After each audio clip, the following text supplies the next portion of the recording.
Yo. Yo. Yo. Hello. Hello, hello, hello. What's up, guys? Yo. Yo, yo, yo, yo, yo. What's up? Hi. Hi. Hello. I've been hearing like some scares in the chat that this upcoming chapter is gonna be very long, so we're gonna jump right into it. You know, I got jump scared like a minute ago because I saw a Steam notification show up right in the corner on my screen, and I was like, oh no, my entire stream is gonna be able to see all of my friends on Steam and stuff, but it got hidden behind the camera, so we're all good. We're all good. It's hidden behind the camera.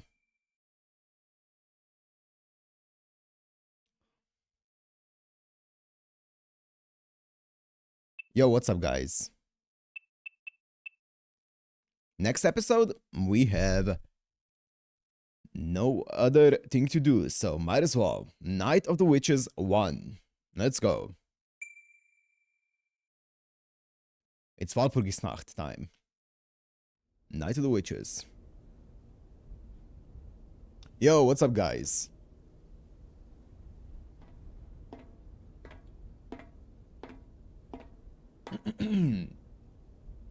A soldier returned to his apartment on foot, as per routine, under a blanket of clouds in the night sky. The rusty stairs of his apartment building clanged with each step. Out of the corner of his eye, he could see the bicycles parked by the apartment building's outer wall. He debated the pros and cons of a bicycle, how much easier life would be versus the expense, the convenience versus the necessity, but in the end, decided one was not right for him just now. Yo, welcome, guys. Clutching the bag of apples under his arm, he took out the keys to his residence. He tilted his head in confusion. More and more, he found himself preoccupied with such random thoughts, when the real issue at hand was deciding what to do with the apples he had received.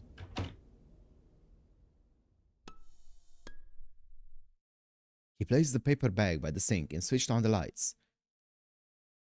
It was just after 10 in the evening. With the end of term exams just around the corner, he had come home an hour earlier than usual. Damn, okay. As he made back for the kitchen to pick one of the apples to snack on, he found an envelope stuffed in his mail slot. The envelope had no name, return address, or stamp. Inside was a single piece of paper that had only the sender's name and a short message. It read, 話があるので、今夜どこそこのここに来られたし、大事なようなので、来るまでずっと待っている。言うまでもなく、他言無用。Oh. I feel like this is the least suspicious message ever. A concise set of orders, neatly written. It was signed Aoko Aozaki. She'd been considerate enough to enclose a detailed map of the meeting place. Puzzled, he cocked his head to the side, then headed out the door.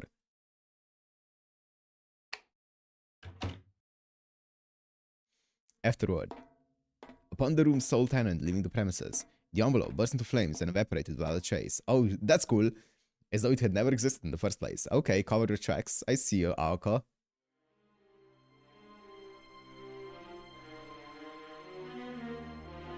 By the late 80s, Japan's post-war economic boom had somewhat stabilized and the city experienced a period of steady growth. The city's modernization marched on, and the Japan Railway's train station, a symbol of the new era, neared completion. In Misaki's neighboring town of Yashirogi, a new symbol of its own was about to be born.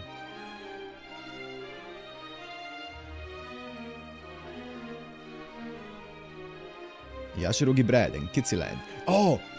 You know, I've been slowly rewatching the first few episodes of Fate Strange Fake. I didn't actually realize at the time because I didn't know it yet, but they mentioned Kitsy Land in Fate Strange Fake, right? When Ayaka goes into the convenience store, and then the guy was like, yo, my dad or whatever went to Japan and went to Kitsy Land, or something along those lines. Like, they mentioned it in that conversation. I didn't realize it when I first watched it because I didn't know Kitsy Land at the time, but that's cool. It was Misaki's worst investment. Yeah. Years later, it would be dubbed the fool's gold of the economic bubble, a relic of a bygone age. この町には夢とか遮奪さが足りない。10 years ago. Yashirogi's renowned Tokitsu baking company ran factories all across the nation. Its proprietor was a middle-aged gentleman, then aged 56, by the name of Yurihiko Tokitsu, known affectionately by most as Toppan. He took it upon himself to begin development on the state-of-the-art skirts of Yashirogi and broke ground on a recreational wonderland that he hoped to be the pride of Misaki City.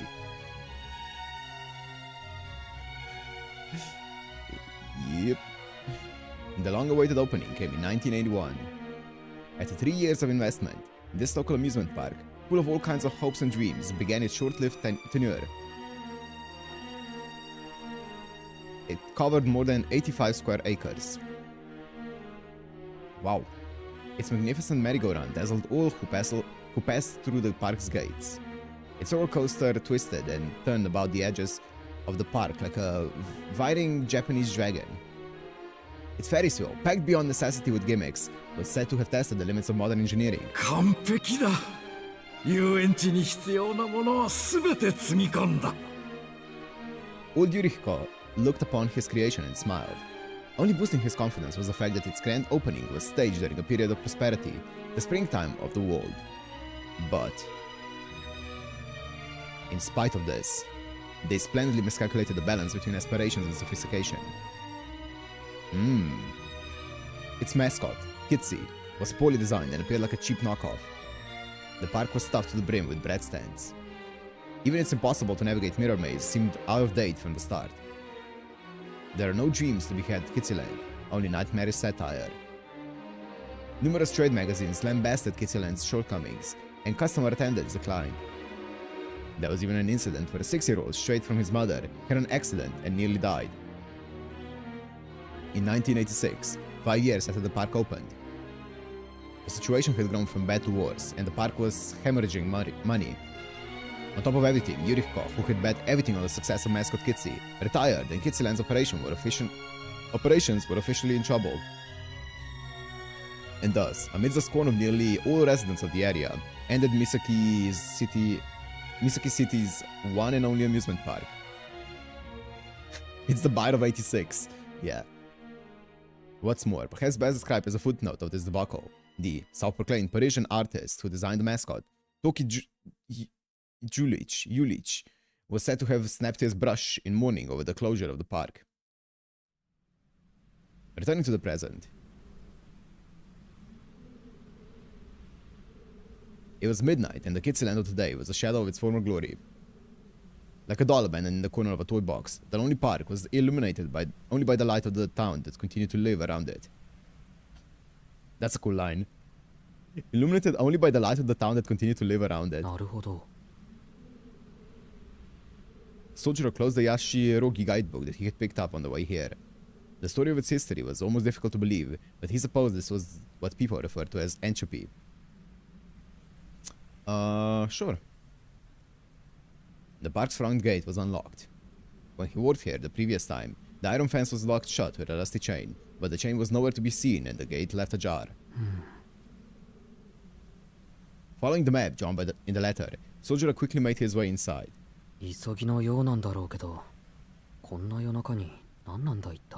Don't worry about it. I'm sure it's nothing bad. Sojiro complained, quite out of character for him. What's up, Kev? It's probably because, in spite of his naivety, even he knew that something was amiss. Though the park was abandoned, this was still trespassing. Unlawful entry, larceny. These were certainly not things, or perhaps crimes, that Sojiro was proud to do, but...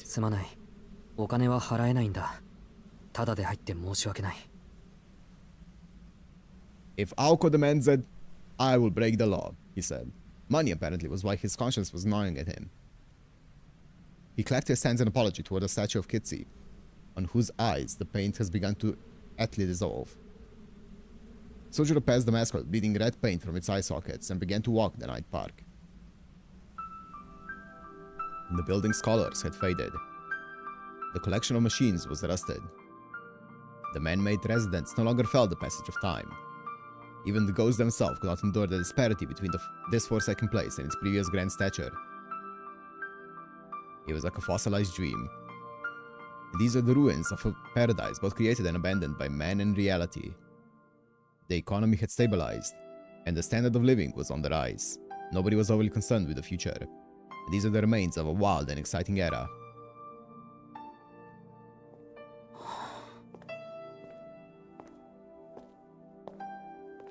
Look at the roller coaster to heaven. The ramp.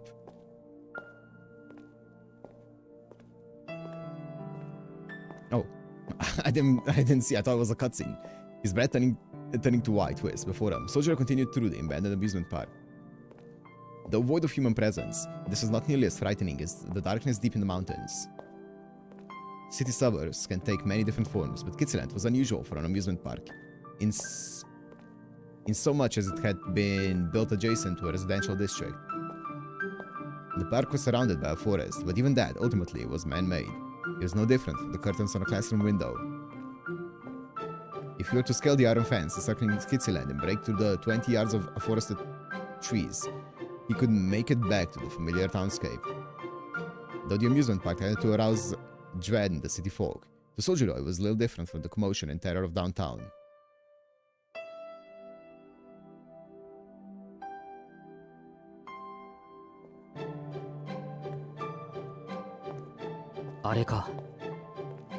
This is giving me Nier vibes. Nier Automata, like the amusement park. The central plaza was as silent as a grave. According to the map, the meeting spot was west of here. Waiting for Sojiro at his destination was a rugged, imposing, magnificent castle towering before the backdrop of the cloudy night sky. Even for an abandoned park, it was a remarkable structure. If the roller coaster and the Ferris wheel were loud, intense attractions, this was comparatively quiet and easygoing. It was one of Kitsy Land's three iconic structures and, in a way, the wicked fortress that guided the paradise down the path of closure. Generally speaking, amusement park mazes generally fall into one of two categories. Labyrinths, which disoriented visitors with their sheer size, and mirror houses which disoriented visitors with optical illusions. Many of Labyrinth's guests enjoyed the brief sense of adventure that it afforded. Over the years, however, it would be usurped by the ever-increasing thrills of new attractions, such as the way of old trends, the curse of fads. The new must give way to the newer. On the other hand, the House of Mirrors was a time-honored, beloved staple. Even with the confines of a classroom's dimensions, well-placed mirrors and well-directed light could both perplex and delight its visitors. In figuring in the cost of maintenance, a well-designed House of Mirrors could far outlive its labyrinth brethren. Even if both types fell into obscurity, they would remain a staple of what constituted an amusement park. However, that didn't mean that combining them would produce double the fun. I wonder why we're giving so much lore to the amusement park here. Together, they transformed from entertainment into an uncanny realm from which these two dare to step within could never wait, what? From entertainment into an uncanny realm from which those who dare to step within could never leave. In a similar sense, Kitsy's Mystery Tour Castle was the park's very own otherworld. Indeed, 5% of visitors ended up requesting staff assistance to get out. Modeled after European castles, it was greater than a football field in length, and the interior was further split into 3 floors. 2 floors above ground and 1 below, lined with mirrors from top to bottom, equal parts complex and vast. The maze demanded at least 30 minutes, even from veterans. One visit was all it took to be stuck by catastrophobia for hours. It was this labyrinth that now stood in Soldier's way. 真っ暗ってわけじゃないな。電気とかついてるんだろうか。It seemed that Sojiro, unaware of what a House of Mirrors even was, concerned himself only with its lighting. Checked the letter from Aoko once more. The letter read, "I'll be waiting in the first floor lobby of the House of Mirrors." That meeting place was definitely in here. That was something to see by at least, so as he could just make out a light faintly through the open doors. Putting aside his suspicion, he headed towards the entrance. The sound of his footsteps against the brick-laid path echoed faintly. He was far from the hustle and bustle of the city.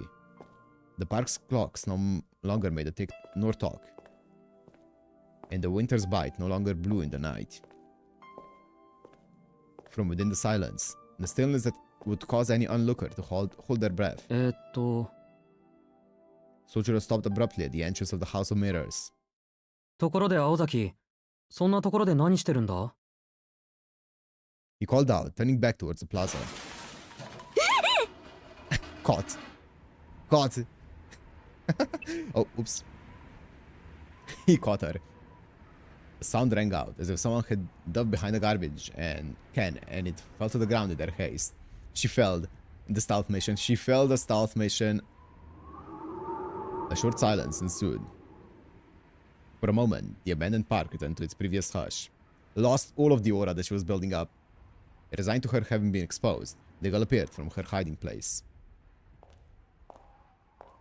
Yo, new outfit? Oh. Okay. His voice died in his throat when he took sight of the girl's familiar face in unfamiliar attire. Those boots go kinda crazy. This Aoko, with her long hair flowing in the breeze, was different from the Aoko that Sojiro knew.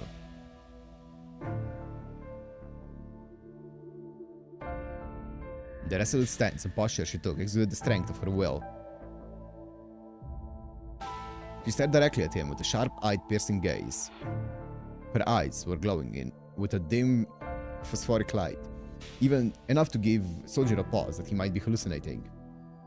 An icy coldness and a girl's strength. Sojiro lacked a sense of danger, but the sense of imbalance caused even him to feel the malice in the air. It was as though the Yuki-onna spirit of folklore had climbed out from a ghost story and appeared here in reality. Aozaki. Instinctively, Sojiro took a step back. Surprised, he was starting to feel concerned. An unpleasant premonition rose to the surface, bringing with it a sense of anxiety. In spite of this, he felt obliged to honor urban etiquette by seeing if she was alright. その顔を見るに何かあったのかと一応聞いておくんだけど。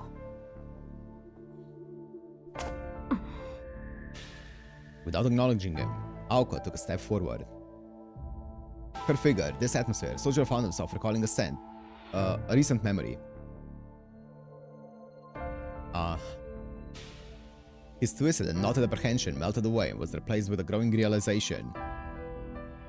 The girl before him was very similar to someone he had seen before, the night in the park, though he had only seen her from behind. With increasing certainty causing him to swallow nervously, he noted that they might as well have been identical. Oh, he's putting together the deeds. 何をしていたかって話なら見ての通りよ。ここで獲物が通り過ぎるのを待ってたの。あなたが入ってから私も入って逃げ道をなくすつもりだったから。Oh shit, okay. The OC is so good. Aoko said, perturbed by the swift change in plans. そうか。待ち合わせ場所は合ってたんだな。This guy. Sojiro was mildly relieved he had not gone to the wrong place. It was unclear whether he felt confident about dealing with what was to come, or if he had simply failed to grasp the hopelessness of the situation. Aoko ignored his obtuse response and continued. 私はね、しずきくん。嫌いな人とか憎い人とかは人並みにいるんだ。ただ、ちょっと変なのが敵になるやつの条件でね。My shit list? Cold emotion burning her eyes. Her feet had already moved one step closer to Sojiro. Sojiro's sense of foreboding was growing stronger. Wondering if what he sensed was bloodlust, he retreated another step. Continuing as so, they maintained a distance of just 15 feet. 昔から私は嫌いな相手でも敵と思ったことはなかったの。でも逆に好きな相手を敵だと思うこともあった。理由は単純。She held her right arm out. The light about her was no illusion. 当たり前のことだけど、私は私の感情を乱すやつが敵なのよ。Oh shit, her arm moved again. It was instantaneous.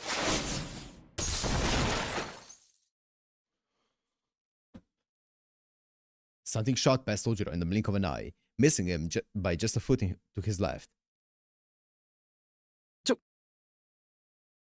Before his eyes, a blue light, something akin to a fireball, had ignited from nothing. Finally understood what was happening. ちょっと待った。今のは大変 Oh, 見 the 覚えがある。 OST! Also, did you miss or what? She ignored his dim-witted reaction. 外したか。 Bro! Aoko muttered to herself. Lock the fuck in, Aoko! The fist-sized hole the blue light had made in the house of mirrors crackled and smoldered. A shot like that could easily cave in a human skull in addition to burning it to a crisp. ああ、こんな射程で外すなんてアリスに見られたら自殺者ね。でもこれで分かったでしょ。二度目だものね、あなたにとっては。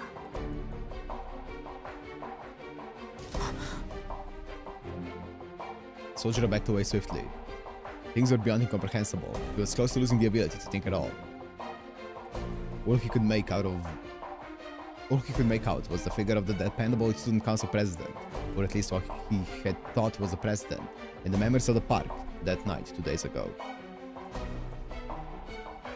He had never experienced anything like this, though most people living in a civilized country would have never seen anything like it either. A lethal weapon that could kill with nothing more than the pull of a finger had a way of suspending the ability of its target to determine between not just good and evil, but dreams and reality, past and future.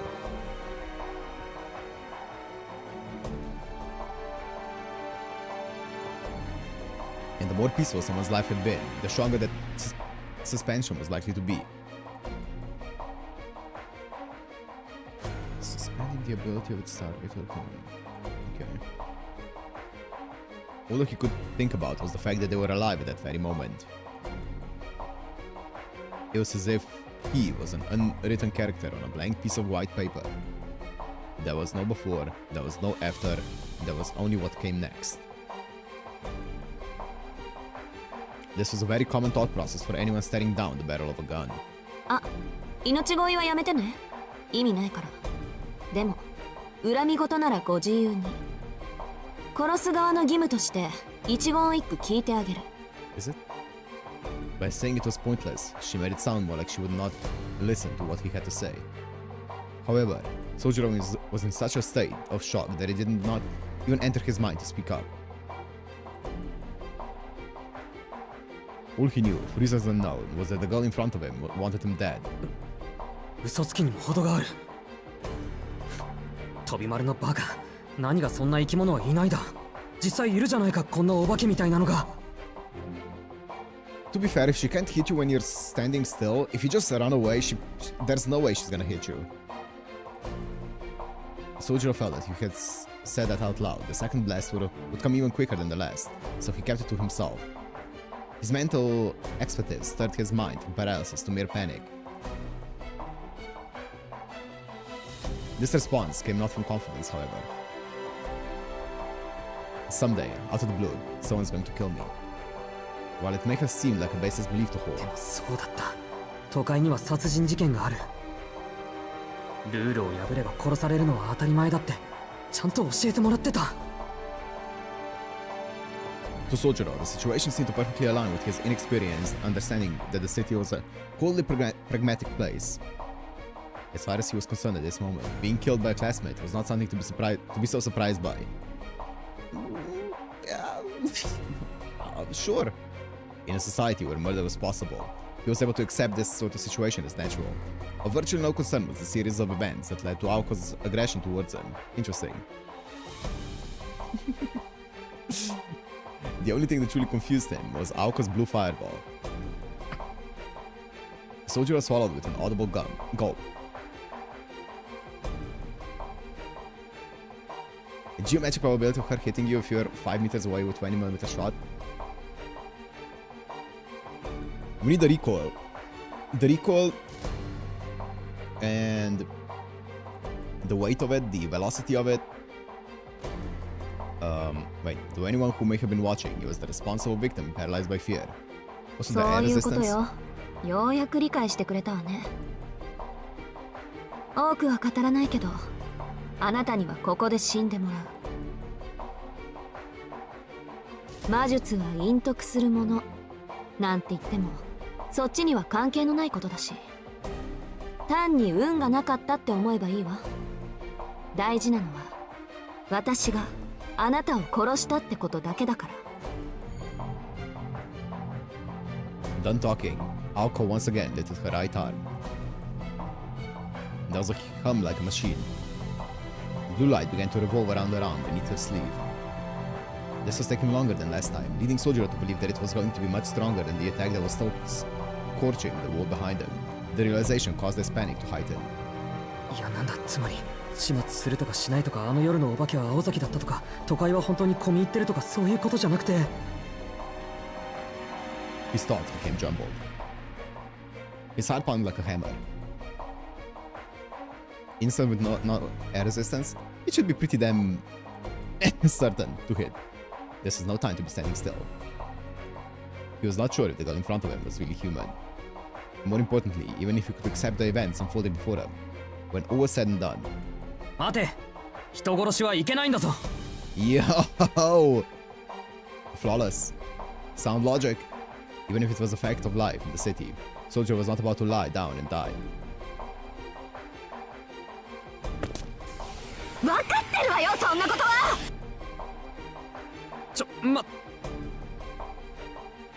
Sojiro Wait, what? He screamed? Wait. Did I cut it off?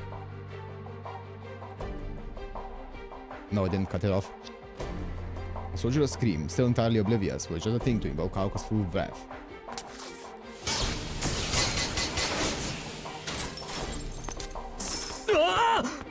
Okay, nice! Aoko fired a barrage of magical blue bullets. In an instant, Sojiro dashed in the shadows behind them into the entrance of the House of Mirrors. Okay, nice. なんだい今のなんだ He took the advice. He darted feverishly down the hall. After a mere few feet, he was left completely out of breath. This is due to his shock at seeing yet another attack, fiercer than the first, that he'd never seen in his life, and because he couldn't shake that thought that if he had moved even a second later, he would be dead. He could not afford to stop. The sound of merciless footsteps behind him, closed in behind him. けど助かったここならなんとか He threw everything into his legs as he sprinted. A straight, narrow passage about 60 feet long connected the entrance to the main lobby. At this rate, if he could just make it to the lobby, he was sure he would be able to find as many hiding spots as he needed. 助かった Yo, what's up? He arrived in a large open space. This was the first floor lobby. There were 3 passageways. One led to the basement floor. One connected to the first floor maze. The other one was a set of stairs leading to the second floor. Sojiro did not particularly care which one he chose, so, trusting his intuition, he made a run for the first floor maze when... He smacked his head into a transparent wall. Oh! 鏡 Oh, this would be even more trippy to him. He doesn't know the concept of it. 面倒だけどそれならフェアでしょ。追いかける方にも逃げる方にも有利不利がある。 A somehow cheerful voice echoed in his direction. There was no need for Sojiro to even turn around. In the very same mirror he had crashed into, he could see Aoko Aozaki's figure slowly approaching. それと1階の奥にある出口は封鎖しといたから。結界じゃなくて物理的に。No, you can't see her, but she's on the bottom right corner. やりすぎて封鎖っていうより瓦礫？土砂崩れ？どっちでもいっか。とにかく下手に出口に近づくと崩落に巻き込まれるから。生き埋めが嫌なら近寄らないことね。Panicked by the impending footsteps, Sojiro groped for the wall. He could see the stairs to the second floor. He did not understand what Aoko had meant earlier, but he at least knew that the first floor was not going to save him. ま、私としてはそっちのが助かるけど。形式上、事故死の方が後始末とか楽だから。Fair? True? Preach? Behind him was a creature beyond words. As she continued her idle taunting, she lifted her right arm instantaneously. Even from above her clothes, he could see some kind of strange, incongruous pattern upon her body. The veins beneath her skin. They made it seem as though something inhuman was circulating her body. whether out of pity or repulsion. Sojiro stopped for just a moment. His pursuer evaded his gaze. ああ、これ普段は塗り薬で隠しているんだけど、今日は特別。魔術刻印って言ってね、魔術師の証みたいなものよ。ほら、光が回ってるでしょ。これがさっきのスナップ。わかりやすく言うと弾丸の元。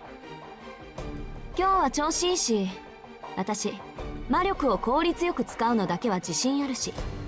うん、あと30回ぐらいかな。さっきみたいな装着ができるの。 Okay, told us your entire inventory. Nice. Perhaps she was on an emotional high. Her voice had become frightfully friendly. The substance of the conversation could not have been any more unsettling, however. そもそも何を言っているかよくわからないんだけど、青崎。わからない？弾数はあと30発ってこと。そこまで逃げ切ればあなたの勝ちよ。とりあえず今日のところはね。今日はって明日もあるのかな。Sojiro knit his brows. Aoko's expression creased into a scowl at his behavior. Although he was panicking, it seems that deep down he still did not feel the full weight of the crisis. She knew he still didn't get it. 宣言はしたわ。自由時間はこれでおしまい。まだ罵り足りないだろうけど、ま、その手の時間はキリがないしね。この辺りで諦めて。It appeared Aoko had prepared this theatrical dialogue ahead of time. Not to allow her opponent time for futile pleading, but to give him the time to curse her, his killer. Such forthrightness was her modus operandi. With this victim, however, he was not going as she had hoped. とにかくそういうことだから。じゃ、狩りの時間と行きましょうか。Her voice was void of emotion and her eyes ruthless as they bored into her prey. This time, Sojiro finally accepted that he was going to die.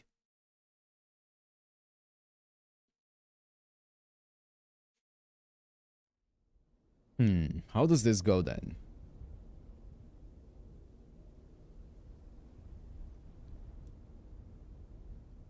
As silent as the dead, it stepped into the remnants of a dream that had long since seen no visitors. There was no wind this night, nor a soul to be seen. Still, it heard the echoes from within, clasped its hands together, and grinned. It stepped into the... Huh? Its form, with hands clasped, resembled that of a budding tulip. The bearing of this artificial flower reflected in the cloudy mirror of the ticket attendant's office next to the gate. Next to it stood a display board, corroded by years upon years of rust. Number of visitors today, 2.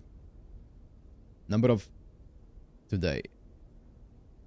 The board had graffiti crudely scrawled atop one of the words. It was replaced with deaths.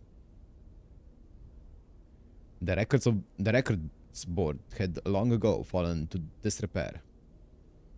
After taking a full 10 seconds to digest what it was looking at, it made its own revision. Number of visitors today, 3.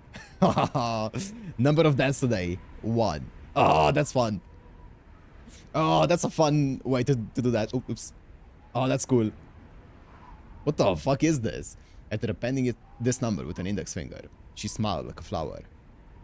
Then she began to walk towards the source of the sound. It had been 10 minutes since this rhapsody has begun to echo from the House of Mirrors. The amusement park's entrance returned to as it was before, soulless. Woo!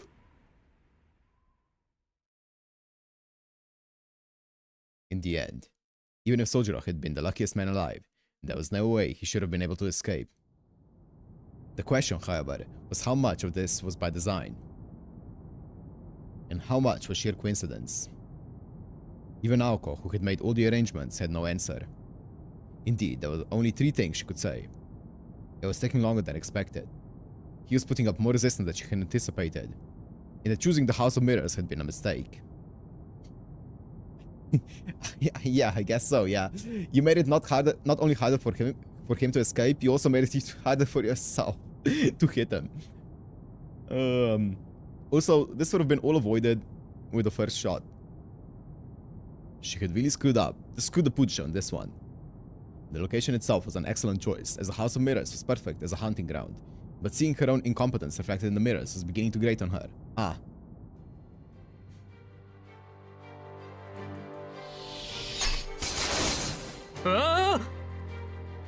The moment Aoko's right arm began to glow, Sojiro made a beeline for the steep staircase in front of him. A shocking series of blue flashes lit the room behind him. The hunter calmly followed her prey, and the prey desperately ran for his life up the stairs. I love that. It's just what the doctor ordered. In stark contrast to Sojiro's frenzied escape, Aoko walked briskly up the stairs. She elected not to run after her prey in order to maintain a set distance. As she lacked confidence in her accuracy, she would be the most challenged if Sojiro bull rushed her and went down fighting. But at a distance of 30 or so feet, he posed no threat. And by the time her prey drew near, she could fire 10 shots and hit with at least 4 of them. Their positioning just a moment ago hadn't been ideal. At this distance, in a space this open, there was a chance, however small, that it could turn into a fistfight if he flanked and charged her. Currently, Aoko's best weapon was the bullets on her right arm. If she was going to capitalize on that advantage, it was in her best interest not to close the gap between them. It was a good time to approach. It was only after her prey had become exhausted and had lost the will to continue. For fuck's sake. Would she pierce his leg, shoot him in the back? Or perhaps, would he just give up after losing himself in the labyrinth? The hunt would end when her target sustained some sort of injury and became unable to run.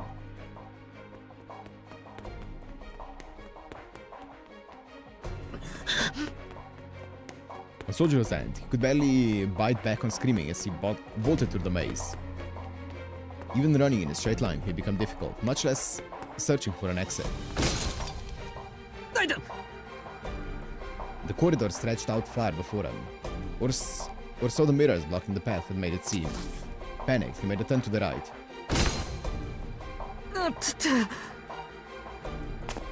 Clutching his head in his right arm, Sojiro led with his left, groping through the air to see whether a wall was there or not.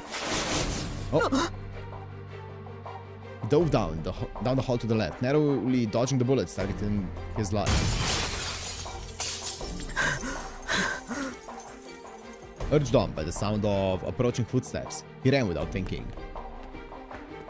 That last one was close. A hair closer would have meant his life. He caught the odor of burnt hair from the back of his neck. Damn, it grazed him. He was very lucky. Or perhaps very unlucky. If he were actually lucky, he would not be in this situation in the first place. The second floor of the House of Mirrors was structured like a giant spiral. It wound left, starting from the outside wall. Eventually, it would lead to a dead end. The more he tried to escape, the more cornered he would become, as though he were trapped in a twisted guillotine. His stifled screams threatened to leak out his complaints. No matter what he did, he was going to be killed. All of his struggling merely served to prolong the inevitable. Yet he ran. No matter how many mirrored walls he rammed himself into, he ran. Even after crashing so hard that his forehead bled and he saw stars, he ran. Pain shot through him at every turn. The more frantically he ran, the more intensely he smashed into the invisible walls. His body began to understand this rule and begged him not to run anymore. His breath was already ragged after sprinting a couple hundred feet. No matter how he thought about it, this was not normal. This was way too crazy. This is all just a bad joke. If he turned around now, she would apologize to him for taking it too far. His mind had gone blank. As his body continued to slam into the mirrors again and again, his feet slowed as they began to believe that perhaps it really was all a joke. But then... he felt a chill. A touch of death upon his neck. It would not be an exaggeration to say that Sojiro knew this kind of terrible chill far too well. Ever since he had arrived in the city, he had come face to face with more than 1 or 2 near-death experiences. For someone who did not understand city life, his present predicament was not unlike when he he experienced the traffic on the streets or commuter rush on the station platform. He was far from an innocent babe, unable to comprehend life or fear. Ooh, that's cool. Rather, everything he had ever known became irrelevant when he was flung into a completely different cultural sphere.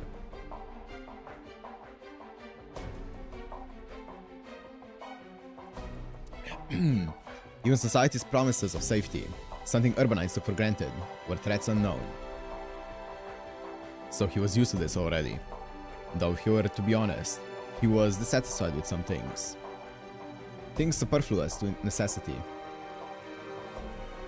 This world was overflowing with valueless things, and they were all dangerous in some way. Even the everyday necessities sold at a convenience store were, as far as he was concerned, amazing tools. Civilization had raised the standards of living so high that it had numbed humanity's sense of danger. The city's constant pursuing of wealth and convenience was a poison to a country boy like Sojiro. And he did not have the capacity to accept these conveniences. That it was possible for such conveniences to easily and suddenly be misused and cause unintended accidents had always made him anxious. Why? He had to wonder why he was even here.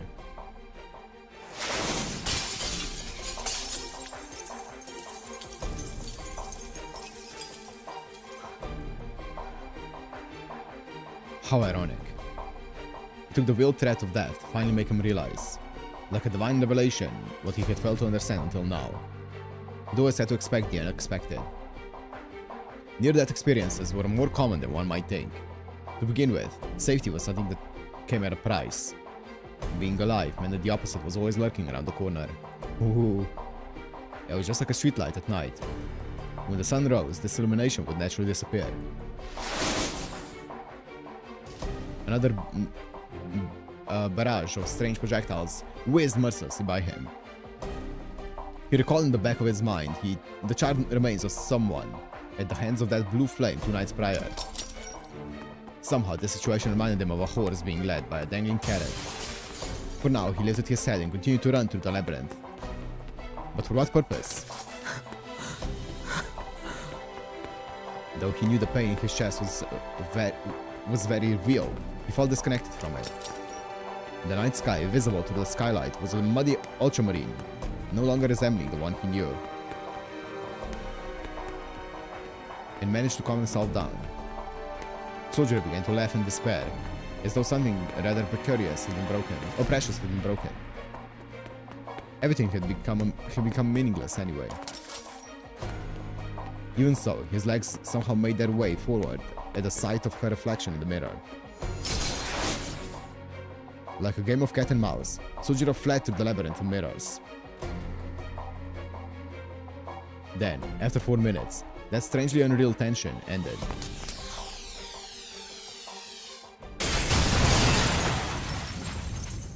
The 9th shot of blue light hit inches away from him.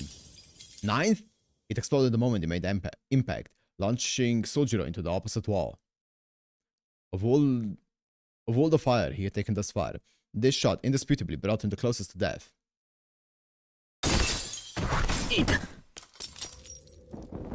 Groaning, he collapsed to the floor. His back was on fire with pain. He was not bleeding, and was lucky he could even scream. Yet his body refused to move. Physically and mentally, he still had something to spare. The pain was not so bad that he couldn't get back up. It was just that there was a skylight above him. He could glimpse the dark of the night sky beyond.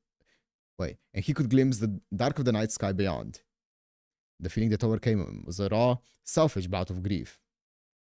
Oh, it was just so cruel. To have to stare at that for the remainder of whatever short life he had left. Sojiro's ragged breath slowed. For all intents and purposes, he had given up. He had given up fleeing from the pursuing footsteps, and perhaps even the root of all his problems.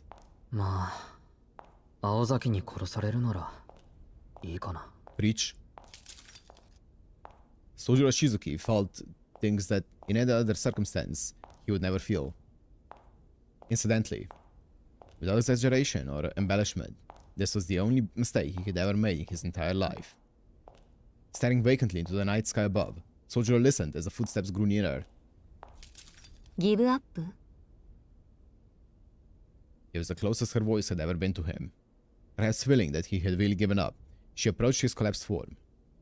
In the dark, mirror-lined corridor, he could not make out her expression. Without a word, Sojiro raised his eyes to meet his murderer. 返事がないならそれでいいけど調子狂うわ。普通どうして殺そうとするのかぐらい聞くものじゃない？ Aoko spoke from within the shadows. His eyes widened in bewilderment. Now that she had mentioned it, he realized that would have been the obvious question to ask. He had more or less picked up on the fact that he was being killed for learning some secret, but it was human nature to want to know more. そっか。それはそうなるな。A simple affirmation. His face is a mixture of resignation and a forlorn longing. He thought for a moment before. でも言う必要はない。聞きたくないんだ。He responded in a mature, subdued voice.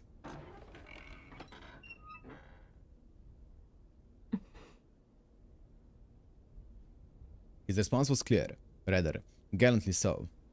そうじゃ殺すけど死ぬの怖くないの？ Why are you looking for affirmation? 怖いに決まってる。 She's stalling. 何より痛そうだ。His face turned red as he objected, to which Aoko frowned. As nonchalant as he could be, he was honest about his feelings. そりゃ怖いでしょ。私だって怖いと思うし。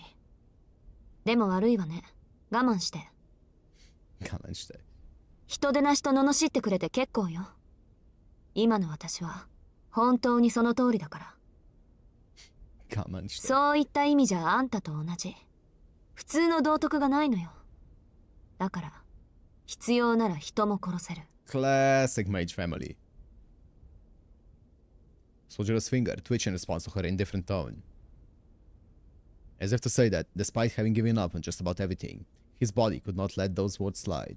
人殺しなんて良くないぞ。分かってるって言ってるでしょ。Aoko raised her right hand, and the light from the crest illuminated her face. It goes without saying that her expression was unchanged. She was not crying, nor was she smiling. She was a young woman who had excised her feelings. Deal with it was another thing Sojiro could not let slide. Sojiro could read on Aoko's face that she was not herself. She was in pain, and to a degree he had never seen in her. すまない。ちょっといいかな。何？ここまで悲壮感を盛り上げておいて、やっぱり逃げるなんてのは却下よ。He unconsciously smiled at Aoko's ruthless counter and breathed a sigh of relief. He had misread the pain he saw in her face. This was the same Aoko.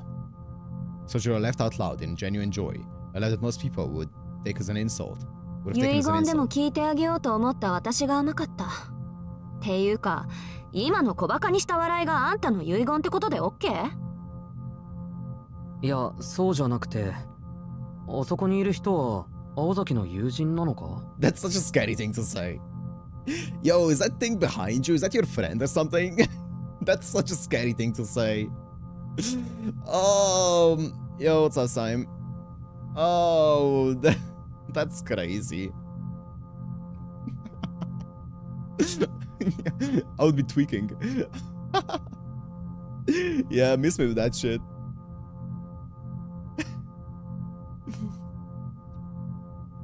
Out of nowhere, Sojiro pointed behind Aoko. Is the shadow person your friend? はあ? Aoko thought that it must have been that old overused distraction technique. This would be a Japanese comedy act. This would be the part where she gave him a whack with a paper fan. But after giving it a second thought, she realized Sojiro didn't have the capacity of understanding old or even new tricks. あんた、何言って。 Perhaps his honest disposition had been to his benefit. What? Oh, you can see it in the reflection. Just where the chat is. Just there. Oh, shit.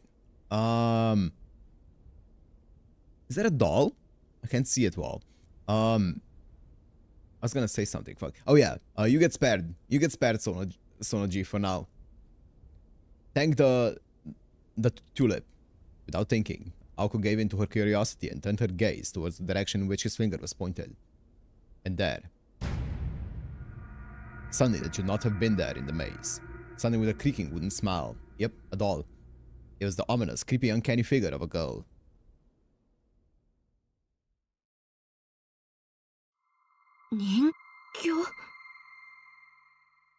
An unusual figure with 2 arms and 2 legs stood silently in the darkness.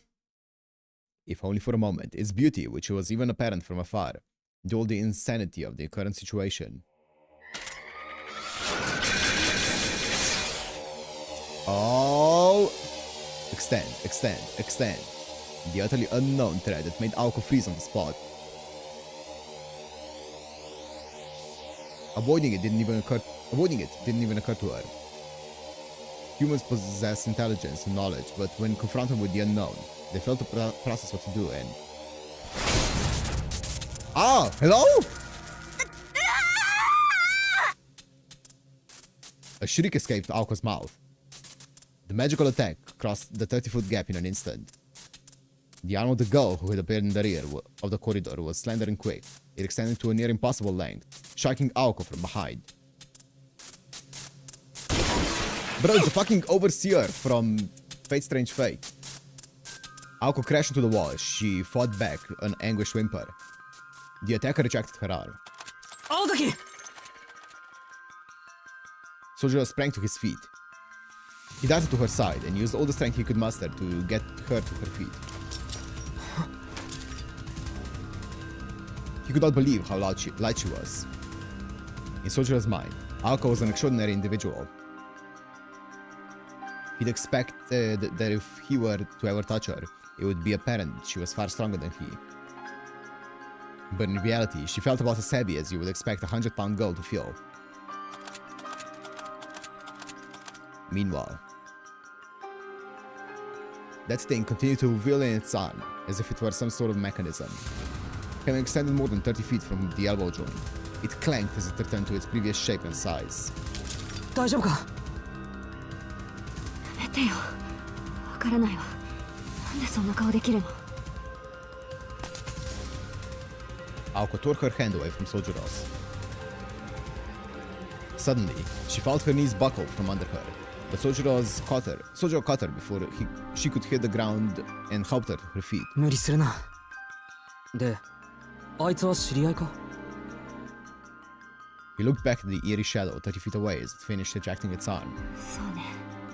似たようなやつとは命をせめぎ合った仲よ。Aoko grabbed her lower back as she answered. You doing good? A searing pain shot through her. でも、痛いっちゃ痛いけど、打撲だけ？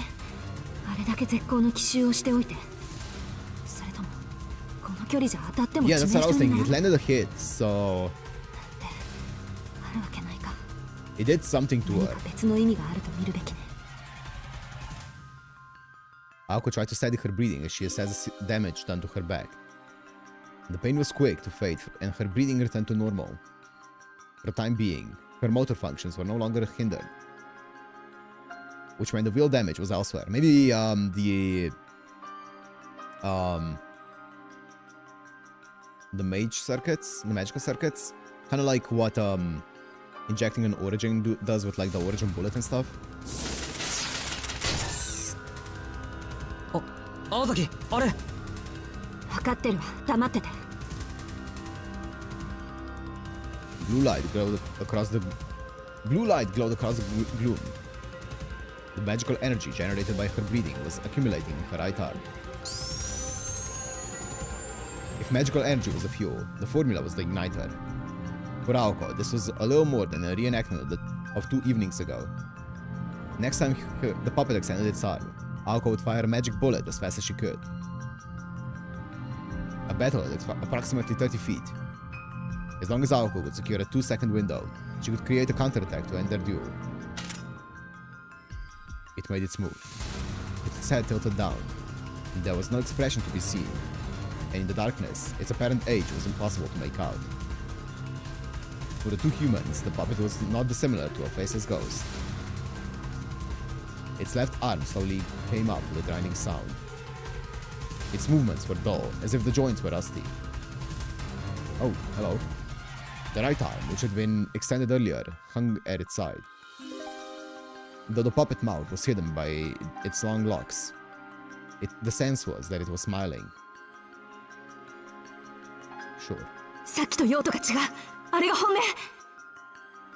しずきくん、どいて。She threw herself into Sojiro and extended her arm. Its arm extended at that very moment. The timing was impeccable. In a single second, Aoko's snap bullet scored a direct hit on the puppet's arm, throwing it off its trajectory and sending it crashing into the puppet's body with a violent explosion. Or at least, that's what would have happened had the magic formula been invoked. Yep. She can't do it, she can't invoke the formula.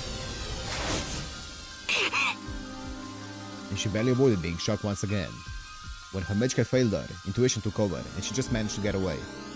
やられた。最初のはそういうことか。She clenched her teeth in frustration, her thoughts racing a mile a minute. Fight or flight. It only had one arm left, which would take time to retract. This is the best shot Aoko had at defeating it. If she could evade the right arm in just a fraction, she could get close enough to... Vivo in sum, solitare futuresque inferis. Ictius meus obitus dies, et meus nativus dies. Teobeam. Is that Latin? In slumber I live, in dirt I rot alone. Today is the day I died and was born. I come to you. A crackle echoed through the corridor. The poetic murmurs contained enough magical energy for a mage to perceive. The verse itself was Latin, but it contained hints of the language of curses. Gander. Woo! Originally, they were words meant to curse a hated adversary.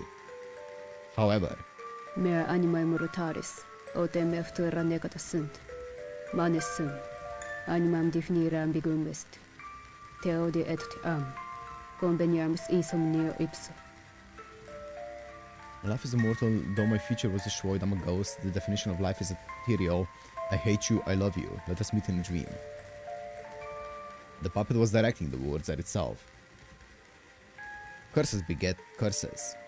The victim calls down a curse on the assailant, creating a vicious cycle of negativity. The incantation was meant to do just that. However, this was ultimately a one-puppet show. An unprecedented source of power akin to auto-intoxication. As unbelievable as it seemed, the cycle of curses had been turned into a perpetual motion device. 何それ、レベル高すぎじゃない。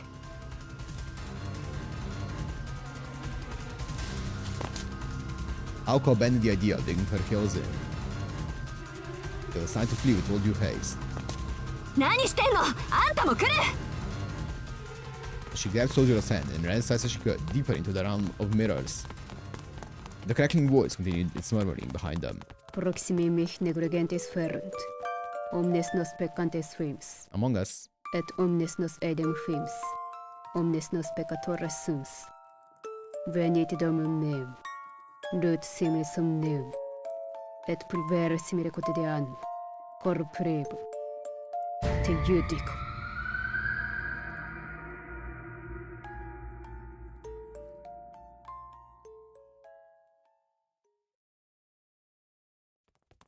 the fuck was that? Wait, give me a sec. Oh shit, that's cool. Yeah, I saw it, Robert. Aoko fought against the pain in her back as she ran through the mirror corridor. She dragged Sojiro by the hand. 青崎、傷は別に背骨がしびれてる程度よ。内臓は平気だし、出血もないみたい。She cursed inwardly at how much of a mess she felt, though. Unlike Sojiro, Aoko did not run into any transparent walls. Thanks not to superior sight, but rather preparation, she'd hammered the layout of the building into her memory. 平気ってわかるのか？そりゃ自分の体だもの。身体管理は基礎中の基礎よ。 Aoko's matter-of-fact answers contrasted with Sojiro's nervous questioning. The corridor grew shorter with each and every left turn. At first, they were able to advance in a straight line for about 100 feet at a time. But by now, they were forced to turn a corner every 50 feet or so. あいつはあの夜の。多分ね、同じタイプだと思う。貴重なオートマタを惜しげもなく使い捨てるなんて、よっぽどお金持ちなんだろうけど。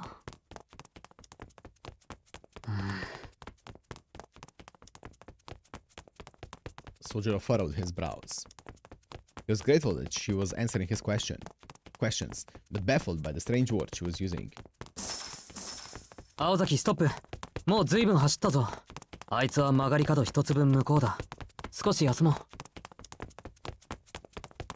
His words suggested that he was still concerned about her injuries. Aoko shook her head in irritation. あの距離を狙ってくる相手に通路一つ分のリードは無意味よ。せめて二つ分に行くまで走るの。Sojiro nodded. With that matter settled, he asked. なんで俺を連れて行ってるんだ？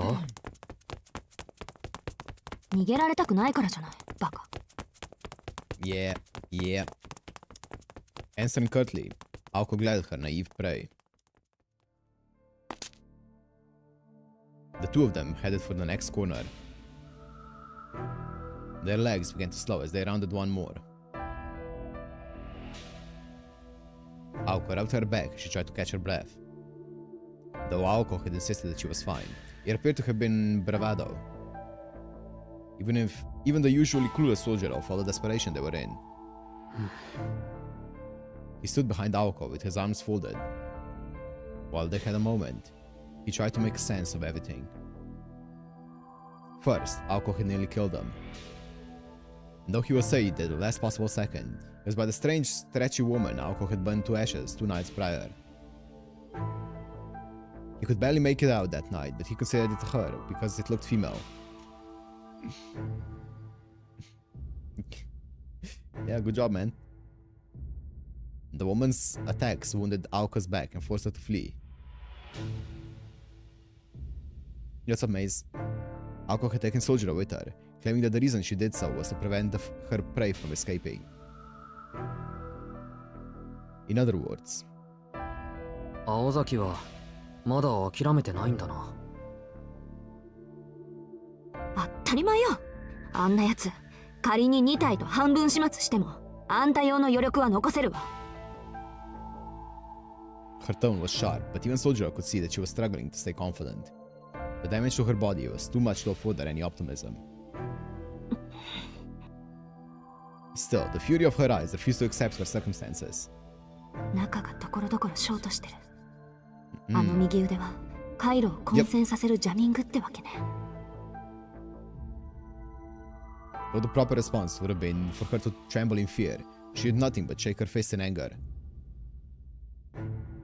The disruption of formulae was only supposed to work on absolute beginners. If it had been her roommate, the arm would have been repelled the instant it hit her and the attacker circuits burned out rather than her own.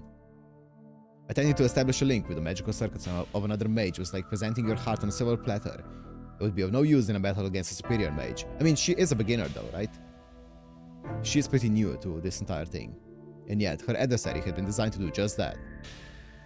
Coupled with the attacks on areas of Misaki under Aoko's jurisdiction these last few weeks, it was a clear statement from the enemy, who had revealed itself as a fellow mage 2 days ago. In other words, the puppet saw Aoko as no threat at all.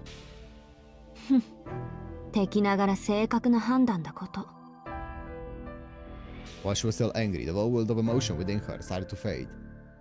Her face was that of a hunter far beyond her years. なんか俺の時より真剣だな。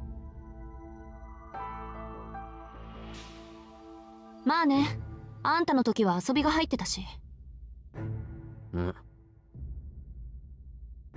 Sojiro was not sure whether to be happy or sad about that.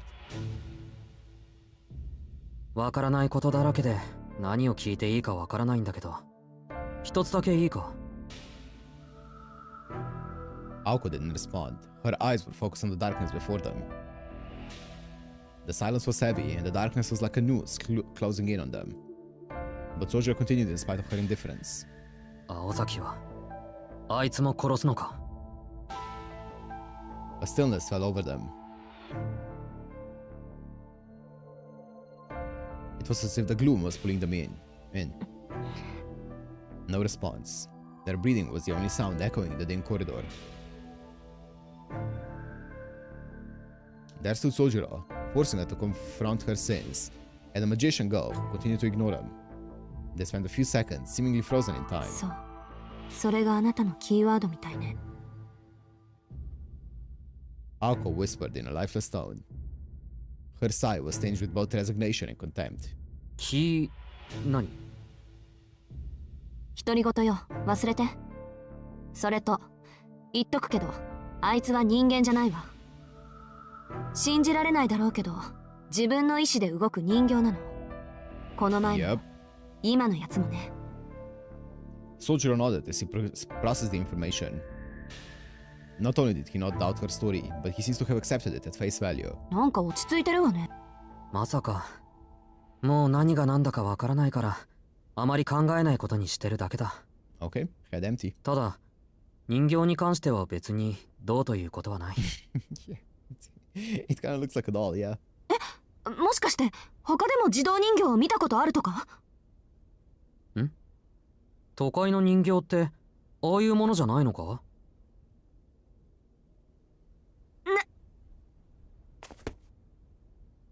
？She barely stopped herself from falling to her knees. Of course, how could she have forgotten? She was dealing with a bona fide natural-born moron. As a student who transferred from the isolation of the mountains like an endangered species, his utter lack of common sense rendered anything miraculous as mundane. Yep. If automobiles were moving hunks of metal, then moving puppets were nothing to write home about. Yep. Wait, that meant, to him, the incident from the other day hadn't been extraordinary at all. He might have even assumed it was an everyday occurrence in the city. That's exactly what he assumed, actually. 参った。いっぺん頭の中覗いてみたいっていうか、ほんと、ここまで来ると感心するわ。調子が狂うのも当然だった。普通は私に襲われた時点でもっと違う反応をするはずなのに。化け物とか、お化けとかさ。でもあなたにとっては、そういうこともある。で済まされてたわけなんだ。なんかバカみたいね、私。Her strained face turned to normal for a moment. It hit her. There had been another way to handle this without anyone getting hurt. But the damage had already been done. There were no do-overs in life, nor should there be. Her own mistaken assumptions had sent the situation spiraling out of control. But now that Sojiro was involved, she had to make sure that her secret was safe with him. Even if there had been another, better option, that ship had sailed. Human relationships were ultimately driven by mutual misunderstandings. They were like tapestries, woven in mismatched intentions. Woven from mismatched intentions.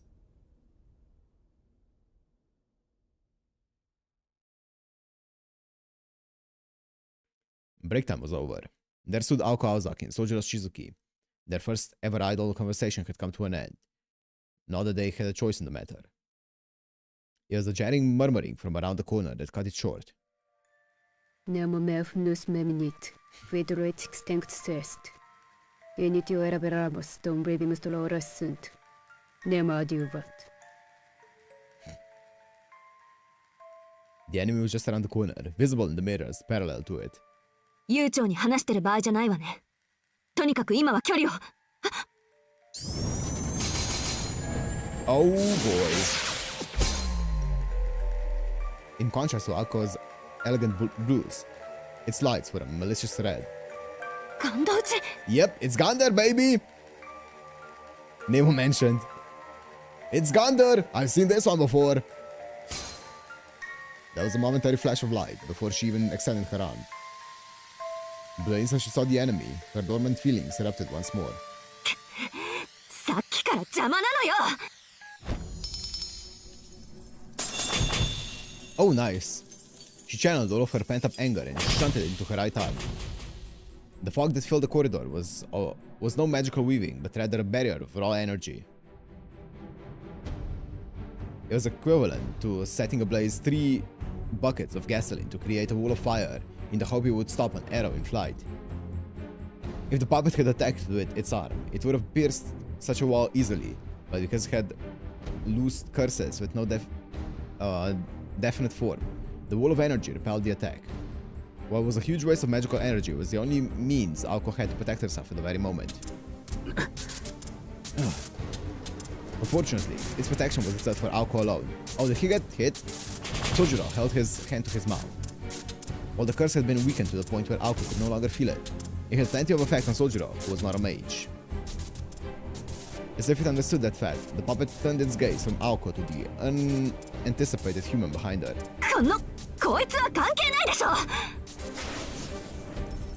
Enraged, she swung her arm forward once again. The blue light from the wall to block the gunner for a scant few seconds. It was enough of an opening to exploit. And just as Aoko was forming the wall, the puppet pointed its right arm at her face and... 関係あるみたいだから逃げるぞ。 Before the rocket of death could be fired, Sojiro scooped her up into his arms. Yeah? How he mustered the strength to do so was a mystery, but he turned his back on the puppet and took off running. He was a nimble sprinter, resembling a deer leaping across obstacles. Sojiro rounded 2 more corners, ignored whatever complaints Aoko was making, and eventually stopped in the middle of the second floor. He sat her down.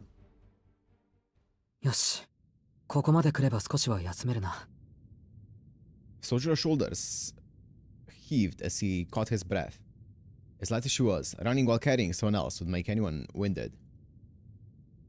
She looked up at him in incomprehension. こんな体力あったのに、なんで? It made no sense to her.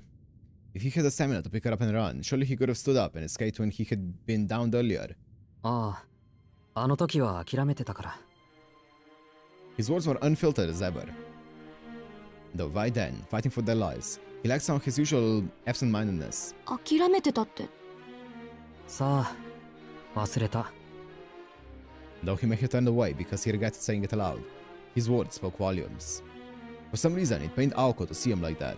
それより青崎、唐突に気分が悪いんだが。Yeah, you kinda got hit with a curse. あの赤い光も。Yeah. ええ、魔術の類よ。ガンド打ちって言ってね。Yep. 北欧の呪詛の一つ。魔術回路のある私には効かないけど、抵抗のないあなたには効果てきめんみたいね。Is Luvia Scandinavian? I don't remember. なんだ、青崎には効かないのか。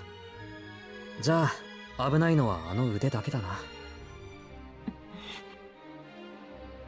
Aoko had no idea why he was relieved, but she gritted her teeth and fought down the urge to snap at him. Finland? Nice. There was no use in yelling at a time like this. Above all, she felt it would have been petty in the extreme to voice her annoyance right now. そうね。注意するのは伸ばしてくる腕だけ。大した相手じゃないわ。やっ。This time it was not false bravado. Such an enemy would normally be a breeze for Aoko Aozaki. But her shameful negligence had led to the disruption of her magic circuits, making her even less formidable than her enemy.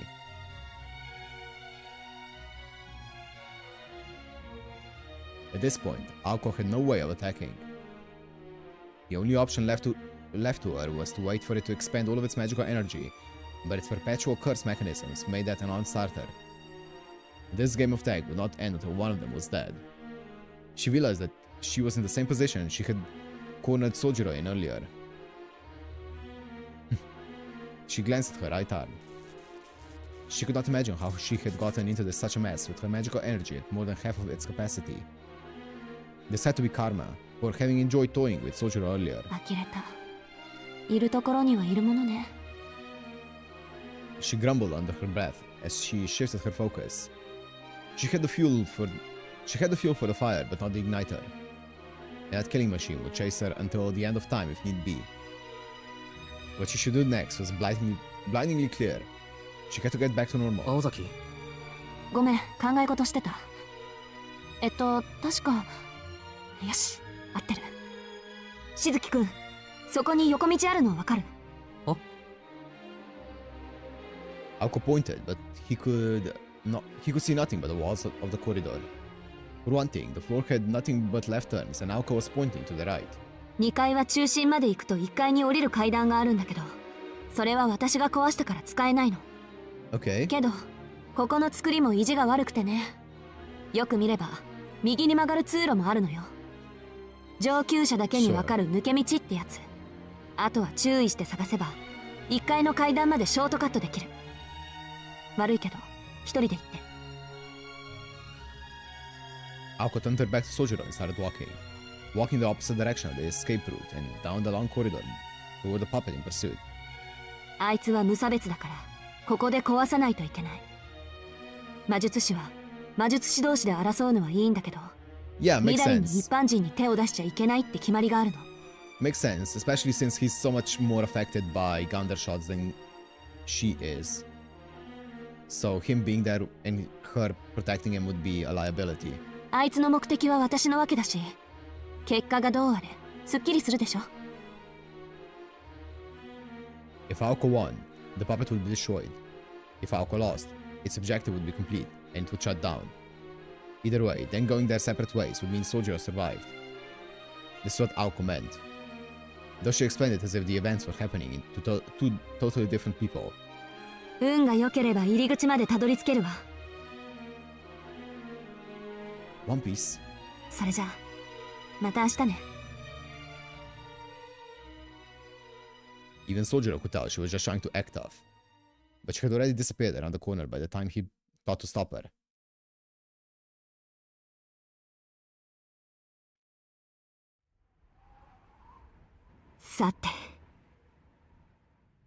Mentally, Aoko bemoaned the disaster she was in. The quality of this puppet was on a completely different level compared to the one from the park 2 days ago. An auto-incanting perpetual motion machine was a rarity in and of itself, but this motion was also equipped for battle with its extending arms and Gander projecting crystalline eyes. It was a first-class product that, if put on the market, would sell for hundreds of millions of yen. Although, that was only when factoring in its values of an antique. For the purposes of combat, it would have made more sense to mobilize a significantly less expensive familiar. To use such a precious commodity as a tool for murder marked this puppet's master as a completely different breed of crazy from the enemy she had faced up until now. Verbo insomni, solitare putris coniferis. Ictius mers obitus dies, et mers natibus dies. Teobeum. No translation for us? Damn. 来たわね。A sound of crackling music box filled the air. The automata, animated by its own curses, approached. The corridor measured approximately 30 feet in length. Aoko lay in wait around the corner, further down the hall, anticipating the puppet's appearance. This was not to buy Sojiro time to escape. Far from it. Aoko had concluded that she couldn't make a break for it under the current circumstances. Even if she did try to escape and, by some miracle, made it out of the House of Mirrors, that was as far as she would go. Outside, with no cover, Aoko would quickly be overtaken and skewed from behind. As long as her mage cat was disabled, escape was impossible. Instead, she chose to force the enemy back. Her situation was not the most favorable, but neither was the puppet's. Though this narrow hall gave Aoko no place to run, it in turn prevented the puppet from reaching full speed. That was the weak point of this machine. Automata of this era has a tendency to struggle with minute changes in speed. セット。Okay.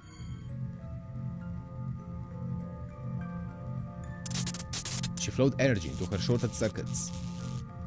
Her blood flow and magical energy supply were unstable. It would be difficult to construct a formula in this state. All she could do was harden her right arm by imbuing it with as much energy as she could. Doing so turned her arm into an improvised weapon like a hammer or bat. Assuming she could manage to get into close combat range, this was the best she could do. All she needed now was a plan of attack. The question wasn't what weapon to use, but how to use that weapon she had. The simplest way would be to use the mirror's reflections to hide and then rush the puppet from its blind spot.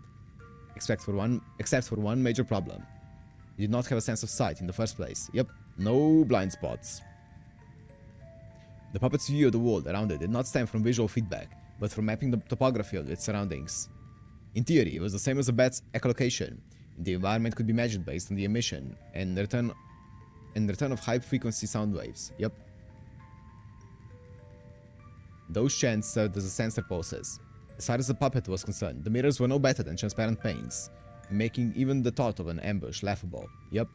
近づけば近づくほどよりリアルに察知される。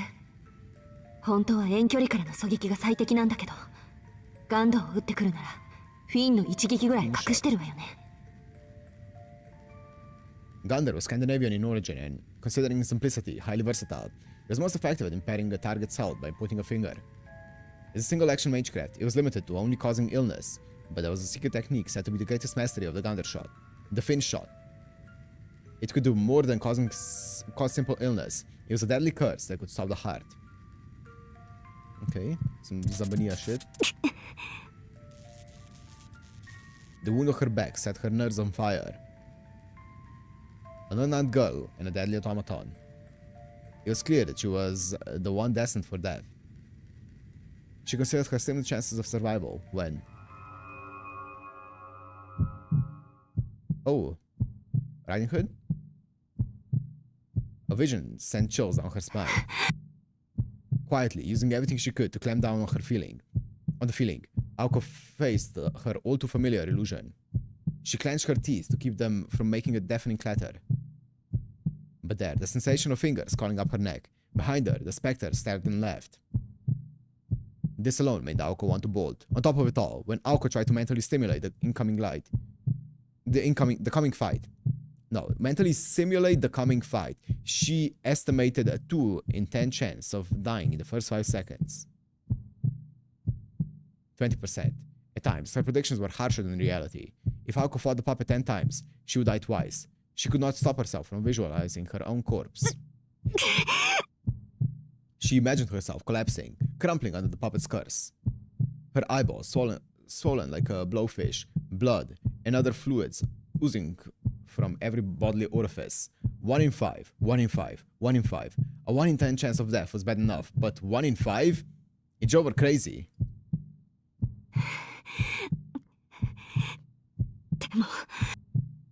Aoko forced down her heart as it tried to escape from her mouth. Taking a deep breath, she peered at her own reflection. She thought back to that white night, half a year ago. This, she decided, was nothing compared to that. 6 months ago, at the Kwonji estate. The Hound of White Roses, the Wonder Snatch that appeared from within the thick fog, had killed Aoko 100 times out of 10. Mea animaem rutaris, otem eftura necata sunt. Manes sum, animam definira ambiguum est. Did Alice take care of it? I'm guessing it did. A dark curve shattered Aoko's daydream. It was only 30 feet away. The puppet rounded the corner. Either side stood in the shadows, their forms indistinct. Gander shots! The puppet gave no warning. Without preamble, it swiftly fired the Gander barrage. And just as Aoko planned, the curses fizzled out as they hit the mist-like barrier of magical energy. The protection would only last a few seconds, giving her just enough time to... Oh boy, extend the arm. Its stretchable spear sprang towards Aoko's face. Bingo! The little weapon grazed her cheek. All her experience analyzing puppet attack patterns gave her the wherewithal to evade the attack by a hair's breadth.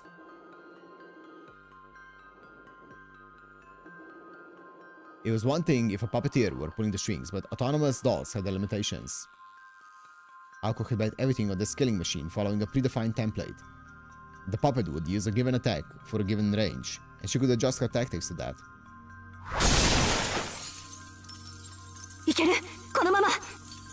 Before its arm had a chance to fully retract, she charged the puppet. It was a risky gamble, but her overall chances were slim to begin with. The scales tipped in her favor. If her predictions were correct, there were two ways she would die. One was from a thin shot fired at that range.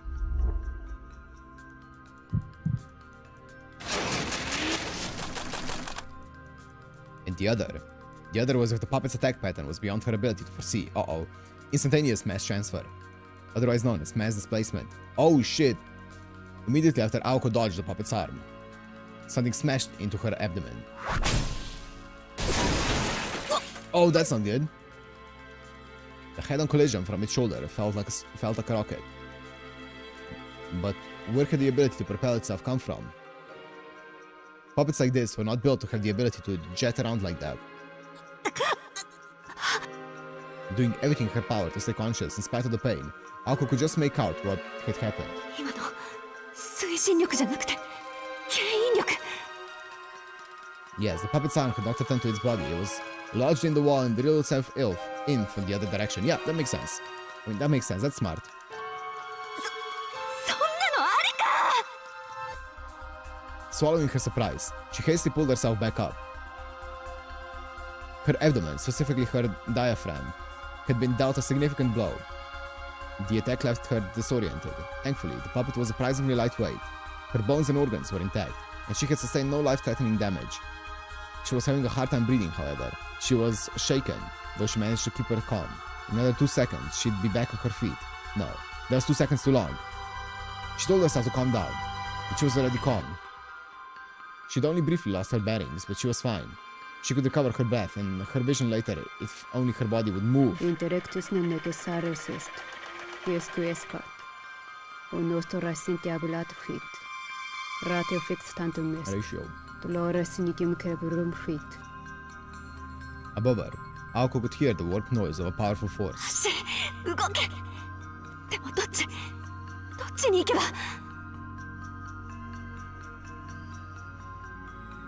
She could once more feel the touch of death. Is salvatio.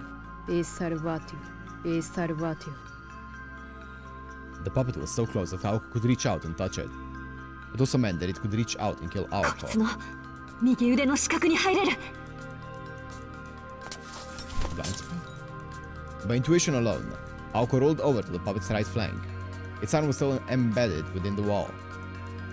From here it could not attack. She had made the right decision, and her dizziness faded. Interrectus non necessaris est. Dies quiescat. Un nostro abulato fit. Ratio fix tantum est. Dolores nitium cerebrum fit. Aoko pulled herself back up. It was her turn.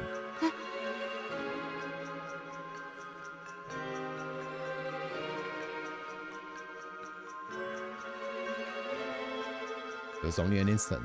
Within this labyrinth of mirrors, she saw an image of herself. Is salvatio.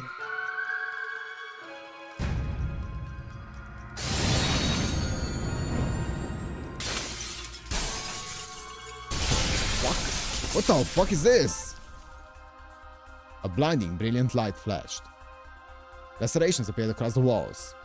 At the last moment, Aoko managed to thicken the magical energy running through her veins into a primitive form of Magecat resistance. It just barely saved her life from what must have been the puppet's ace in the hole. Did it sound destruct or what? The puppet bore a striking resemblance to Aoko.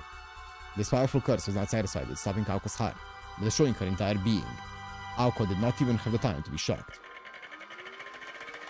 This is the chance for a counterattack.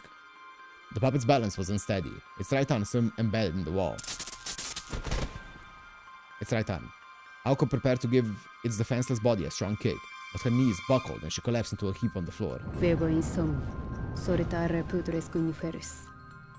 Ictius meus obitius tiers. Et meus natibus tiers. Theobeam. A sudden nausea and lightheadedness overcame Aoko. Her body temperature began to rapidly lower. しま、こいつ呪いをばらまいてるんだった。 She noticed too late. The puppet's curses circled the hall. The curse chant that the puppet used as a source of power doubled as a defense mechanism, crippling those who drew near with illness. She bore the full brunt of the entire time she was in close proximity to it. Although Aoko had magic circuits, she was succumbing to just as Sojiro had. Languidly, she forced her deteriorating body to jump back. With all the energy she could muster, she forced her way past the exhaustion caused by the curse. However, Aoko's blood pressure took a steep nosedive, not from the curse-induced anemia, but from what appeared in front of her. They stood in perfect harmony. In front of Aoko was the automata that shared her face, its left arm held out like an arrow. The deadly weapon shot forward and honed in on her heart. Then, a moment before it made contact... 危ない Wait. Wait. 危ない Why was that the most unenthusiastic Abunai ever? 危ない Abunai. Watch out. The moment she heard that fearless voice, completely out of place in the storm of violence, Aoka's body was pulled forcefully to one side. Once again, the extending arm cut through empty air. While the puppet quickly retracted its left arm, Sojiro took the brief opportunity to take Aoko by the hand and flee at full speed. Abunai. That was funny.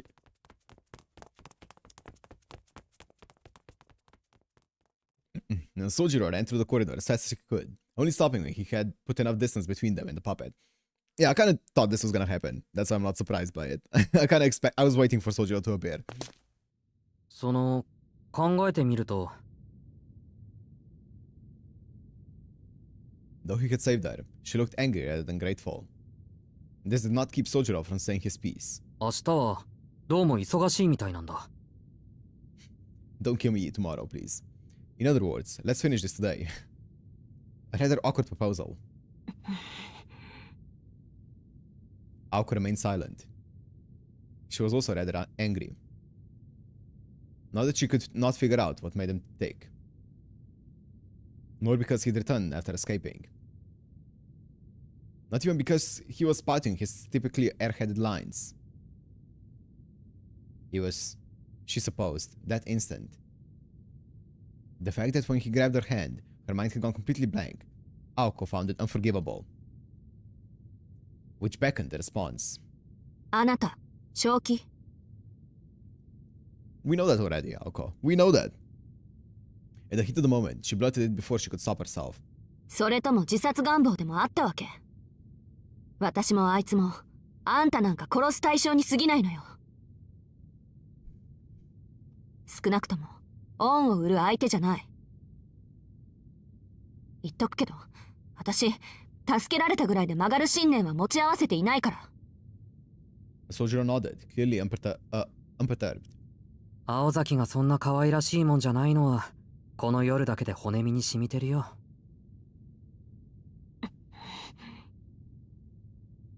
She found herself slightly offended. けど君は勘違いをしてるから少し正そうあいつの狙いは青崎だけじゃない君だけじゃなく俺も殺す気だと思う She was having none of it. Her eyes shot daggers his way. 話は最後まで聞くどうしてかっていうと1階の入り口あるだろあの細長い通路なんでかあそこから先に進めないんだ逃げたくても逃げ出せなくて仕方なく戻ってきた Aoko's eyes widened ever so slightly in amazement. She felt admiration rather than shock that her enemy would go to such lengths. それにさっきので完全に敵扱いされたあの人形、こっちをじろっと睨んできたしいや一瞬でよく見えなかったけど生きた心地しなかったな青崎も気をつけた方がいい多分よっぽど怖い顔をしているに違いないぞあれそれはご親切にどうもうんなんでこれはもう他人事じゃないんだ Of course, they didn't pick up on the sarcasm. 青崎と人形結論としてどっちが勝っても俺は殺されてしまうんじゃないかそうねそこまでやってるなら目撃者は消すでしょうね。私みたいに。だろ。でも俺はあいつには殺されたくない。え？ His words were decisive. As Aoko looked up at him, she could swear he was trying to encourage her. It was then that she realized Sojiro was looking even worse than before. ちょっと待って。大丈夫なのあなた。 The curse is taking its toll. Also, him being that close to the doll must have, probably took even more of a toll on him. まあ醤油を一升瓶飲むよりはマシではないかと。He tried to make light of the situation, but his forehead was clearly drenched in sweat. そうか。さっき人形に近づいたから。How could he possibly be able to withstand the curse that even made Aoko nauseous? She bit her lip, annoyed at herself for not noticing this earlier. Sojiro was such an airhead that she hadn't even paused to consider his plight. 下で隠れていようとか思わなかったの？その方がどう考えても安全でしょ？ She really could not understand him at all. それは青崎が言うセリフじゃないな。でもまあ長話をしている時間もない。そろそろ追いついてくる頃だ。He turned to look down the corridor. The crackling sounds of a music box could be heard creeping forth from the darkness. さっき1階にいて考えたんだ。君がやられても俺は殺される。ならまず奴をどうにかするべきだ。あなた、何が言いたいの？ She asked a question to which she already knew the answer. She did it to put him to the test. If he wavered even a little, she would have killed him there where he stood. 提案。あいつをやっつけるのに協力したら、俺のことは見逃してくれる？助けられたぐらいじゃ信念は曲げないって言ったでしょ。それに、あなたに何ができるっていうの？それは青崎が考えてくれ。得意だろ、そういうの。What? What do you mean? What can you do? I guess, let's see. The commander, who had the overall picture, was responsible for delegating roles to their teammates. It was futile to depend on someone who was unable to grasp the situation or evaluate the enemy's strength. Sojiro was proud to share that he knew this. He spoke the truth. Aoko was the only one who knew about Sojiro and the automata. That was why he pointed out that following her orders to the best of his ability was the only thing he could do. It may have seemed as though Sojiro had surrendered his capacity for self-thought, but in accepting that he was helpless, he was in fact giving Aoko his complete trust. じゃあ、私の指示に 100% 従うってこと？ああ。それに、これは恩とか義理の話じゃない。一人だと分が悪いから二人でかかるだけだ。善意でも好意でもない。取引って言わないか？ His eyes sparkled as if it was bartering in its truest form. まったく。This child must have done that from Tobimaru, Aoko thought. Though she refused to let him see it, she smiled inwardly. Sure, he had gotten the best of her just now. But there were times when defeat was not the worst outcome in the world. 労働と報酬ってわけね。それなら理にかなってる。うん。言いたくないけど。She relaxed her shoulders and sighed. Her face cracked into a wicked grin, as if her fears had suddenly washed away. それ、結構私の好みよ。Aoko repaid Sojiro's trust in equal measure.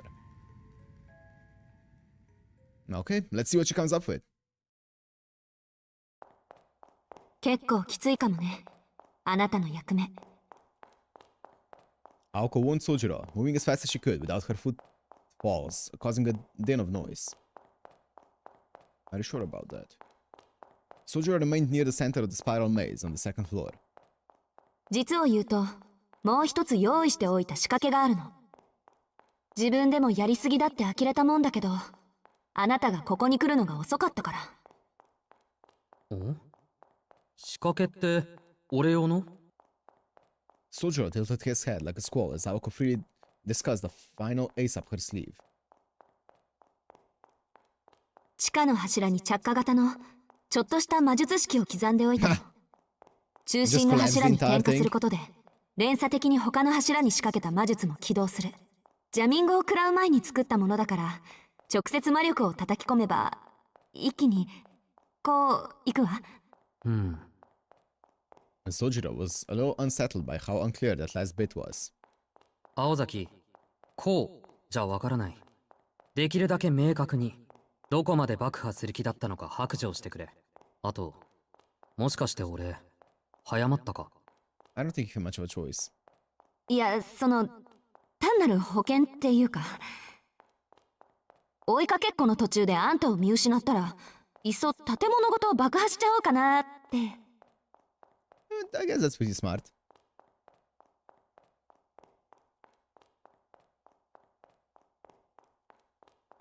It was her policy to be thorough to a fault. After all, she laughed, embarrassed to hear herself say it aloud. いくらなんでも徹底しすぎてる。Faced with Aoko's cruelty, Sojiro forgot about the situation at hand and protested from the bottom of his heart. 何よ、いいじゃない。そのおかげでなんとかなりそうなんだから。She shot back. Aoko dashed down the corridor, mumbling things that probably would have sent Sojiro packing if he heard them. The strategy was simple. Aoko would use the escape route to the right and avoid the puppet while making her way down the basement. Upon reaching the central pillar, she would infuse the formula she had prepared with magical energy and escape. Once ignited, it would take about a minute for the chain reaction to spread to the whole house of mirrors and another minute for the building to collapse. She would be cutting it a little close, but because she had committed the maze to memory, she was sure she could make it out in time. Aoko assumed that the chain reaction caused by the pillar would clear the barrier that the puppet had placed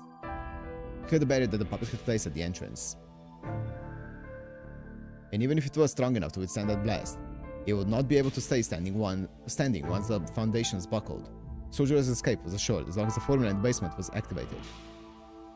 Next came the most important part. The automaton was at a disadvantage in the obstacle-laden house of mirrors and was unable to move at full speed. If it was near the center of the second floor, then when the building collapsed, it would be caught up and crushed by it. So the problem was keeping the puppet on the second floor until Aoko could make it down to the basement. 当てにしたからね、しずきくん。せめて3分ぐらいは引きつけて。3 minutes! Ideally, he would be able to keep it busy until she could activate the formula.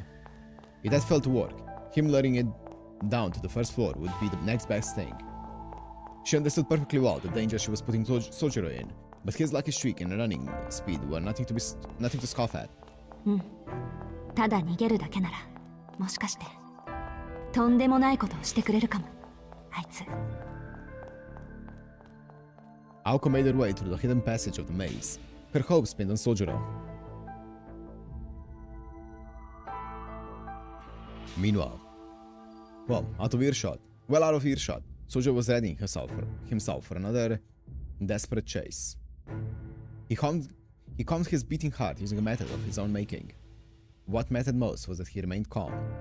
The plan was simple enough, and Aoko's orders were succinct and easy to understand. 10メートルぐらいの距離を保って、できるだけゆっくり通路を3、4周すること。横道は鏡のつなぎ目で覚えて。ここなら左回りで6、3、7、2枚目にあるから、そこをぐるぐる回ってれば比較的安全よ。Them really taking their time with this fight. It was essentially a looping marathon. As long as Sojiro kept his distance from the puppet's extended arm and to allow to track him, she could continue to chase him indefinitely. Simple though the task was, Sojiro was putting his life on the line as bait. And then there was the final order to run as fast as he could to the exit when the building began to sway. 結構じゃなくて、かなりきついんじゃないかな、これは。He nervously stuck his head out from around the corner. He could hear the sound of the music box on the other side of the corridor. First, he had to make eye contact with it, then head through the shortcut on the right and begin their game of tag. He spotted it and braced himself. Closer, closer. fearing that her arm could fly at him at any moment, he went over Aoko's instructions in his head. あれ However, he could not quite remember which pain led to the first hidden passage. Oh boy. The third, the sixth, the ninth.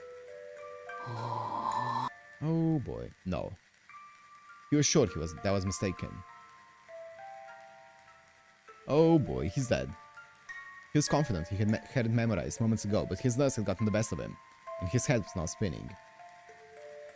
Then, Soldier realized that the sound of his pursuer was beginning to grow distant. And at an incredible speed. Uh-oh, that's scary. Oh, it became... okay. Okay. 何 It became an arachnid. The unusual silhouette of the puppet astonished him. 07. Before it had taken the form of a beautiful girl. But now it made a bizarre transformation. And it turned to the first floor to pursue her primary target. いや、それは Yep. Soldier was no longer sure what to do. Before he'd even had the time to mourn his failure, the puppet had vanished out of sight. I'll help, so let me go. Or so he had said, but now he could not follow it through. さて、自分はこれからどうしよ Alone, he tilted his head in frustration. He spoke into the darkness as if Aoko would be there to answer him.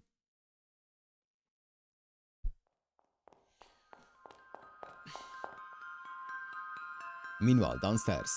As soon as she arrived on the first floor, Aoko understood what had transpired above her. She did not even have to strain her ears to hear the puppet. Even during its heyday, this attraction had never made sounds like the ones she heard coming toward her now.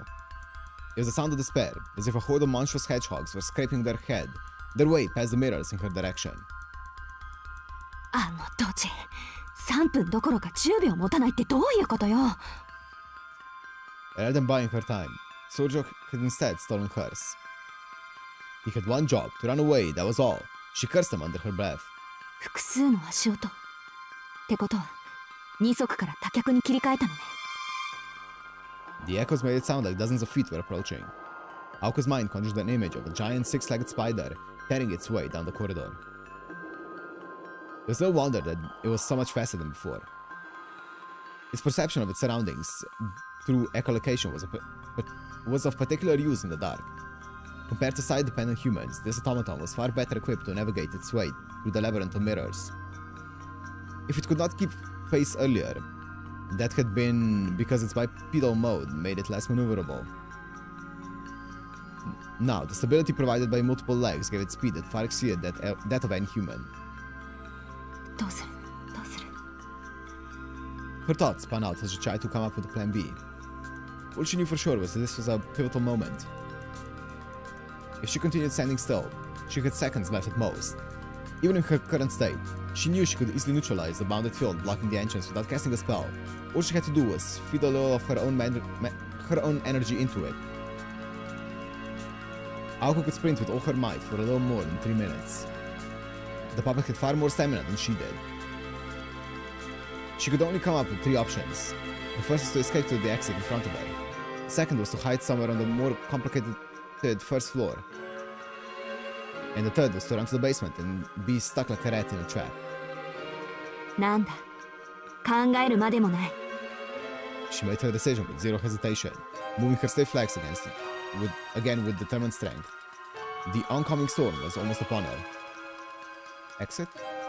Her resolve firm, she turned and ran, descending into the darkness. Oh. Interesting, okay. Sure. Oh. No matter what, a finale should be glorious. This would be the Mirror's Castle's final scene. 2 humans and a puppet. A young sorceress ran towards the subterranean heart of the castle. While an autonomous antique chased its prey into the depths of a demonic dungeon.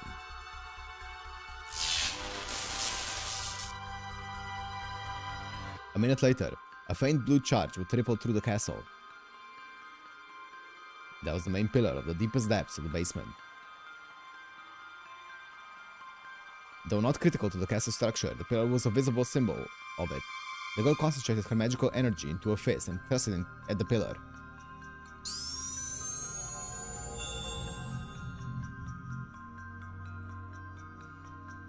This was the blow that would bring down the castle. She imagined the destruction and she threw one punch, and that scene blossomed into reality seconds later. It was simple ignition magecraft, meant to release the condensed magical energy engraved into the 4 pillars at the corners of the structure. Using electricity as a switch meant virtually instantaneous activation.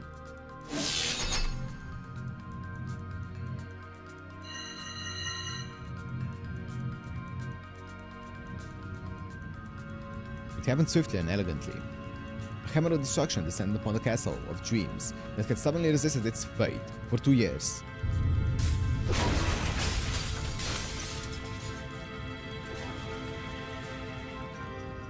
It was almost a joyous sound.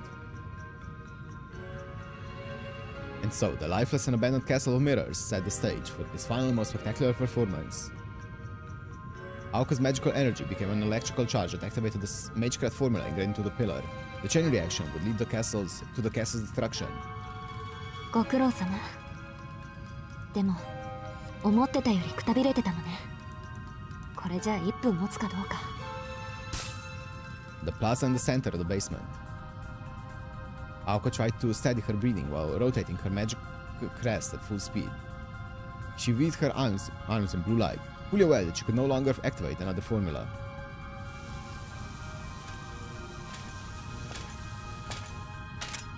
On the last stand, her labored breathing refused to settle. She stood at the center of the basement. Without being spotted even once, she had managed to make it all the way to the central pillar.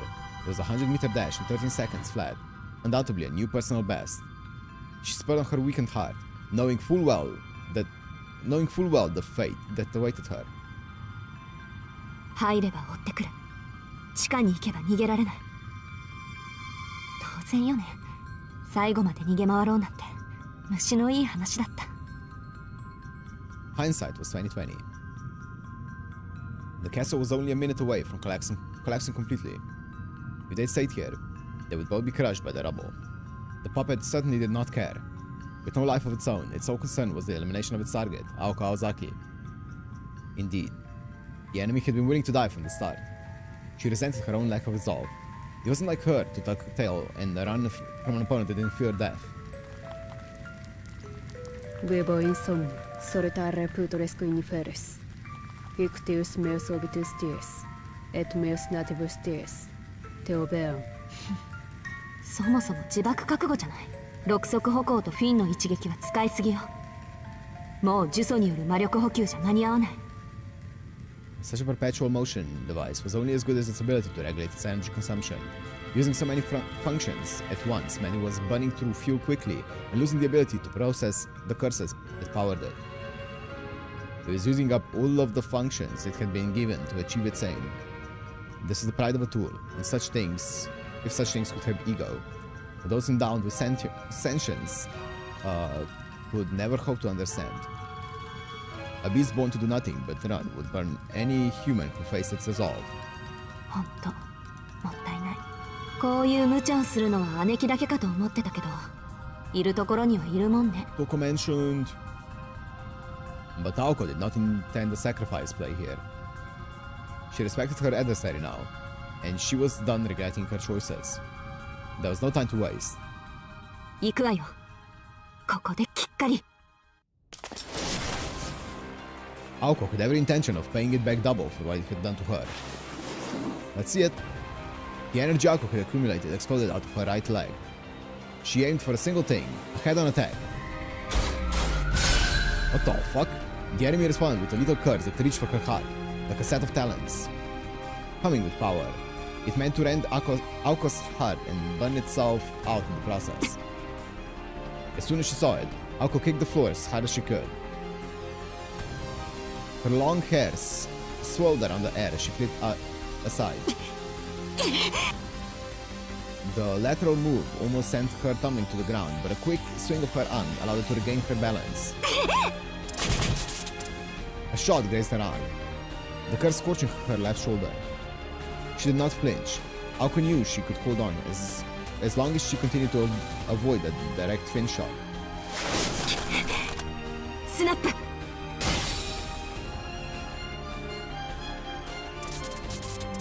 Off balance and in pain, it took her a half a second to recover. The moment she raised her head, she deflected the attack with a fist full of magical energy. せーの If the puppet had a will of its own, its eyes would have popped right out of its sockets. It would have been floored. Shocked at the strong will that allowed its girl to perform a series of moves like this. クラック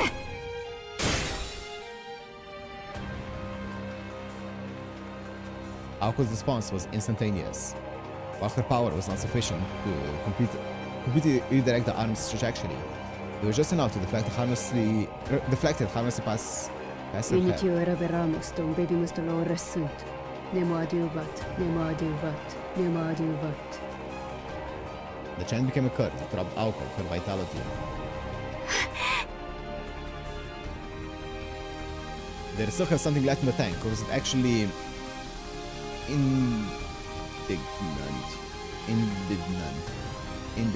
indignant? Whatever the reason, Aoko was easily able to resist its weakened defensive maneuver.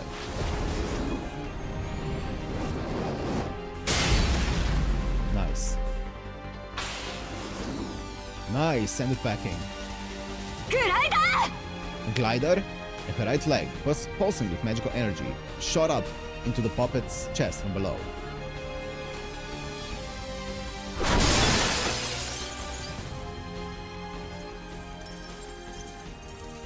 It was much lighter than Aoko anticipated. Or rather, she felt little resistance. An automaton's weight was determined by its internals, the size of its power source. Ironically, it was the superiority of its music box engine that would prove to be its downfall.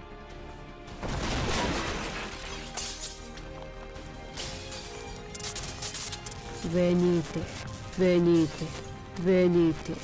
Meum sepulchrum. Oh, stay down now. Holy fuck.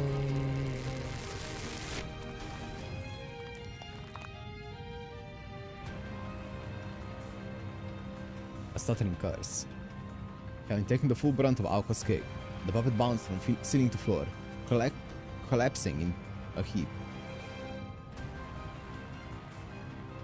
Its internal construction had been warped by the impact, leaving the drum of the music box that powered the puppet warped as well. 恨むなら設計者を恨みなさい。ダイナモの一つでも積んでいれば。で、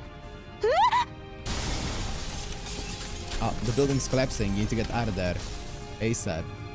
Parts of the ceiling came crashing down in front of Aoko, snapping her back to her senses. Yep, no time for trash talk. Get the fuck out. どうやってぶっ倒したんだろう。 She was so stunned by her own victory that she forgot the House of Mirrors had already begun to collapse. こっちの方がやばかった。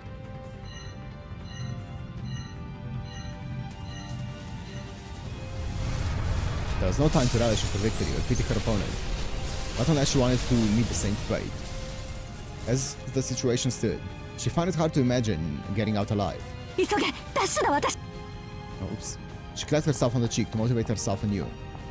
This is her bounty for finishing their battle in a matter of seconds. Her breath ragged with excitement. Aoko ran for the exit.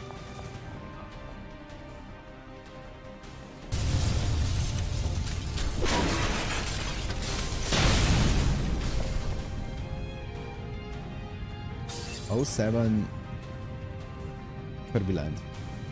The collapse was intensifying by the second. Having lost its support pillars, the castle was buckling under its own weight. この邪魔。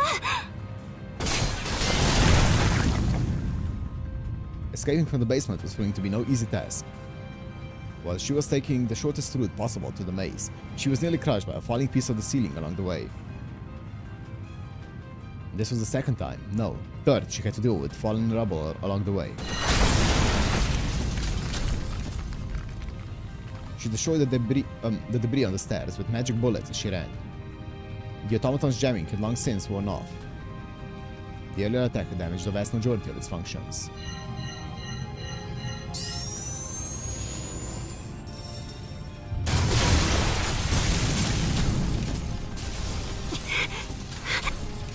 Aoko's breathing was heavy as she ran. Desperation sparked her brain into overdrive. The ceiling seemed to be collapsing in slow motion. Lives seemed to flash before her very eyes. Each second stretched to 5. Her frayed nerves made it hard to tell the time.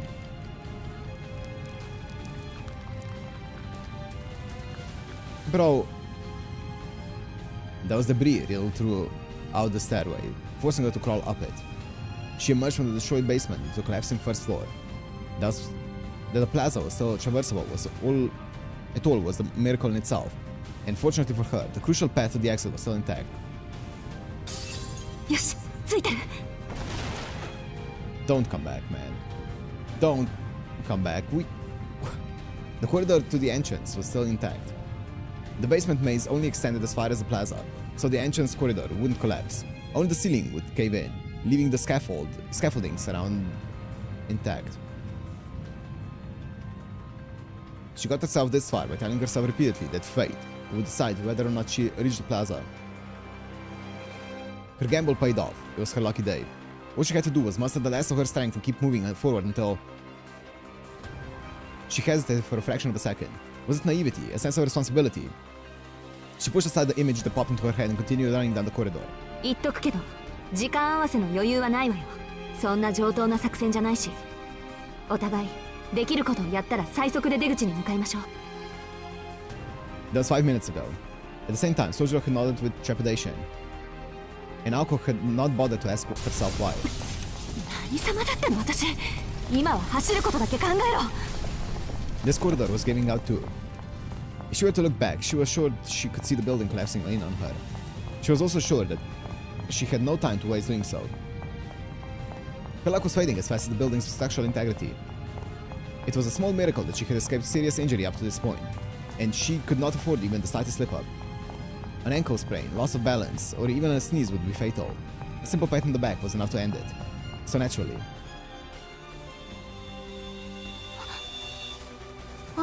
Oh, oops. There it was, clear as day. Yep, one of the datchetes of the stairways. That has risen to take her down with it. A corpse that had crawled its way up from the depths of hell itself. It was still operational. And it was still armed with curses. It had crawled after her, watching as Aoko desperately tried to save herself. The puppet's arm shot forward. While Aoko did not turn to meet it, she could see its reflection in the mirrors. E salvati, e salvati, e salvati, e salvati. Extend, extend, extend. This time, she could not dodge it. There was absolutely nothing she could do. The puppet with her face sang. Venit domum meum, lut sine somnium, et pulvere simile quotidiano, cor prego, te judico.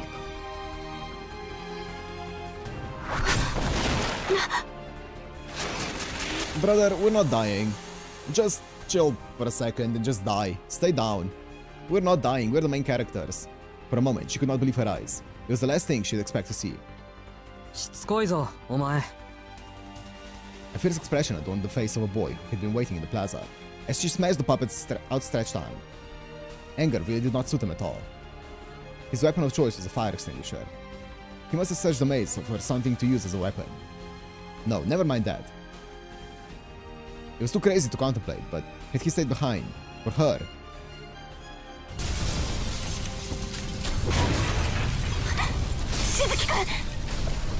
Aoko stopped the feet she had sworn would never stop moving, and extended a hand out to him.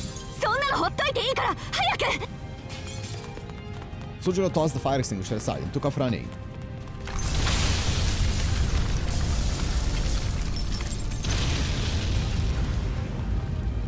Pieces of the ceiling continued to collapse like dominoes. They kept moving the dust and dirt following in their wake. Their shadows raced through the collapsing corridor with all their strength.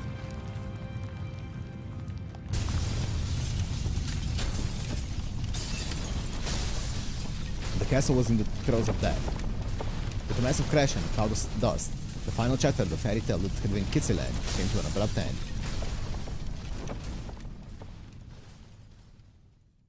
Please.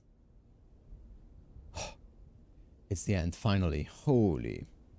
Oh my god. Okay, finally. This duel to the death was over. For a moment, amidst their swirling emotions, any past enmity was forgotten. The two collapsed on the lawn and based in strange solidarity. Best. The ringing in their ears subsided before long. A tremor of such magnitude seemed impossible in an amusement park like this.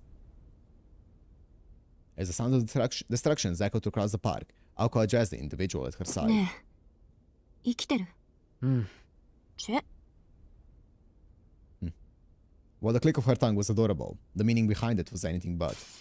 青崎、あいつどうなった？見ての通りよ。今頃バラバラ死体になってるんじゃない？ Soldier sighed, not wholly relieved by her frank response. His reason.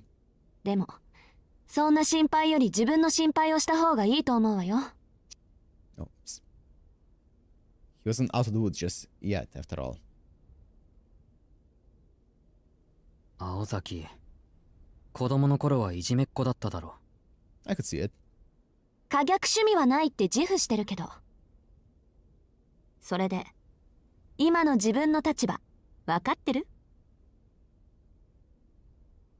She sat up and smiled.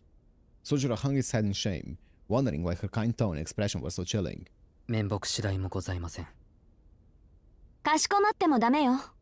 あの提案には大前提があったわよね。これは取引だって。あなたが役に立つのなら見逃してあげるっていう。わかってる。だから面目ないって言ってるだろ。Sojiro made a show of avoiding her eyes, like a pouting child. Ako was taken aback by the sulky display. Perhaps he was angry at himself rather than her. He was not mad because she would not let him go. He was mad that he had not done his part. Ako sighed for what seemed like a millionth time that day. She could not figure out what surprised her more, his unconditional kindness or her naive approval of it. じゃあ、覚悟はできてるの？そんなのはできないけど、約束だからな。結局は何もしていないし。It was suddenly the case that he failed to do any of the... Wait, it was suddenly the case that he had failed to do any of the things she had expected of him. But just then, she glanced back at the collapsed house of mirrors. What had he done after failing so spectacularly? He had searched for the extinguisher so he could use it as a weapon. And waited patiently in the plaza as the maze collapsed all around him just because he thought it was wrong to leave her behind. It was a foolish choice, and the exact opposite of her choice to run towards the exit without hesitation. ま、それでよしとするか。She was satisfied, even as she was shocked at how naive she was being. It was true that he had saved her. She smiled inwardly, admiring, if only for a moment, the bravery he continued to show in the face of such extreme circumstances. 役割は果たさなかったけど、アフターケアは合格だし、約束は守らなくちゃね。With a nod, she pulled herself to her feet. 約束は、ま、いつか守ってもらうとして。The girl tried to keep a straight face as she offered a hand to the boy still lying on the ground. 結果はどうあれ手助けしてもらったし、特別サービスってことで、今夜はもう手を出さないであげる。Sure. Huh? She bashfully averted her gaze. Though her profile appeared different than it had in the past, it was clearly still the face of the vibrant girl he met that day. He met the day he first arrived in the town. 何を？ The tsundere. As if she had felt his eyes on her. As if she had felt his eyes on her, she shot him a frowning glare. いや、突拍子もないけど、青崎は律儀だなって。He took her outstretched hand. Feeling his weight as she pulled him up, she could not help but think that he was about the last person she wanted to hear that from. ところで、今夜はって言うけど、明日からは？さあ、ま、その時になったら考えるわ。She shrugged her shoulders as if she was not sure herself. The response was so unlike her that made Sojiro smile. Was it the solidarity of having escaped death together, or their fleeting camaraderie that made them do so? It might have been for this night only, but the air between them was kind and gentle. A lot had transpired, but the midwinter nightmare had come to an end. The pair had overcome many trials and tribulations, and could now leave the mirror realm in their wake. But before that... 随分と身勝手ね。 Oh, is that Alice? それはあなた一人で決めていいことだったかしら、青子。 It sounds like Hanakanaza.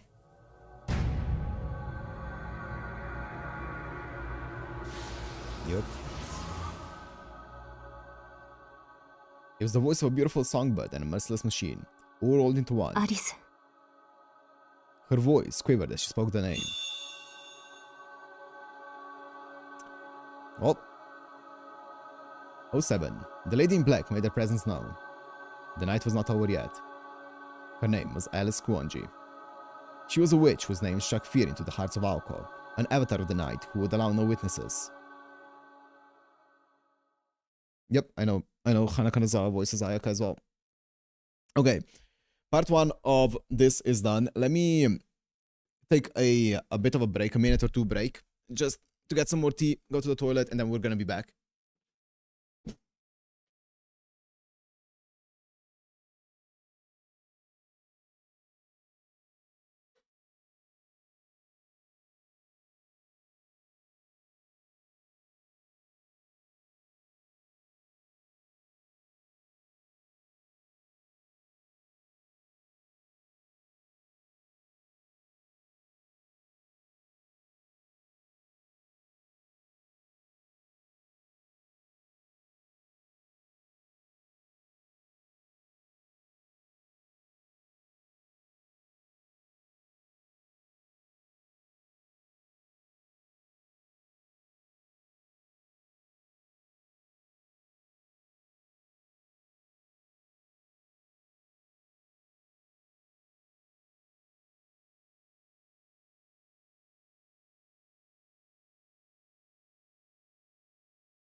Okay.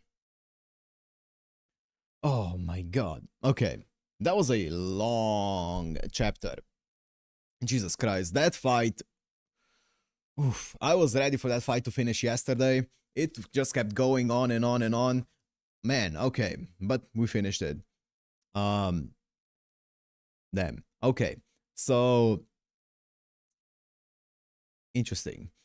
I get what they were going for, why they were making that fight so long, right? They were really pushing Aoko to the limit to show her abilities, to show how much she can do and stuff like that, right? To show her the exact limits of her strength. But Jesus Christ, that fight was long.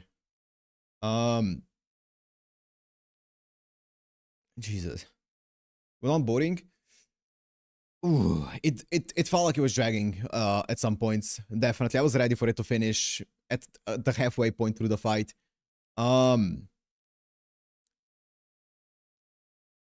It's still the same chapter. I know.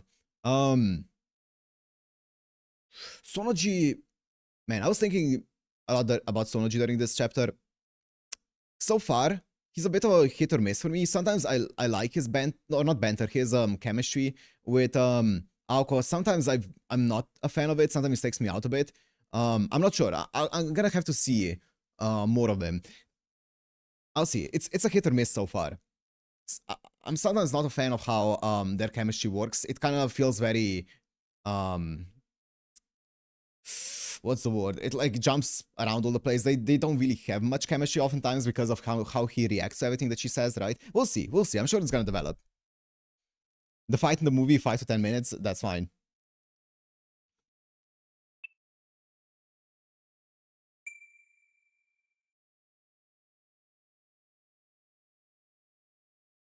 We will see how it's gonna go.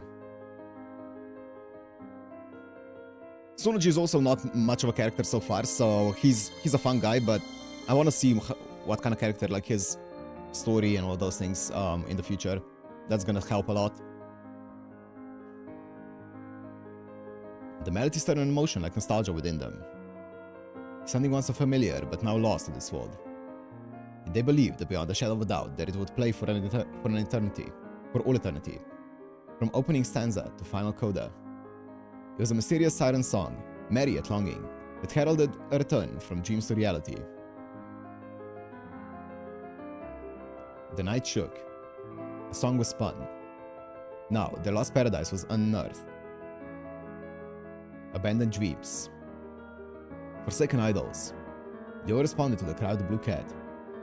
The name of that bell was Still Diddle Banquet of the Night. All fables made possible. All marvels made real by the magic of Alice Squonji, more magical than magic itself.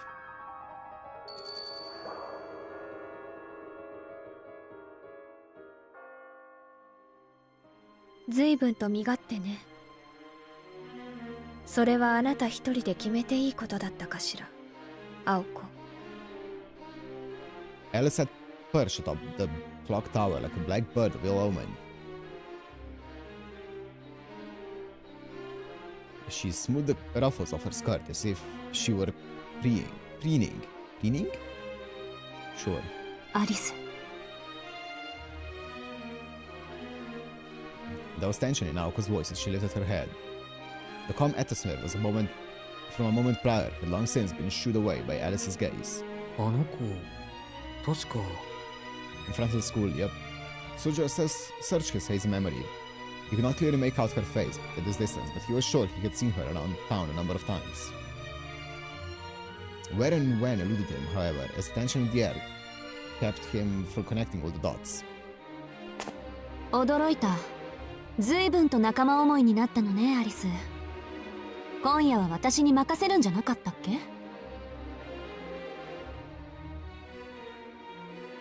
Aoko readied her guard and took half a step forward, unconsciously. From an objective standpoint, it almost looked as though she were protecting the figure beside her. Alice's silence grew even heavier. Her eyes, fixed on the ground below her, were devoid of emotion. An indescribable sense of dread and pressure laid claim over the plaza. Kone? If he strained his ears, he could make out the faint ringing of a bell echoing in the distance. The rippling sound wave seemed, unbelievably, to be emanating from under the ground. なあ、青崎。あの子。黙ってて。Sojiro stepped back, trying to stay out of the way. It was as though he had been told to go to hell, with the crime of asking the girl if the girl was Aoko's friend. Sojiro, そうね。 you gotta read the atmosphere for a 仲 bit. 間思いに当てはまるかは微妙だけど、良くない予感がしたから様子を見に来ただけ。別にあなたの仕事を疑ったわけじゃないわ。それはどうも。どうせならもう少し早くその良くない予感とやらに気づいてほしかったけど。でもま、ご覧の通り自己解決したわ。夜も遅いし、さっさと帰っていいわよアリス。私の仕事っぷりを疑うわけじゃないんでしょ。 Their eyes locked on one another. Alice's stare was uncomfortably cold. Aoko's was bold, daring Alice to air her complaints. いえ、気が変わったわ。せっかくだし二人で帰りましょう。その方があなたらしいわ。帰りしな、人形の話でも聞かせてちょうだい。らしいって何よ、らしいって。いいから帰れ帰れ、ぐうたらアリス。部屋に閉じこもって役に立たないムクドリでも作ってろっての。 Okay, that's a bit far. A bit mean. A disappointed sigh escaped Alice's delicate lips. It seems that the black-clad girl was more astonished than angry. 青子、口にしたくないけど、本気？ Quietly, Alice questioned her roommate of nearly 2 years. 呆れた。二人で秘密を守ると言ったのに。まだ半端にそっち側なの？それとも情でも移った？別に情っていうより私の気分よ。だいたい方針なんてその場その場で変わるもんでしょ。気分ならなおさらよ。そっちこそ一度した約束は絶対守るなんて時代遅れなんじゃない？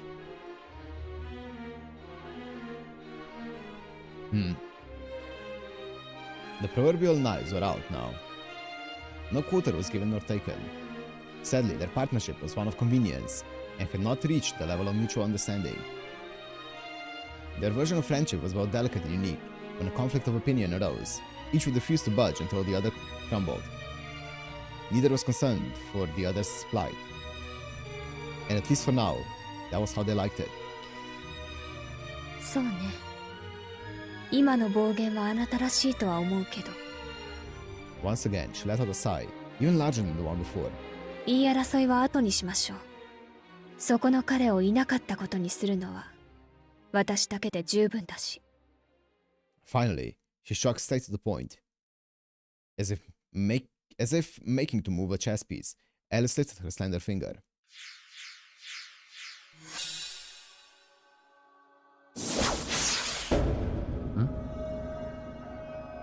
Even this simple action seemed mysterious to Sojiro, the same boy who had been hunted by his classmate Aoko Ozaki and borne witness to an automaton. Aoko's violence and an animated doll. Though perhaps far beyond the realm of logic, both these things were derived from reality. As surprised as he was, there was no need to think of them as total mysteries. However, when the thing appeared out of thin air from a seemingly unrelated gesture, he had no words for it besides mysterious. Sojiro stood motionless, captivated by this stage performer's magic trick, as the girl's single finger magecraft turned into an attack directed at him. Oh, that was Aoko's.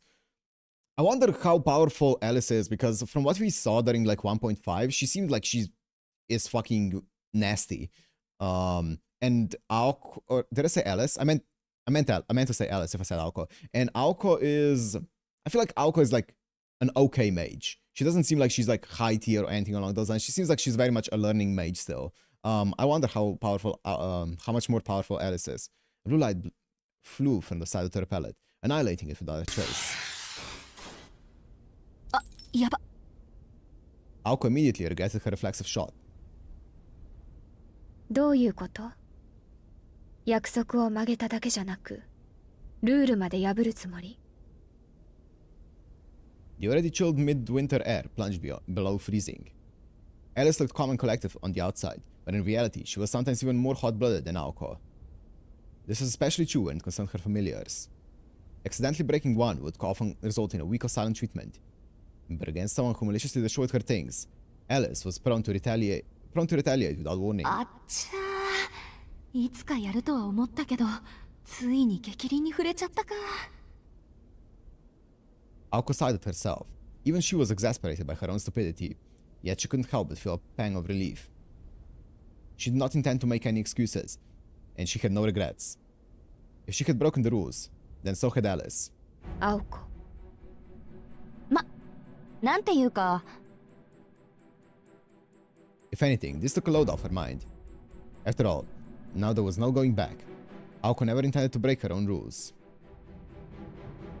If there was anything for Aoko to regret, it was putting too little power into her shot. 私的に今夜こいつに死なれるのは困るのよ。なんで日を改めて殺しに来てくれないアリス。いいでしょ、たった1日ぐらい。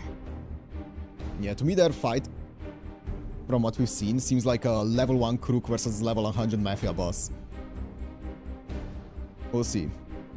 To Aoko, it was simply natural to take on a pro bono case in defense of an innocent suspect. それは市場？悪い？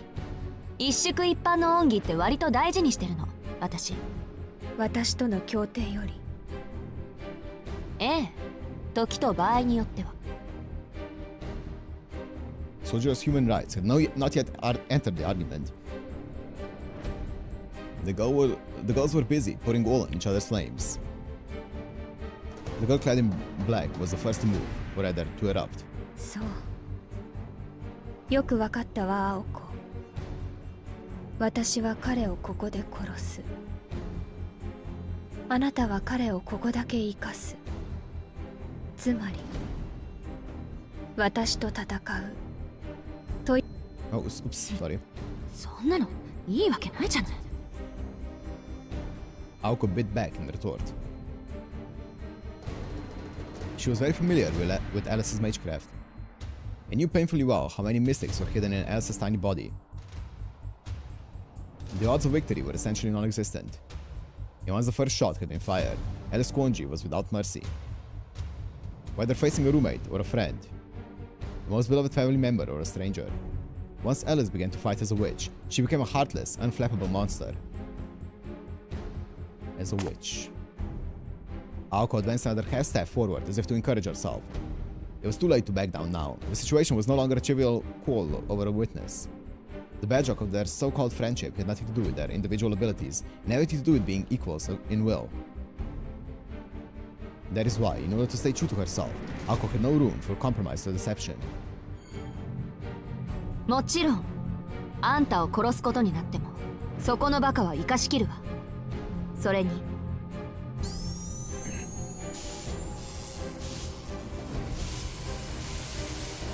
Yep.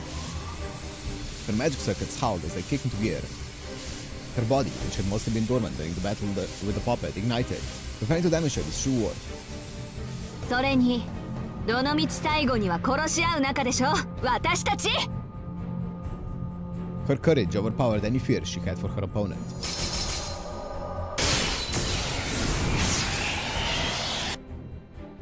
Turning her body, her magic circuits, to become like the barrel of a gun, Aoko fired a magic bullet. It was an exceedingly basic magecraft formula. There was no nature interference, no creating of wind, parting of water, nor hastening of decay. It was simply the process of converting the imaginary activity known as magical energy into something real, before releasing it as heat. Thus Aoko's destructive power was equal to her supply of magical energy.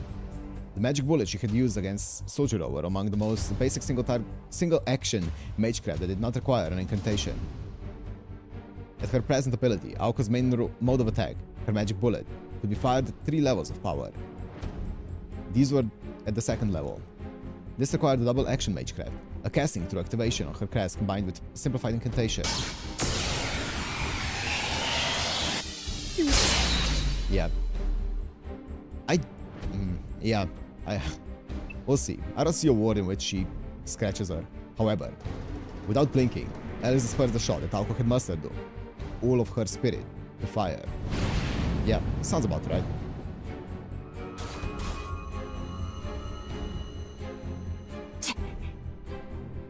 Aoko tutted in frustration.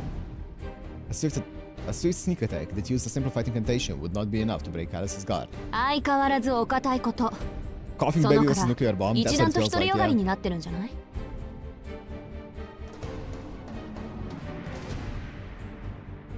Aoko provoked Alice in order to disguise her own lack of composure. Somehow Alice seemed delighted by Aoko's bravado. 売り言葉に買い言葉。こういう勢いだけのきっかけは初めてだ。 Oops. 驚 She's い gonna た domain わ。 expansion in your ass. こんなくだらない理由でもその気になるものなのね。Oh, fuck. Alice giggled. Smiling with heartfelt amazement, Alice gestured her left hand toward the earth.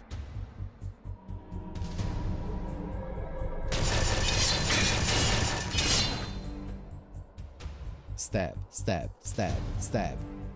Countless utensils shot out from underneath the cobblestones paving the plaza. しずき君、後ろに飛んで。She grabbed his hand as she shouted, jumping backward before he even had a chance to respond.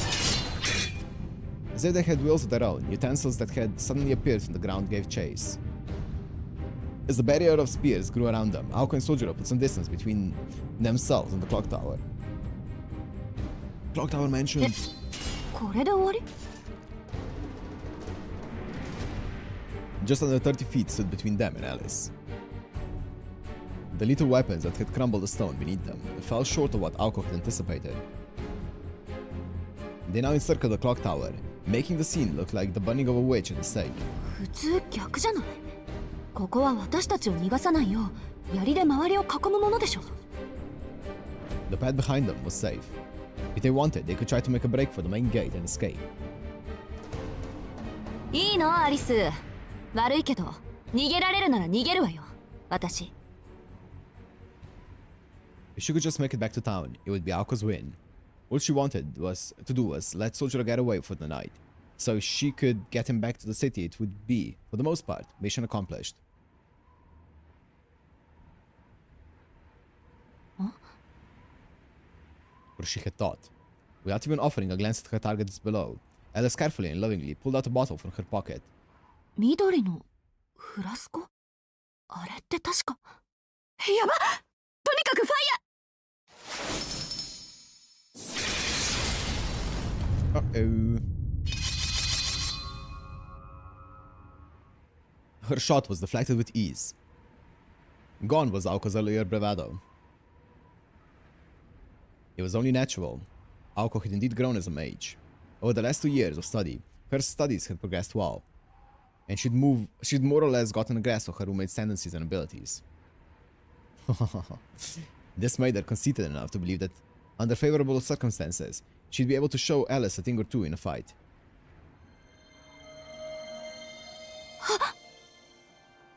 Alice uncorked the magical bottle. A gentle breeze caressed her cheek. Diddle Diddle flew as the new player stepped into the stage.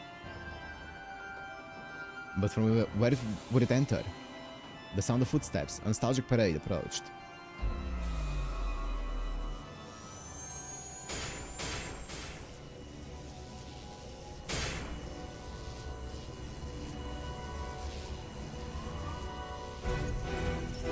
Ooh, the OST! うっそ。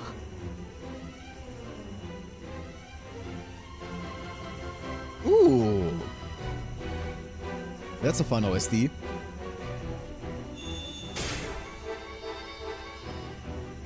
What emerged was a miracle that Aoko Ozaki, an apprentice mage, had never witnessed.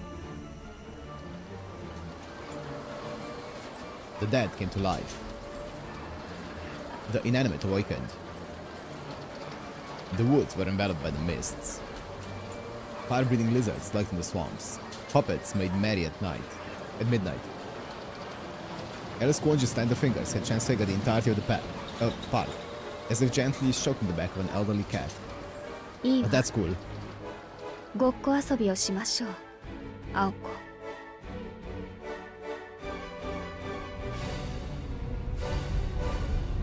For one night, the wasteland of dashed hopes and dreams was restored to its former glory. Even the moon, it was an immortal monster ready to devour reality. A dark fairy tale that, once unleashed, would never let its prey escape. 逃げられるものなら逃げてみせて。どこまで行けるかわからないけど、この夜を越えることができたのなら、あなたの勝ちにしてあげる。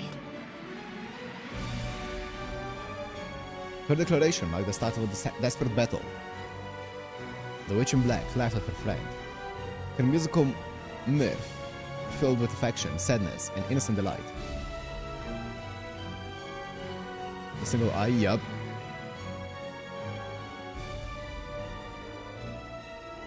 of faded glory returned to Kitsy Land.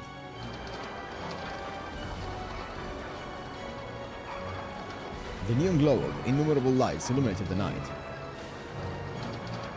Speakers filled the air with the sound of vinyl music. Merry-go-rounds, small and large, whirled round and round. All in all, it made for a mind-bending spectacle. It was suddenly possible to power the facilities by transmuting magical energy to electricity via alchemy. That said, simply supplying the park with electricity would not have brought back to life that which was broken. The young woman did this not by mixing chemicals into a compound, but by melting down divine providence into a witch's brew. Melting down divine providence into a witch's brew. まずいわね。アリスのプロイは何個か見てきたけど、 Ploys. 今回のは桁が違う。 Okay, Set. interesting. Stifling her anxiety, Aoko fired up the crest on her right arm. If magic circuits were a mage's engine, then their crests was software that assisted their magecraft. For the fledgling mage Aoko, this was her trump card. All she had to do was supply magical energy to her crest-based formula. It may not have been the strongest magecraft, but it was hers. Proof that she was the successor of the Aozaki lineage. 講師2層、直流数も。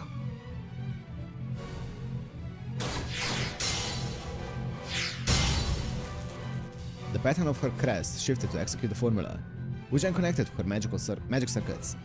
The process assembled trains changing rails, a puzzle involving dozens of circuits. She constructed it as swiftly as possible without sacrificing the quality of its construction. Instant magecraft cast without an incantation would not be enough to reach Alice Kuonji.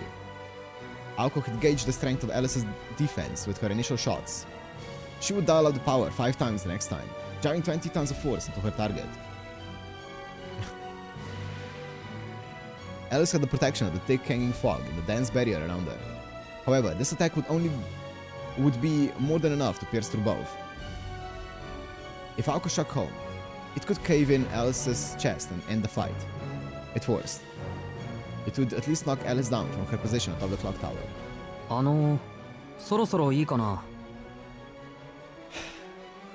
As always, there was one guy who pulled a deadly tension, pulling Aoko out of killer mode. SonoG had been looking back and forth between Aoko and Alice in confusion. それでどういう話になったんだ？ Said it like he might ask for directions for the train station.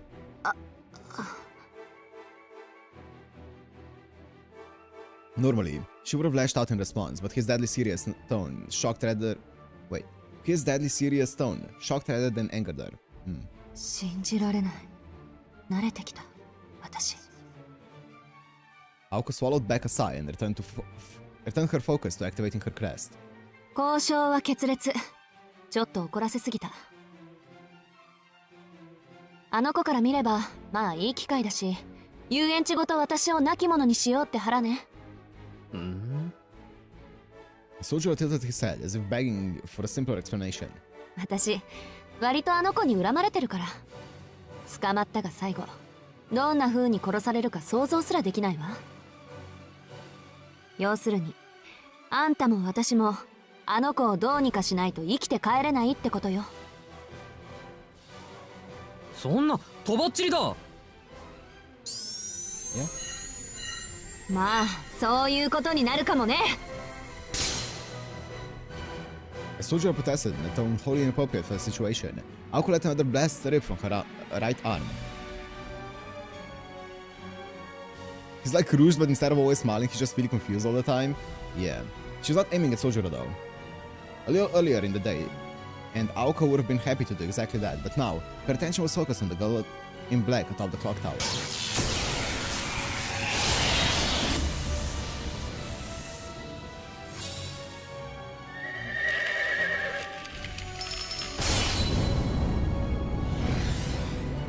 That's cool.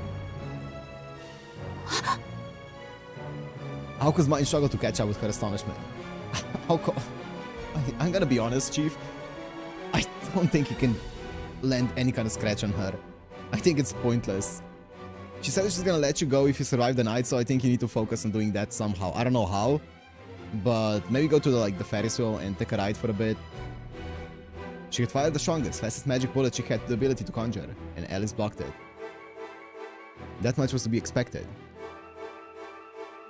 When Alice had her mind to defend herself, such an attack was child's play. But what just happened? Something Aoko had never seen before leapt to Alice's defense. A team of horses? A plague of locusts? No, those exist in the real world, unlike what Aoko had just witnessed. Normal creatures could not form like a spontaneous cloud of fog and then dissipate just quickly into the night sky.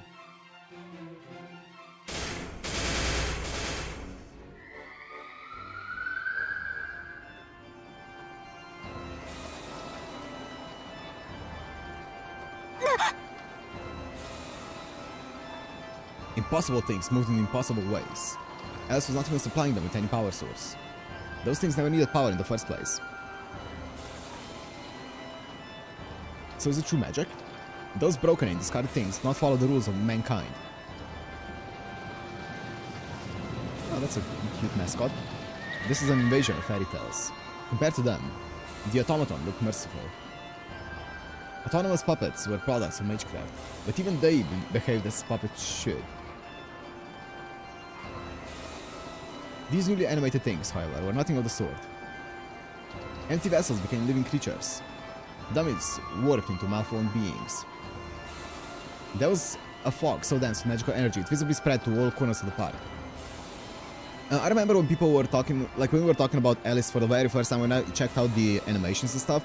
As I said, I don't remember the animations and stuff, but I remember people talking about like fifth true magic or something along those lines. I don't remember. I don't remember the details. I remember people bringing it up though. Bringing with it a monstrous welcoming party that easily outnumbered 1,000.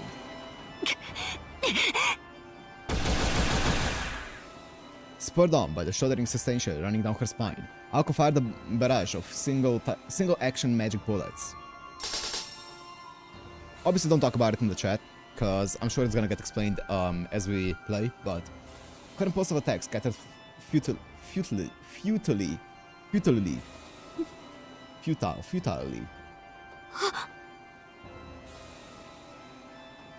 The knights of the merry-go-round soared into the sky. Green, fire-breathing lizards flocked.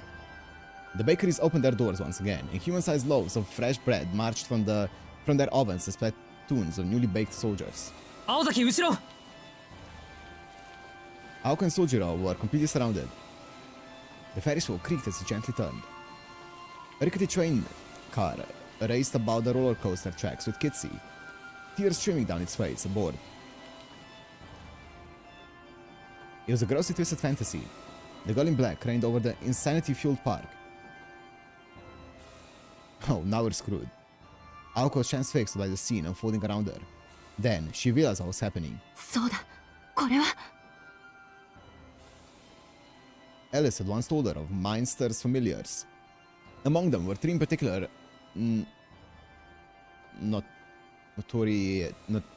notoriety, one of which she recalled being capable of something similar to this, and it was called... Okay. Ploy Kickshaw Flat Snark. Cool. Aozaki, dakara uchiro! That doesn't really mean much to me, but that's cool.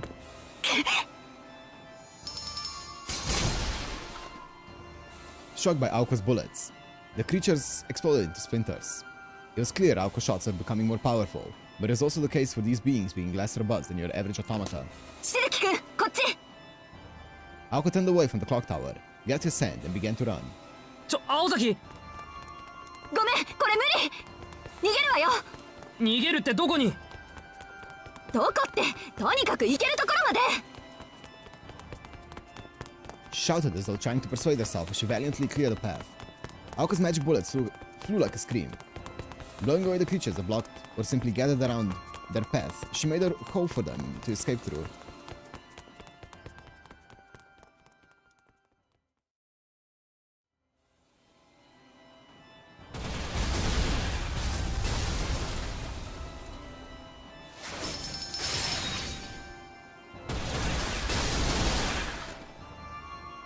Magical bullets exploded like blue fireworks.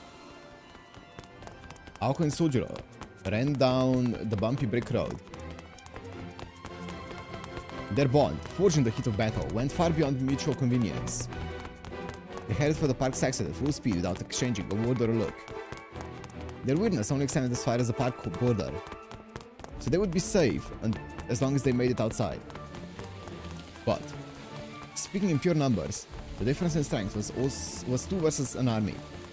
Or rather 1 versus an army, yep. Soldier was hardly useful in this situation, and manpower wasn't really the issue here, since they were facing puppets. さっきの大丈夫？上からこうでっかいハサミが落ちてきたけど。Aoko shouted as she blasted away the monster that stood in their path. There was no time to stop for breath, or even to look back. なんとかギリギリ。A soldier pursued. His voice, too, had naturally become shrill. 5 minutes earlier, they had broken out of their siege at the plaza surprisingly fast. It seemed that the residents' awakening differed case by case. So loud. With larger creatures taking additional time. ラッキー、朝に弱いタイプばっかと見た。Aoko joked as she mowed down the small fry that popped up. But then, without warning, something outrageous extended its way down from above them. It's the claws of the 60-foot lobster adorning the roof of a seafood restaurant. That's cool. Its pincers were like a guillotine. As Aoko and Sujiro cut across the front of the restaurant, the Red King pressed in at tremendous speed, keen on splitting them each in two. しずきくん、Uターン、こっちはダメ。The gate was just on the other side of the restaurant, but they had to take the long way around in order to lose their giant lobster snapping at their heels. Waiting along their detour had been a horde of monsters, too hard to count. なんとかギリギリ。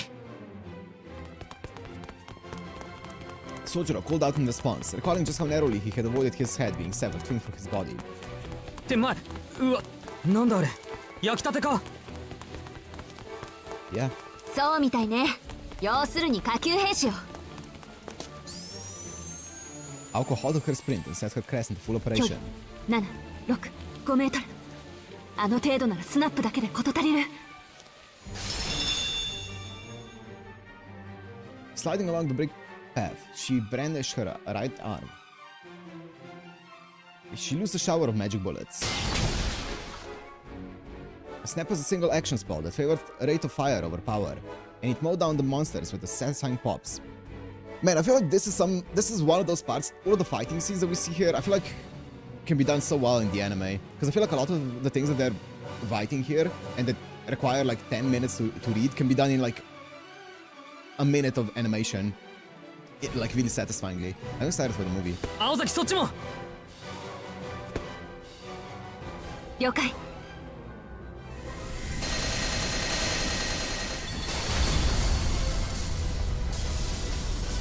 Blue explosions bloomed along the lamp-lit promenade.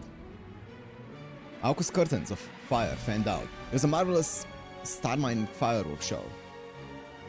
The toy bread man turned into charcoal. いける。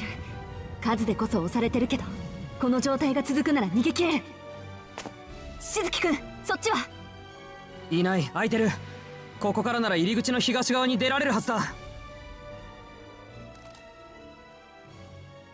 With magical barrage up that would leave an average spellcaster blue in the face, the novice mage broke through the siege. Yeah, I know, Robert. Meanwhile, a single bird keenly watched everything unfold. Yo, what's up, Robin?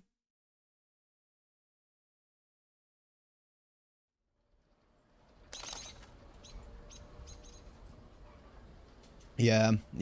You thought I was gonna do a good job with like the bright art style of this and bright scene of this amusement park. Chirp, cheep, cheep, cheep, chirp. Now the bluebird descended into its master's field of vision. It made its high-pitched call. The girl listened expressionlessly to the report. 構わないわ。予想通りよ。撃つこと、壊すことしか脳がなくても、青子の魔力の使い方は波じゃないから。急増の使い魔じゃ、まだ相手にはならないでしょう。The robin flapped its wings as it tweeted in response. Perhaps he was criticizing Alice for complimenting Aoko. Or perhaps he was jealous of Aoko for being praised by Alice. Alice could barely make sense of that chirping rant. Aoko Aozaki was a novice mage. Until just 2 years ago, she had grown up with no background in magecraft. Compared to Alice, who was raised as a witch from birth, Aoko possessed far less talent and experience. There was simply no comparison to be made. In a contest of skill in magecraft, 10 times out of 10, Alice would be declared the victor. However, that narrative changed when it came to a battle for life or death. Alice Konji was not the type of mage suited for combat, while Aoko Aozaki, on the other hand, was built for it. In a contest that pitted magical energy against magical energy, even Alice would concede that Aoko had the upper hand. What?! Aoko's manipulation of magical energy was extraordinary. The scale of her magic circuits was smaller than that of Alice, but their rotational speed, durability, and output quality, not to mention efficiency, were otherworldly. That was Aozaki's hallmark. Though she had many failings when handling a sophisticated formulae, in just 2 years of practice, Aoko had surpassed Alice in simple formulae that merely required an energy input. Jesus, what? I guess they're so different, like, their abilities are so different. It's like pitting a bicycle and a Burj Khalifa in a race who could, in like a 100-meter race or something, right? The bike would probably end up winning.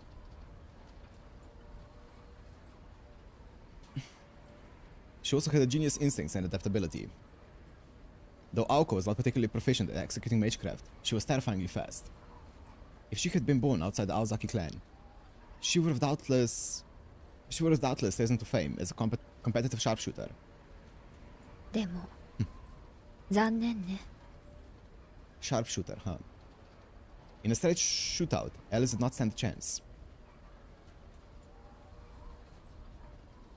Alice Konji had never bothered to learn primitive magecraft like magic bullets in the first place.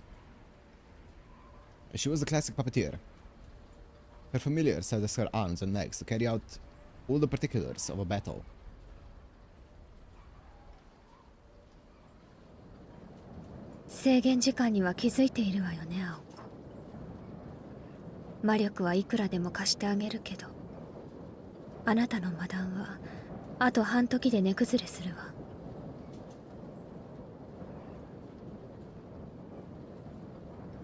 Yeah, exactly, Robert. It's just like two people that should be incompatible, but when it comes to like a specific competition, yeah, the lesser one could win it.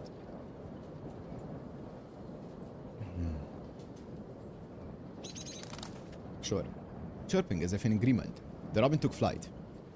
It had been nearly 10 minutes since Alice had made the amusement park into her dominion. To what would the green fog give birth next? Aoko and Sojuro, still running about, would soon come to understand the gravity of their situation. What do you mean soon? I feel like this situation is pretty grave as it is.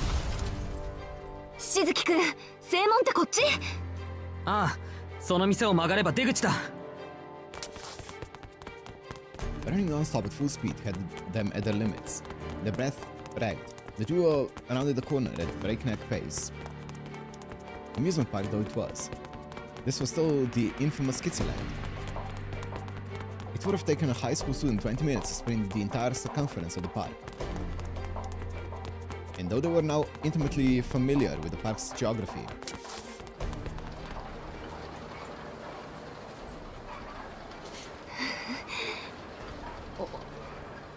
it was changing beyond recognition. The transformation was not limited to the park's residents either. Aozaki. 何を? It's like a scene out of Shrek. 言いたくないんだけど、この遊園地広くなってないか? It was. The problem wasn't as mundane as mistaking the location of the exits, nor the strange terrain. No, the park was warping and twisting in upon itself. Even as they ran, its structure was expanding and growing, like that of a living creature. Soon, the pair noticed that the mob encircling them had grown even stronger. Entrusting her back to Sojuro, Aoko summoned all of her effort just to keep from whining. No one would blame Sojuro for cowering in shock, but for Aoko to do the same, she bore responsibility for causing and then dragging him into this mess. She could not afford to succumb to panic. 大丈夫。落ち着け私。遊園地の果てはある。遠いけど、鉄柵はちゃんと見える。フラットスナークだって制限なしってわけじゃない。外に逃げるって選択は正しいはず。現状、外までは目算で1キロぐらいだけど。Up until now, they had been too concerned with simply running. Their breathing had become labored. If they had to run another mile without rest, they'd end up collapsing along the way. 体大丈夫か？え？ The whisper from behind pulled Aoko back to reality. 大丈夫だけど、ちょっと一息入れたいわね。賛成。ここから休みなしで外周まで走るのはやめ。驚いた。しずきくんも外まで走ろう派とは。She let slip a giggle. Far from debilitated by panic, her comrade in arms had been analyzing the situation and forming an escape plan. ちょっとだけ建物に逃げ込むのは。気は進まないけど、それしかないわね。The bread man had been completely surrounded. Perhaps this might have been a problem for an average person, but for Aoko, breaking through their formation to get to the building would be a cinch. The issue was... 問題は、どんな店を選ぶかってこと。She considered the characteristics of the transforming part. What would pose a danger and what was safe? The most important factor was not the strength or complexity of the building. そうだ。選ぶならあの単純さで正しいはず。しずきくん、あっち。After routing the monsters, Aoko popped behind the counter, soon followed by Sojiro. カウンターに隠れてて。Like she was in a western shootout, Aoko squared off against the monsters, using the counter as cover. Of course.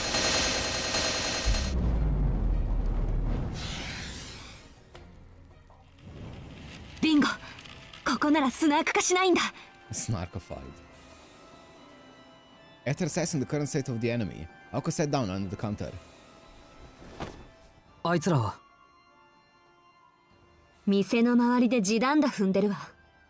理由があってね。あいつらはここには入ってこられないのよ。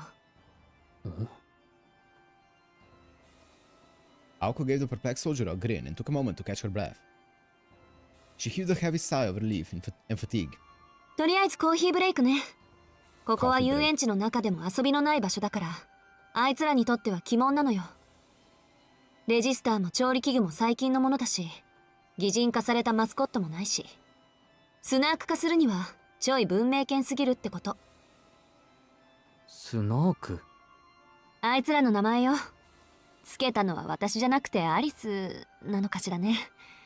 あの子の性格的にちょっと想像できないけど、まあとにかくそういう名前。Achilles mentioned, yeah. Perhaps now it easier for knowing that they were safe. Sojiro seemed enthralled in her explanation. Aoko could not help but chuckle as Sojiro nodded sagely. He was certain that he had no idea what she was talking about. Normally, this would have irritated her, but this time, she was grateful for the warmth of his strange sobriety. それはともかく調子良さそうだな、青崎。Mistaking her smile for composure, Sojiro broke into a smile himself. It was just another link in a chain of misunderstandings, but there was no need to redress it. あれ？あなたから見てもわかる？私のマダンの威力が上がっているの。そりゃミラーハウスで散々追いかけ回されたからな。あの時と同じ動作なのに物騒さが増していれば嫌でもわかる。でもいいのか？確か数に限りがあるとか言ってただろう。もう随分撃っちまったけど20、30じゃ効かないぞ。あんた時々あれよね。ん？ Her opinion of him improved, just a little bit. なんでもない。私のマダンの威力が上がっているのは単純に魔力の濃度の問題。さっきから霧がかかってるでしょ？あれ全部魔力なのよ。弾を撃つための燃料と思って。Magical energy was divided into two broad categories. First was odd, produced inside the mage's body. Second was mana, which filled the atmosphere. Yup. At the moment, the amusement park had turned into a fairy tale land, overflowing with mana. Although it meant nothing to the average person, to a mage, it was a paradise where spells could be cast as much as one pleased. じゃあ残り魔力とやらは気にしなくていいのか。Oh, that makes sense. 注意すべきは怪我と体力だけ。まあ個人的な責任においてはその限りね。Sojiro breathed a sigh of relief. From Sojiro's perspective, more so than the monsters she mowed down, Aoko was the biggest bully on the playground. He had been concerned about what would happen should her magical energy be exhausted, but luckily for him, she was far from surrendering her crown. 頼りにしてくれるのは嬉しいけど、ぬか喜びよ。あんな雑魚たち、ただ動いているだけのガラクタなんだから。スナーク本体は当然として、アリスが他の童話の怪物を出してきたら、私じゃどうにもならない。他の童話の怪物。遊園地をこんな風に変えたやつ以外にまだいるのか？そう。プロイキッシャーって名付けられた、私たちでさえ目を背けたくなる反則。不可能な夢物語をも再現する時代に取り残されたデタラメよ。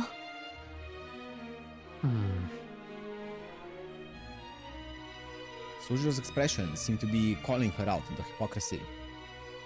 あのね、私たちはちゃんと現代に寄り添った魔術師よ。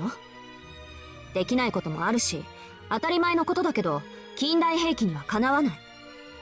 20世紀、まあいろんな戦争の後押しで兵器の進化は私たちを超えちゃったから。けどあの子のは違う。どんなに人間の技術が進歩しようと関係ないって怪物なの。例えばあのブレッドマンいるでしょ。あいつには自動拳銃とか効かないわよ。多分意味が分かっていないから。Aoko casually gestured outside, past the counter. アリスの使い魔は全てが空想によってこねられた神秘なの。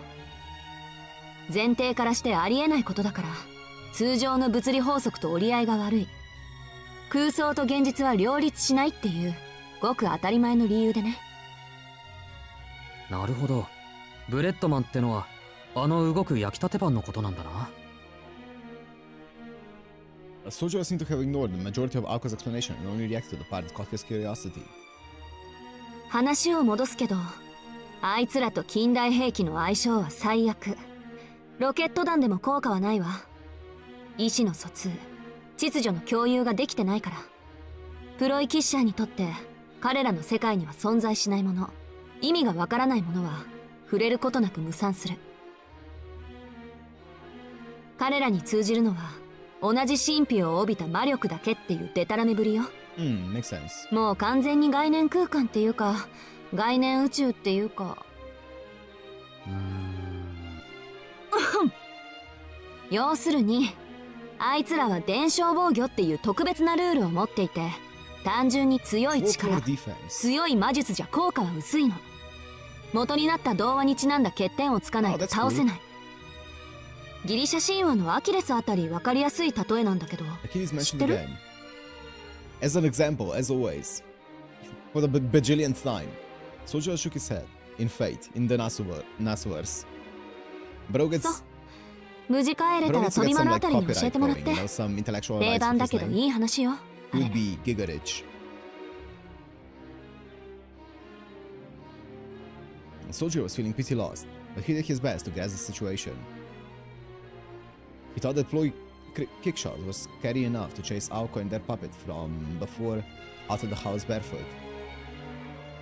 Certainly, the scene before them was the stuff of nightmares. But Sojiro had a different way of thinking. やっぱり青崎の方が怖くないか？あんた死ぬの？ Sojiro waved in protest, silently pointing out that she had made his case for him. あのね、今私たちを取り囲んでるのはおまけに過ぎないの。アリスにとってあのブレッドマンもロブスターもソーセージ屋のミンチマシーンも全部が全部私が撃ってる魔弾より価値がない。いい？あの動くマスコットたちはね、ただのおまけなの。アリスが解放した童話の怪物の一呼吸みたいなものなのよ。呼吸ってこれが？私だって考えたくないわよ。でもそれが現状。たった一体の童話の怪物だけで私たちは手一杯。そういうわけだから、アリスがあと一体でも追加したら諦めて。追加って、これに制限はないのか？あの子が出し惜しみしなければまだ何体かストックはあるでしょうけど、まあ成立する条件はあるわね。例えば川がないと目を覚まさない怪物もいる。この遊園地、噴水はあるけど川はないでしょ。元になった童話縛りなの、あの子の使い魔は。童話って That's a cool concept. かけそばとか。 What? ここに川がないのは不幸中の幸いね。もしあったらもっと直接制圧に向いたやつが出てきてた。Aoko continued, completely ignoring Sojuro. 話の続きだけど、アリスの魔術の基本はマザーグースって知らないか。イギリスの歌で遊び心に富んだ Oops. メルヘンチックな内容よ。 Oh, okay. ただそっち系のプロイキッシャーは怖くないの。みんなそれなりになんとか魔術にも落とし込める範囲だから。聞きたくないんだけど、そっち系じゃないのは？マザーグースを下地にしたとある創作童話系。あの子のお母さんが好きでね。こっち系のはどいつもこいつも尋常じゃない。で、この遊園地を生き返らせたのはこっち系よ。 Yo, welcome back, Kev. 多分フラットスナークってやつだと思う。私も聞き流していたから詳しくはわからないけど。Sojuro swallowed the discomfort making its way up his throat.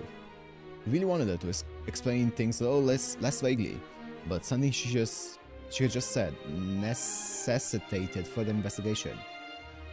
待て青崎、あの子の話を聞き流したってなんで？いや、説明してもらったのは随分と前だし、あの頃はアリスの話あんまり信じられなかったのよね。私が素人だと思って大げさに自分の魔術を語ってくれてるな、舐められてるなとか。In truth, if anyone hadn't taken the lesson seriously, it was Aoko. She would learn that lesson firsthand soon enough, when she experienced just how real Alice's monsters were. She'd also discover how heretical the Minster witches truly were in the world of magecraft. その聞き流した内容は？何でも強力な結界を張るプロイだって。アリスが受け継いだプロイは山ほどあるけど、 Makes sense. その中でもえりすぐりの一つよ。捨てられたもの、忘れられたものを童話的に蘇らせるやつで、今まで誰も破ったことがないとか。それでついたあだ名が触れられぬもの。フラットスナークじゃないのか？それもあだ名。とにかく正体がわからないやつばっかりなんで、一つの個体に複数の名前が付けられるの。 Okay. フラットスナークはその中でも正体不明さはトップランクのデタラメぶりよ。あなたルイス・キャロルのスナーク狩りって本知ってる？ Nope. いや、そもそもルイス・キャロルというのは。そっからか。ドジスン教授はそうね、特殊性癖を持った妄想紳士ってとこ。まあこっちは別にどうでもいいか。人によっては時間の無駄だろうし。今重要なのは彼が残した著作の方。スナーク狩りはね、スナークって呼ばれる正体不明の怪物を捕まえようと奔走する冒険家たちの話なの。キャロルらしい皮肉ばっちり、支離滅裂、意味不明、結末不在の本当に困った本で、一行は島で苦しみつつ最終的にはスナークを見つけるものの、見つけたベイカーは唐突に姿を消して終わってしまう。よくわからないもの探しに奔走する人間の風刺なんだけど、この遊園地において誰がベイカーで何がスナークかは言うまでもないでしょ。 Aoko elected not to share this, but Flat Snark had other popular names as well. The Enigmatic Island, the Five-Dimensional Plane. These names were not given to it by Alice, but rather muttered by mages whom the Mindsters defeated. In mathematics, snark is a term used in graph theory to refer to contradictory and impossible planar graphs. A plane, proven to be unable to exist in this world, was given the name, apt for an ill-fated existence, paradoxical in nature. The fairy tale monsters ascribed this name. Wait, the fairy tale monster ascribed this name was said to hold no form discoverable by man. Aoko also declined the mention of something else. Flat Snark was a fairy tale monster that could grow. Some Lovecraftian shit. That's cool. It would hide somewhere in the amusement park, continuously exhaling magical energy until the park completely transformed into a fantasy land.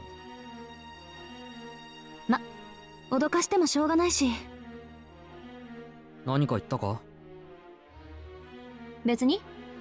簡単に言って、童話世界の再生がフラットスナークの力なの。この遊園地との相性は抜群でしょうね。何しろ元々が童話を元にした遊び場だから。If this had been a business district, for example, Flat Snark would have posed far less of a threat. At most, its power could be limited to projecting the shadows of a dinosaur into a building's window panes. あ、だからここは安全だって。ん？ Sojiro realized that something was wrong when he noticed a gluttonous liquid dripping onto his neck. Whoop, the break is over. He looked up to the ceiling.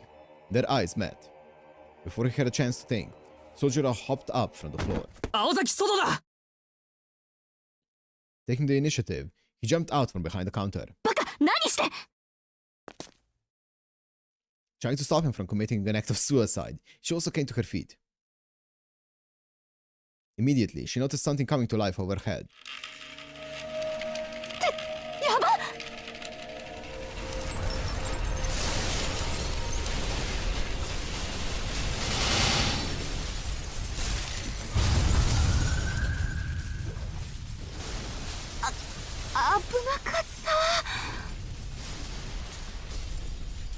The gargantuan mouth clamped shut. With no mascot to speak of, the burger-jointed soul began to transform into one giant monster. もう、なんで天井にピエロの絵なんて描いてんのよ、あの店。普通もっと違うところに労力割かない？そんなにピエロが好きなら入り口にでも飾っとけ! Yeah, true man, preach. That's what I've been saying all this time. Aoko aired out her grievances as she ran. There was no safe haven left. Moment by moment, the last remnants of civilizations were being eroded away by fairy tales.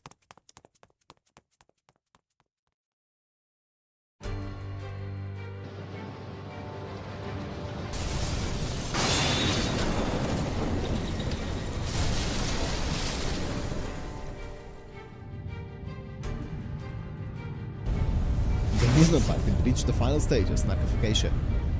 It's not just the mascot characters that had been granted life. Like the burger joint, even the buildings had begun to transform. Man, we really went from 0 to 100 in like one chapter, huh? The roller coaster had made its way about the park, wide and twisted like a Chinese dragon. Aoko and Sojiro stared, dumbfounded by the Ferris wheel, which had grown to over 215 feet in height. Hordes of breadmen closed in on them, as if to offer tickets. この列整理は間に合ってるっての! Enough was enough. Mobs of trinkets, actual kickshaws, rampaged the park. Whenever a hole was punched in the envelopment, it was instantly filled. It was a battle of attrition with no end in sight. But that was a matter of course. That was a matter of course, as there were few fairy tales about limited resources. なんかどうしようもないぞ。こいつら増える一方だ。スナーク本体を探して。 It's basically just Bohemian Rhapsody stand from part 6 of JoJo. You know how we defeat that one? 童話の怪物には本体に当たる器物があるの。それさえ壊せば遊園地から出られるはず。本体ってどんな？さっき言ったでしょ。童話の怪物は現実にないものだって。今までいなかったおかしなやつとか現実じゃありえないもの、それが本体。おかしなやつって例えば？だから命のある人形とか空飛ぶゴーカートとか。 Aoko paused her firing for a moment. After saying this out loud, she realized just how deep their grave was dug. The amusement park was a treasure trove of fairy tale-esque creatures on any given day. Who could say what was impossible amidst the newly transfigured knickknacks running around? そっか、おかしくないやつなんて一つもないんだ。この中に紛れ込んでる。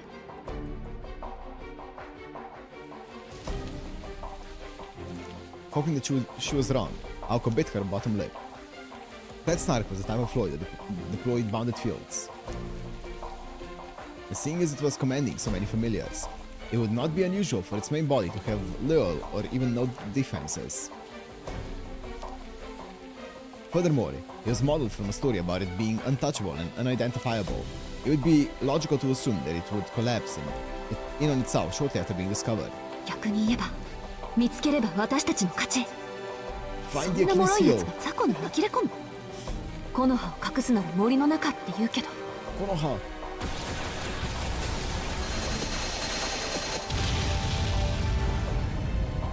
This was closer to the truth than Aoko realized. As long as there was the slightest possibility of being hit by one of Aoko's stray bullets, it would not dare appear in front of him. Its true form was orchestrating the park from somewhere safe. でもどこかに見えているはず。スナークは本の主題だもの。常にページのどこかにいないと主人公の資格がない。 But where? Put very simply, the Ferris wheel was the safest location in the park, as well as a symbol of its past glory, perhaps. あの子を捕まえるのは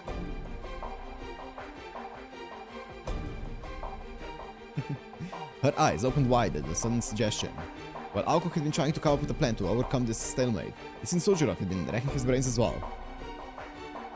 His proposal was a simple one. That's what his brain comes up with. A simple proposal. If they could not find the snark, they just needed to take out its master, Alice. Yo, truly a JoJo fan. Alice had not moved at all from the clock tower. Even from here, they could make out her figure, draped in moonlight. それは一番ダメ。アリスを殺してもフラットスナークは止まらないし、このトンデモが外に溢れ出すことになる。だいたい私じゃあの子を殺せないから、よくて半殺しがいいところ。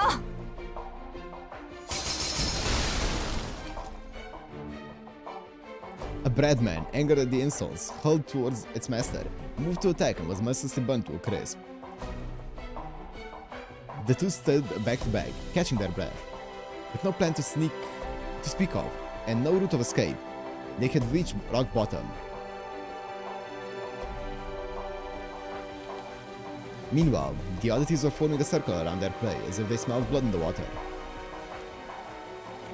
Were they to be dragged into a bakery for the oven, minced in the meat grinder and the butcher shop, skewed and paraded around atop the carousel, walk the plank of the thorny pirate ship? After 2 years of slumber, they were eager to welcome their new guests. 一応聞いておきたいんだけど。何？手短にね。今考え事してるから。ああ、あの連中が何をしたいか嫌っていうほど伝わってくるんだけど、それってあの子の趣味なのかな。その疑問はなかったわ。連中の人間嫌いは遊園地の怨念とフラットスナークの性格じゃない。基本的にまともなやついないから、アリスの使い魔って。あ、でも Aoko was unable to deny that there was some similarities. それは結構。それで青崎の考え事って？期待させて悪いけどお手上げ。ま、あんたが殺されれば止まるでしょうけど。それは嫌だ。とりあえず逃げよう。え、しずきくん？ She blinked in surprise at the sudden turn of events. Sojiro had until now been neatly following her lead. He had grabbed Aoka's hand and pulled her with him into a head-on charge of the swarm of bread, in an attempt to break out of the encirclement. 意味わかんなすぎ。なんで今の流れでそうなるのよ、あんたは。 No idea. Aoko nonetheless followed Sojiro's uncharacteristically gung-ho lead, cursing him all the while. Alone, he had no chance of breaking through the surrounding wall of enemies with brute force. Aoko regained her bearings and let fly a spray of magic bullets ahead of Sojuro. They burst through the net and ran as hard as they could. At this point, all that was left to do was what they had planned from the outset. Get out of the park. Easy. They thought before addressing what needed to be addressed. なんでよ、さっきはあんなに諦めよかったのに。Aoko could not begin to comprehend Sojuro's reaction. ミラーハウスの時と今は違うだろ。いいから走れ。違わないわよ。あんたを殺そうとした私も、あんたを殺したいアリスも、理由の結果も同じよ、私たち。Though she wondered what was getting her so worked up, Aoko did not stop. She told herself that the degree of Sojuro's stupidity, charging the breadman so recklessly, had caused her to lose her cool. あのね、一緒に逃げてるぐらいで勘違いしないでくれる？言っとくけど私、明日になったらまたあんたを殺しに行くから。死にたくないってんなら、ここで私からも逃げ出したら？それはまた今度の話だろう。だいたい青崎に殺されるのならいいけど、あの子に殺されるのは嫌だ。だからなんで？だって顔も知らない、話したことさえない相手だ。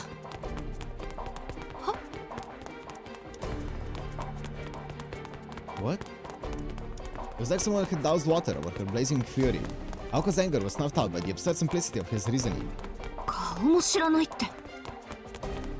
I had no idea what this guy's yapping about. Could it be that Sojuro did not mind being killed by someone as long as he had met them? Aoko grimaced as she followed them.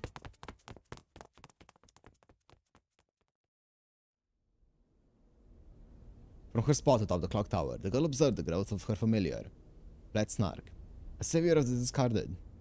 It was a vile, vulgar fairy tale monster who provided these abandoned by fate with a glimmer of hope before snatching it away. Alice had it under control, but she was still keen to keep the Snark from expressing its bad habits. After completing a lap around the park that had now reached the size of an entire town, the Robin made its situation report. そう。外を目指しているの。It seemed Aoko was prioritizing the safety of the boy.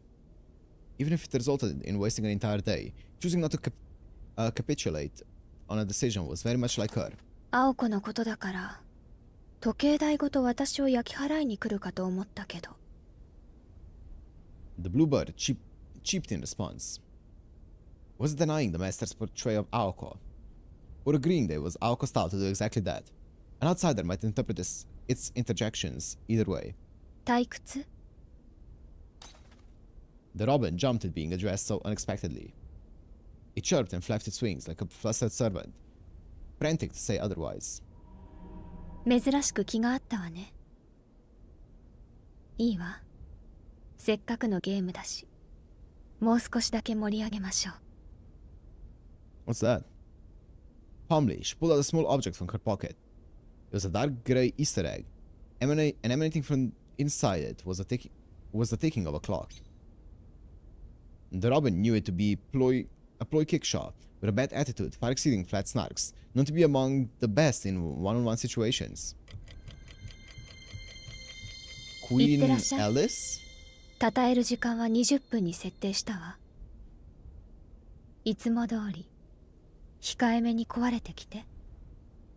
And together with the witch's breath, the egg filled with praise disappeared. Suddenly, a strong wind swept through the park. The words, "I could have killed them all by myself," floated through the air. It was a disappointment of something enormous that was visible to all, yet overlooked.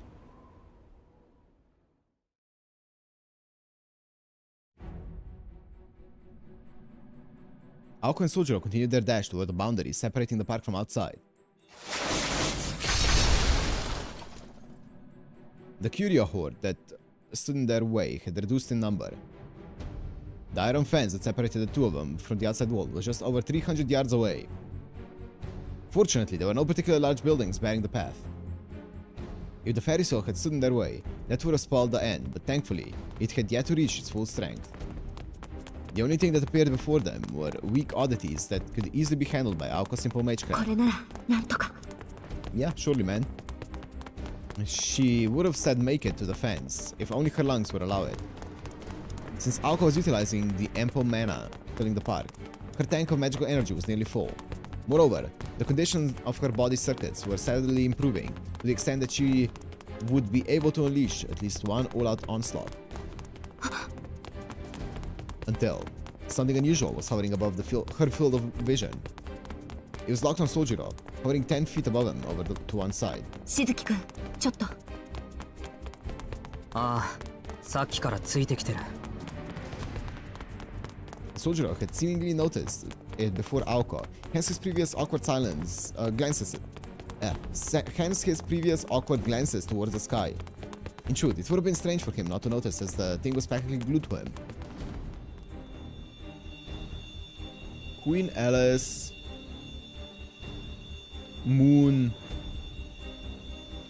Grass. Okay.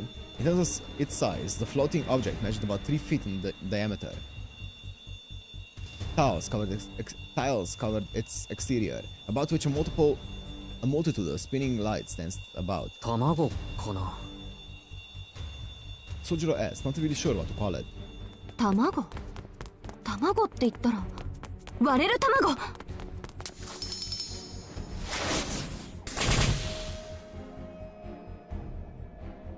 Her bullets bounced off like it was made out of rubber.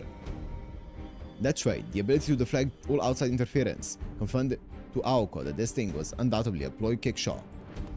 やっぱり外からのルールじゃ壊れないか。しずきくん、あれから絶対に目をそらさないで。いい？何があっても見続けること。視界の隅に入れとくだけでいいから。ああ。Aoko picked up her pace as she barked orders. The Eggman, who sat on the wall, he would crack just as the tail spoke of. Nothing anyone could do or say would cause him to fall, but the moment they stopped looking, he would tumble down and break into pieces.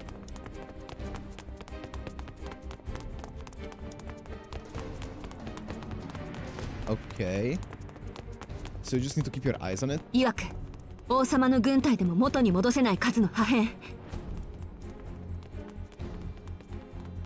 It was the Mother Goose poem, Humpty Dumpty. Oh shit, okay. If Sojiro was its target, then the moment he averted the gaze, it would tumble and explode. まあ、爆発するかどうかは知らないけど。I don't really know the poem of Humpty Dumpty. I know the name of it, because I've heard it referenced all the time, but I don't really know the actual contents of it. Either way, it was going to scatter something troublesome when it fell. Its oval shape, the keyhole adorning the front, and writing inscribed upon it, they all made her anxious. If it was an egg, that meant it was going to hatch at some point. Even if he continued his stare, once the time came to which whatever was inside to come out, they would have even less ability to conserve their energy. 青崎、早すぎないか。 Sat on the wall, had a great fall, all the king's horses and all king's men couldn't put Humpty together again. Okay, I see. I see. あまり全力で走ると。後のことは考えないで。いいからしずきくんは卵だけに集中して。At this critical juncture, Breadman stepped out to join the egg and block their path. 邪魔！ Shotgun, the Breadmen were marching forth in a grand battalion. At her level of firepower, Aoko should have easily mowed them down, however. 片焼きかこの。 Hard crust.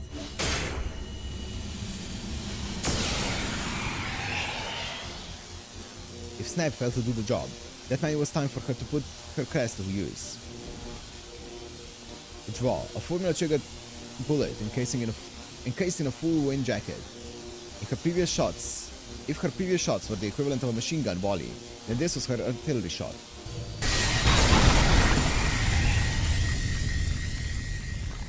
The hard crust bread that had absorbed her snap without a dent scattered into thousands of tiny pieces at her jaw's torrent. うわ。 Of course, the destruction did not end with just the breadman. What had once been a brick road was now thoroughly stripped of its pavement. The nearby stalls had been warped into twisted steel skeletons. It was a spectacle that made Sojiro question what the greater obstacle to their escape was, the wall of bred men or Aoko's ability to lay waste to things. ちょっとなんで距離取るのよそこそばにいないと危ないじゃない Also, are you watching it? Are you watching Humpty Dumpty? ほらもっとこっち言っとくけどあんたがあいつらに囲まれちゃったらアウトよ私人質とか意味ないタイプだしそもそも区別して撃つとかそういうのできないし This made a lot of sense to Sojiro. He had not fully appreciated the part about hostages, but he got the gist of it. つまり Oh, 今はどこであろうと危険なのか。あんたね offended though she was by his typical naive response, she could not help but be impressed. Sojiro was a straight arrow, through and through. His eyes stayed firmly focused on the egg overhead. Oh, even amidst the chaos of the melee unfolding before him. Oh. その分なら安心か物分かりは悪いけど一度言われたことはきっちり守るあたりあなたのいいところよねそんなことより青崎、俺の気のせいならいいんだけど、さっきのパン硬くなかったか。まあねあいつら少しずつ強くなってきてるわ大量生産が軌道に乗ったんで今度はクオリティアップをテーマにしたのかもしずきくんでもお察しの通りここからは手強くなっていく一方よあのパンたちでさえ個体差が出てきたみたいだし考えたくないけどそのうちジャム塗ったりレタス乗っけたり果ては合体したりして The horror. Though she was joking, her eyes were that serious. Sojiro shuddered at the thought of the situation growing even more dire. じゃあそのうちミラーハウスの人形ぐらいに怖くなるのか、あいつら。間違いなくねそこまでレアなパンになったら私も自分だけで手一杯になるところでしずきくんああいうのと喧嘩できる Sojiro shook his head, a look of complete aversion upon his face. でしょなら急ぎましょういろいろ余裕ないんだから Aoko took a quick, deep breath and began to sprint once again. Far in the distance, through the fog, the iron fence waited 300 paces away. As long as nothing happened, they would make it there in one piece. Sojiro followed after Aoko, holding on to all too convenient hope. Yeah, I'm sure it's gonna be fine.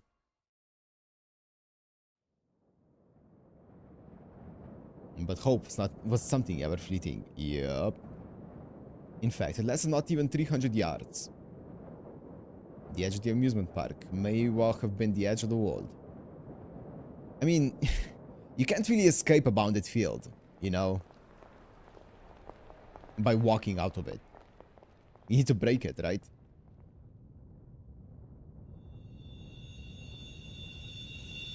I guess it depends on a bounded field, but dozens of undulating horizons could be seen. There was no hope, yet. Crowding the sky like a giant cloud, or a thick curtain, or perhaps groaning lips. You also can't enter, yeah. It was the end of the road, the outer limit of an outrageous and fantastical realm. And yet, Aoko found it to be much like the last page of an enormous picture book.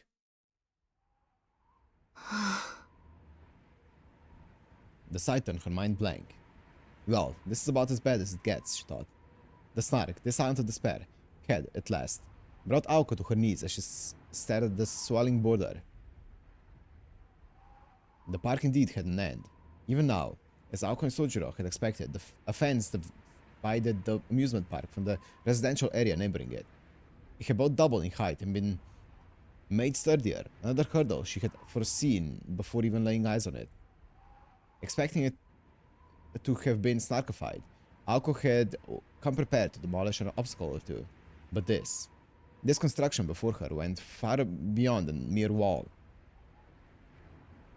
It was an ocean that separated the underworld from the mortal one. The iron fence that was like a restless surging sea. One or two walls could easily be toppled. Even 10 or 20 could be dealt with, one way or another. Between the power left in her body and that which filled the park, putting on a brave front was within her power. She could fully mobilize her circuits and her crest to the point of burnout in a last-ditch effort, like some reenactment of the parting of the Red Sea. でもそれで終わり Even if a path could be opened, she would not have the energy left to walk it, and it was obvious what would become of her afterward. The residents would hardly forgive her for wreaking such havoc around their park. Like ants drawn to honey, they would swarm the helpless girl and tear her to pieces. Despondent and exhausted, she felt the faint sting of remorse. Escaping the park, looking back on how they had gotten here, Aoko recognized her choices had been her undoing. Under the golden full moon, beams of steel bent and merged like wireframe sculptures.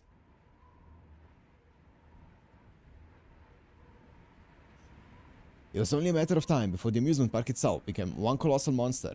The horde of familiars gathered in the plaza where Alice was had formed an impenetrable blockade around her. And just above the head of the boy beside her, the whispering egg, called Scratch Dumpty, continued to shuffle what appeared on its surface. Aozaki! Shizuki-kun. The boy's voice snapped Aoko out of her trance. If only for a moment. The stark reality of the situation quickly dawned on the novice mage. The sheer hopelessness of it all, as it ripped out and snatched away any will she had to resist. ゲートに行こう。ここはどうしようもないけど、入り口ならもうちょっとマシだろ。フラットスナークだっけ？こいつにもルールがあるって言ったじゃないか。なら、これは役割の問題だ。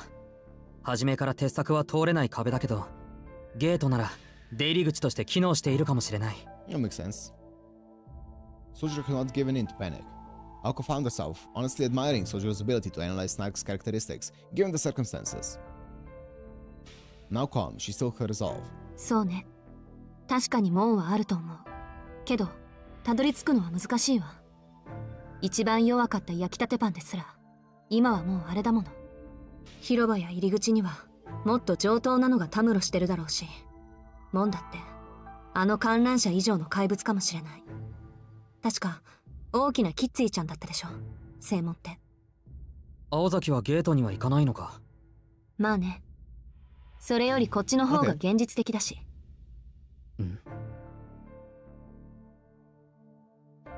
Aoko took another glance at the undulating iron forces. It was too late to achieve her goal of making it out alive. In that case, she decided to prioritize the other promise she had made. 今からこの鉄柵を壊すから、あなたはそこから外に出て。それで、私の役割はおしまいよ。Though her words are few, her tongue told the whole story. She was telling him to escape by himself. 信じられない。こんなの青崎だけじゃ壊せないだろ。私だけならね。でも今はこの遊園地が味方してる。燃料がこれだけあるんだから、私は重心になるだけでいいんだし。それでも一回が限度だから、穴を開けたらあんたには全力で走り抜けてもらうしかないけど。She would carve a path through the silent sea of fences, gambling on one final effort. A great incantation to launch the biggest projectile she could manage. As an outsider, Sojiro could not even begin to imagine just how much of a burden this would be for her. All he could imagine was a hazy vision of Aoko being left behind at this park. What would happen to her? Would that girl in black come to save her? Cruel as it was to imagine, he knew she would not. After Aoko had exhausted her very best in order to save him, that girl would not stay her hand. The only way Alice would let Aoko off the hook was if Aoko killed Sojiro as payment. And so... 20メートルぐらい離れてて。準備に手間取るけど、その卵の表面が茹で上がるまでには終わらせるから。It went without saying that this was the only path. 待ってくれ。俺を逃がすって言うけど、それに意味はあるのか、青崎。ないけど、外に出られたところでアリスから逃げ切れるとは思えないし。けど、これぐらいは最後の意地よ。守るって言ったんだから。できるところまでやらないと。After this, like I'm so confused where the story is gonna go after this. I guess we'll see. Surprised by her seemingly moral stance, Sojiro saw Aoko in a new light. Ah, but of course, Sojiro realized that she was not fighting for his sake, but for the sake of her pride. そうだったな。けどそれなら俺だけ逃がすのはらしくないぞ。何よ、いいから離れてて。Aoko eased off just a bit. She recalled now, an hour ago, he had gotten the better of her. 青崎、まだ意地を張れるんなら他のことをやろう。このお化けみたいな鉄柵を壊せるなら他に壊すべきものがあるはずだ。ないわよ。悪いけど私は目に見えるものしか壊せないの。最後まで形のない希望にすがるとか考えるのも寒気がする。いい？今はフラットスナークなんかよりこの壁を壊してあんたを足抜けさせるのが私の現実。私に負える最大限の責任って。逃げるのか？ Aoko was just about to turn her back on him when Sojiro clutched her hand. Yeah? His words caused something inside of her to boil with rage. It was as though someone had set her heart on fire. The surprise that pricked her true feelings and the disappointment she felt towards herself taut her frozen limbs. 誰が逃げるのはそっちで逃がしてあげるのはこっちだって言うのよ。甘く見ないで。いざとなったら遊園地ごと爆破してみせるわ。そうか。ならここで俺を逃がすのは無駄だな。その気迫は本命のために取っておこう。それまでは俺も手伝うから。は？手伝う？それこそ無駄な気遣いよ。あったまきた。いいから逃げろバカ。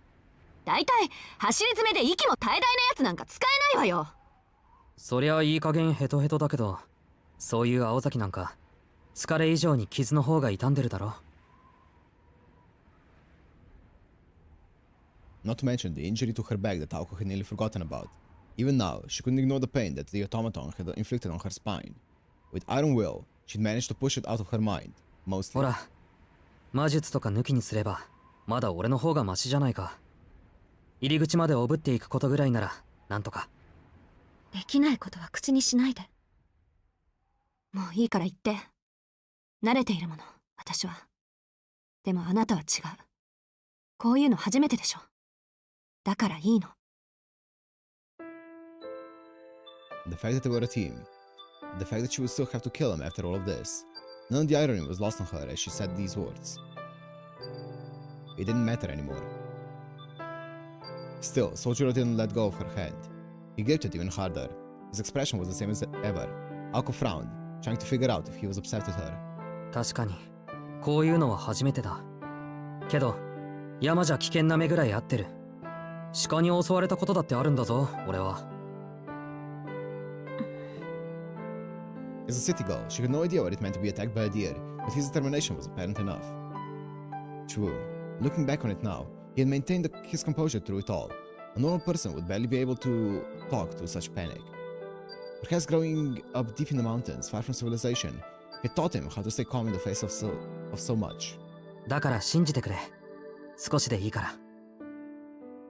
He spoke his plain, unadulterated feelings, and released his hand. There was no lie in him. In fact, he was too honest, so much that she found it hard to believe him. Sojiro had no reason to go that far. As it stood, Aoko had no future. After confessing this and telling him to escape, why did this boy still offer to help a person like her? わからない。どうしてそこまでするの？私に付き合えばあなたは死ぬのよ。これが最後だからちゃんと考えてよね。あなたはここで逃げるべきよ。それはわかるよ。でも行かない。Sojiro answered immediately, realizing that Aoko was looking for his reason. This level of insight in Sojiro demanded a round of applause. そうすると青崎が死んでしまいそうだ。His words were as irrational as always. だからどうしてそこまでするのよ、あんたは。 And she was yelling out of frustration. After thinking for a moment, Sojiro そ replied, りゃ君が好きだからだろ。 simple and to the point. His face seemed to ask why she would even question him so. There was a pause, no more than 2 seconds. His surprise attack had stopped Aoko in her tracks. Alice was not the only one who had an ace up her sleeve. That line reached deeper even than the flat snark could ever hope to. All Aoko could respond to it was an expression of pure shock. It was a simple, sullen reason, the strongest kind of nerve. Sojiro Shizuki was indeed incomprehensible, to be able to work unconditionally with someone who wasn't trying to kill him. But she felt as though she'd finally grasped a sliver of his true nature. Tobimaru and the others' assessment of him was correct. As vexing as it was for her to admit. バカね。私はあなたのこと嫌いなのに。He laughed at her sour grumbling. At this point, he was used to her insults. Their clash of wills ended here. Aoka's blood ran hot from her blazing heart. If he was going to make a face like that, all she could do was try to think of a way to get them both home. ま、私だって逃げっぱなしは性に合わないし。いいわよ。最後まで粘ってみる。それにしずきくんが付き合ってくれるなら、何かの役には立つでしょ。Though her tone had lightened, there was still hesitation in her eyes. It was only natural. Aoko had not even a clue as to how to begin to fight the snark. If only she had just been a bit more skilled, or had trained just a bit more, there might have been some way to look for it. Might have been some way to look for it. 我ながら情けない。せめて正体を暴く手がかりでもあればいいんだけど。Unconsciously, she let her apprehension show. Sniveling was pointless. She would just have to figure it out by herself, but... ん？なんだ？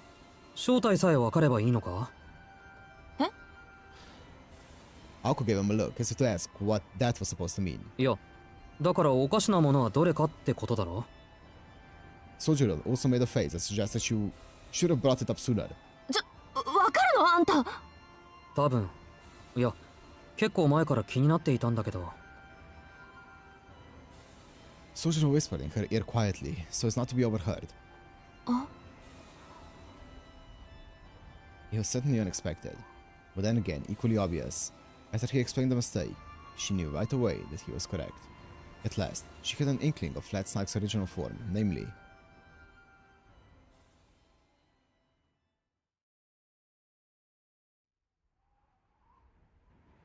What do you think it is? I'm not Sojiro, I have no idea. Like something that's out of place, something that goes against the rules of this. What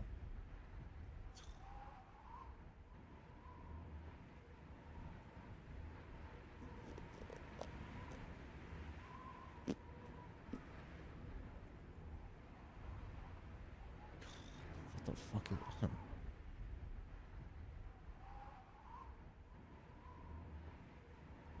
Something that goes against the rules of this place.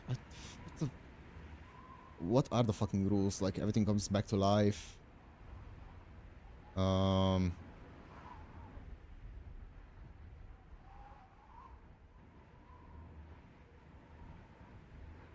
It's even weirder about this.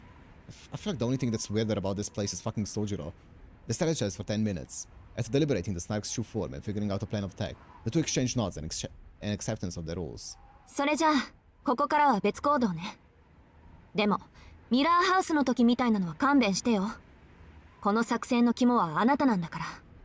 開始1分でドジったら、本当に打つ手なしだからね。Though she jabbed at him for his previous failure as a decoy, her voice was bright. Aoko's original vigor has returned to her as Sojiro's discovery of the truth. Meanwhile, Sojiro was also getting serious in his own way. He took Aoko's warning to heart. ならいいけど。いい？さっきと立場は反対よ。失敗したら死ぬのは私じゃなくてそっち。もうフォローに回れないから、できるだけ慎重にね。分かってる。今更ながら、やっぱりさっき逃がしてもらえばよかったと思うぐらい慎重だ。Sojiro nodded, telling her to leave it to him. Though he made it sound like he was holding out a grudge, it seemed to him to be the only way of showing his resolve. Aoko let out a sigh of defeat. Once more, she couldn't figure him out. ほんと、大バカなんだか大物なんだか。でも任せた。期待してるわ、しずきくん。Maybe it's just that the sky is fucking green. Surely. That would be nah. That would be stupid.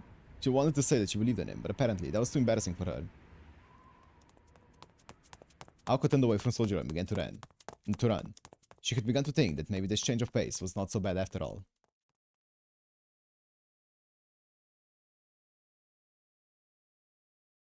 And so ended the intermission. The young cast members had handled their new lines. Whatever happened next, the Night of Witches had, at long last, entered its climax.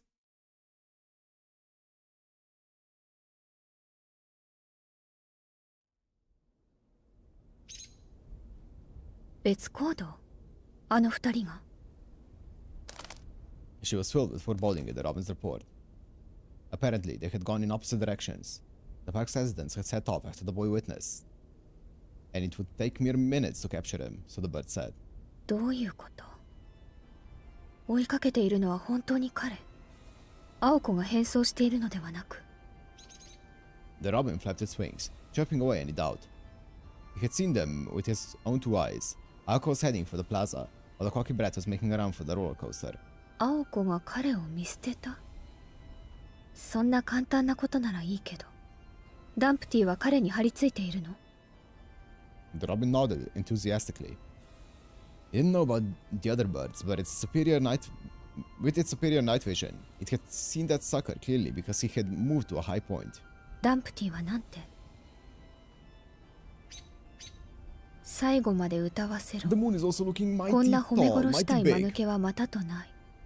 ですって。 Yes. Scratch Dumpty was a ticking time bomb that would drop and detonate the moment its target averted its gaze.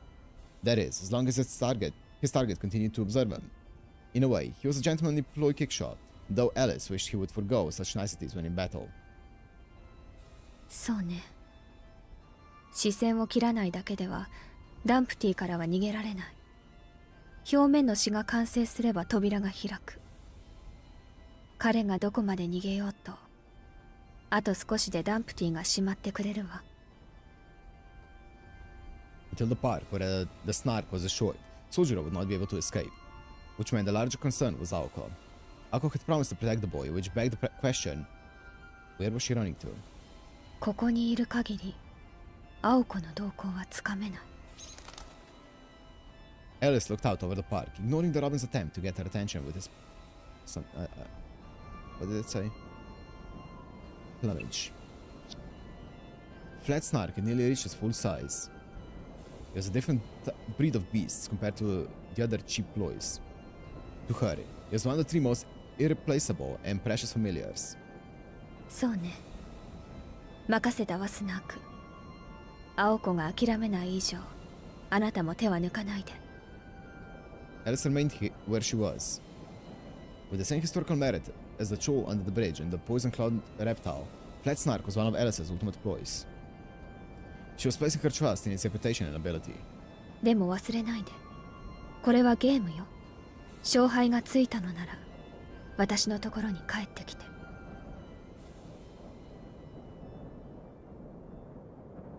The drifting fog ignored Master's words.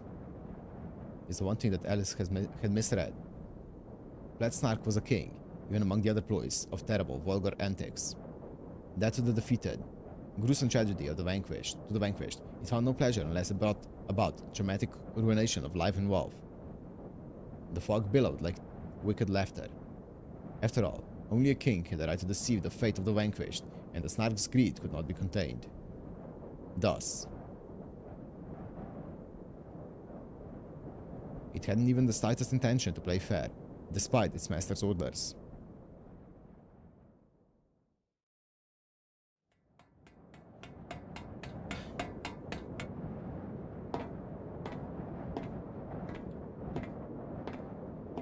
Over 100 feet high, one careful step at a time, the figure made its way gingerly up the track which stretched into the heart of the amusement park.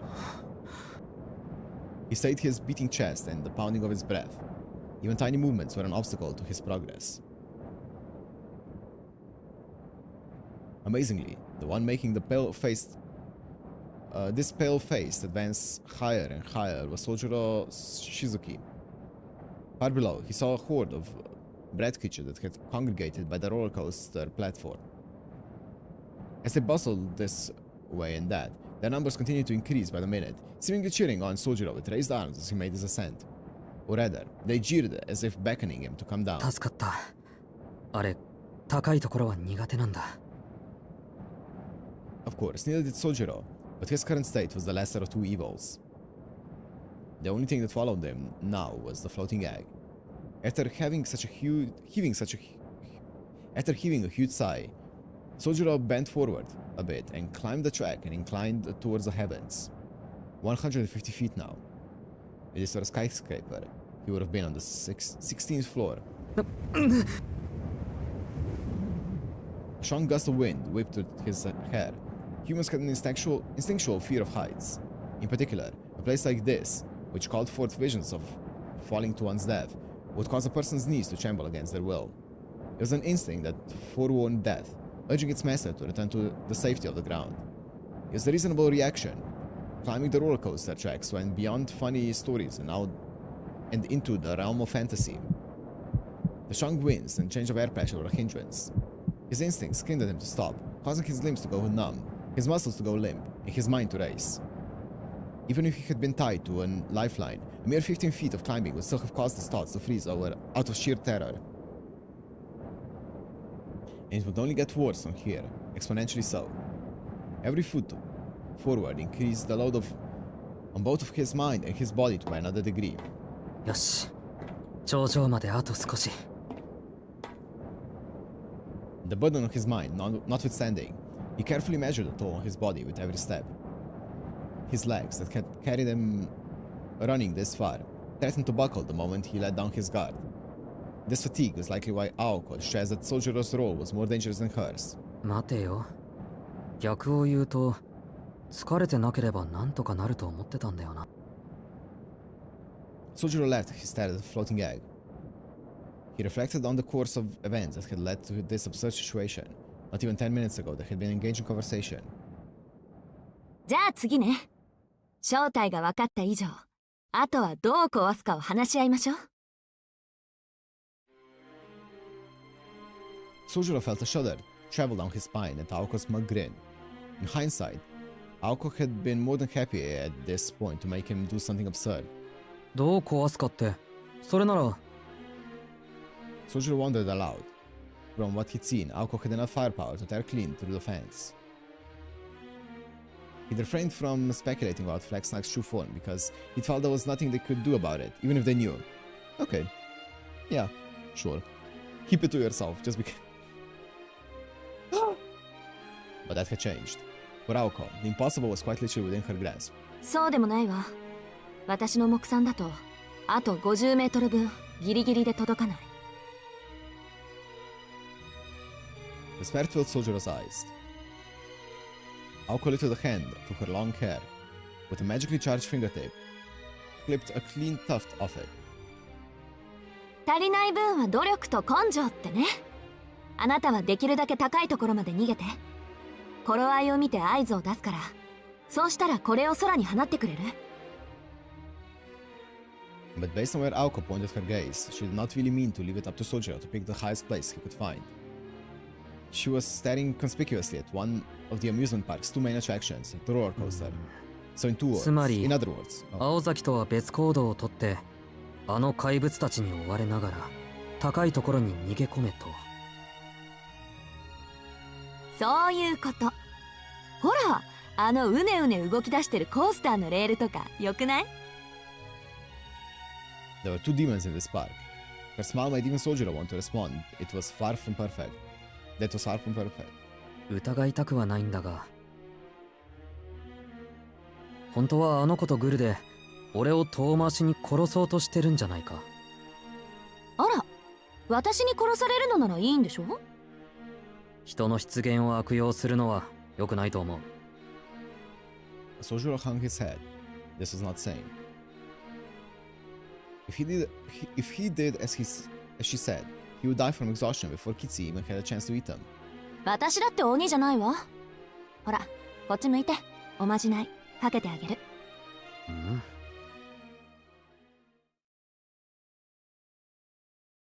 It was the lightest of touches, close enough for their breath and skin to come into contact.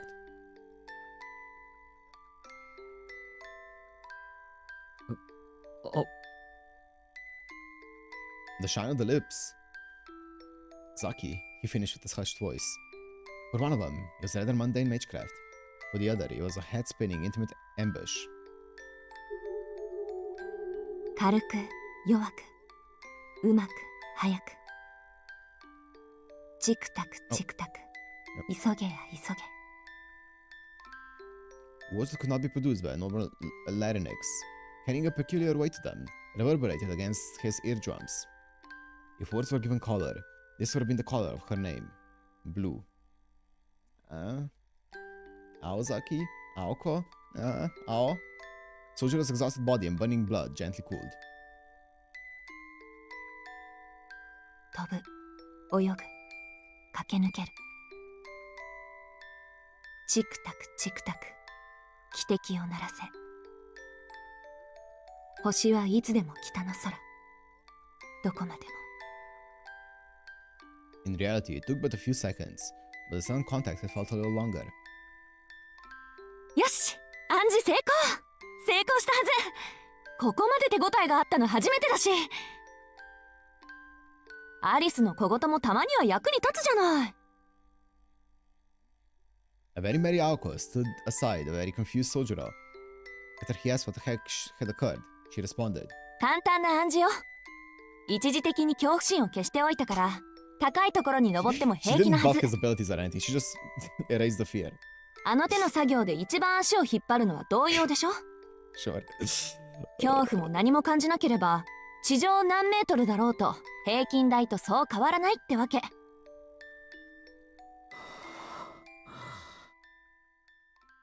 He seemed to get it. It actually all sounded like Greek to Sojiro, but he accepted it as an explanation for her strange actions.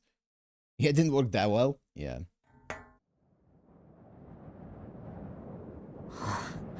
やっと着いた。 He arrived at the summit of the track. Nearly 200 feet high, Sojiro had a bird's eye view of the entire amusement park. He was able to spot Aoko's figure right away. In the plaza, not so far from here, she seemed to be occupied with something conspicuous. Her surroundings lay still. The breadmen were still busy trying to figure out how to reach Sojiro by trial and error from the roller coaster's entrance. They were over 300 feet away now. 汗をかくはずだ。こんなに移動したのか。The strong winter gales quickly dried the sweat on his brow, but he was drenched underneath his shirt. Drenched. This much sweat was worth at least a half-mile run, not to mention all the scares he had experienced through the night. でもよかった。あとは合図を待つだけだ。He felt a wave of relief, but not at the thought of Aoko destroying the snark in this nightmarish park. He was simply happy that he could repay a bit of his debt from the House of Mirrors.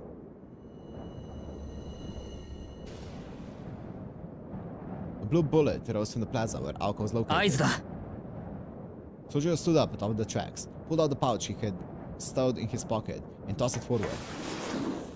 Without any regard for his questionable footing, he gave it a mighty overarm pitch.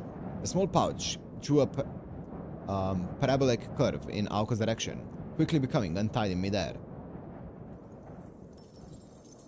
Inside the bag was the lock of her hair and a small stone weight. 高いところから風に乗せてくれれば、あとは何とかするから。Aoko had said, but it was Sojiro's effort that had set the plane in motion. The thought of her hair remained airborne, jetting as if watching over its owner. Sojiro's job was done. He remained concerned about the egg hovering over him, but there was nothing he could do about it. Don't close your eyes! You need to watch it! Sojiro breathed a sigh of relief and leaned forward to watch the rest of the plan unfold, but then... むむ。 In the corner of his eye, he thought he spotted something familiar approaching Aoko.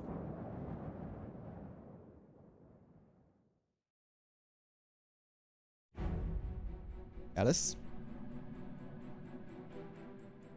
ルート、セット。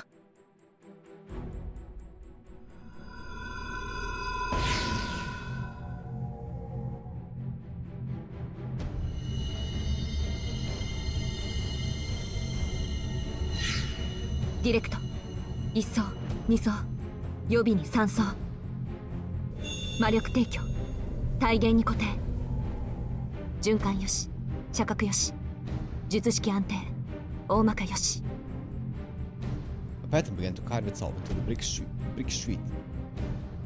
The casting an unprecedented incantation with unprecedented range. Hearing the rising tension contained within her chest, the fledgling maid snapped her fingers. 決めたツアープランスターマイン She kneeled at the center of the formula and raised her head to the night sky. Not even a glimpse of the transmogrified fantasy land around her entered her vision now. Only one thing, one untouchable thing, was reflected in her blue eyes. 実はずっと気になっていたことが。 This is how the conversation started a few minutes prior. Soldier began with a simple statement of fact. In truth, it really was the simplest of discrepancies. Any difference between the reality of an hour ago and the illusion of the present was what infinitesimal and infinite. 雲があったから勘違いしたんだろうけど。 Okay. It was hiding in plain sight, too impossible to be real, too outlandish to be here. In this amusement park, where every paradigm had shifted, something was brilliantly flaunting its normalcy. 今夜は新月なんだ、青崎。 Oh. How was I supposed to know that? Was it stated? I guess it probably was. 思えば初めっからその形だったものねあんたは Oh, that's cool. The distance from the Earth to the Moon was 238,900 miles. It truly was identical to the actual Moon. Then the monster indeed lived up to its reputation. At a distance that vast, there would have been no need to hide. It could flaunt its true form for all to see. But if it had to hide its true form, it meant it was vulnerable.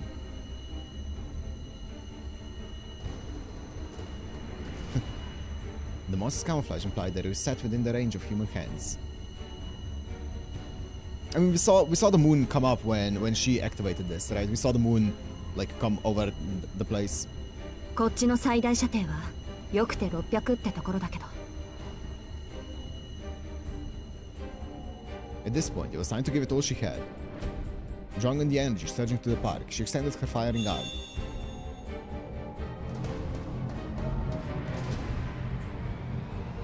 A blue firework launched through the air.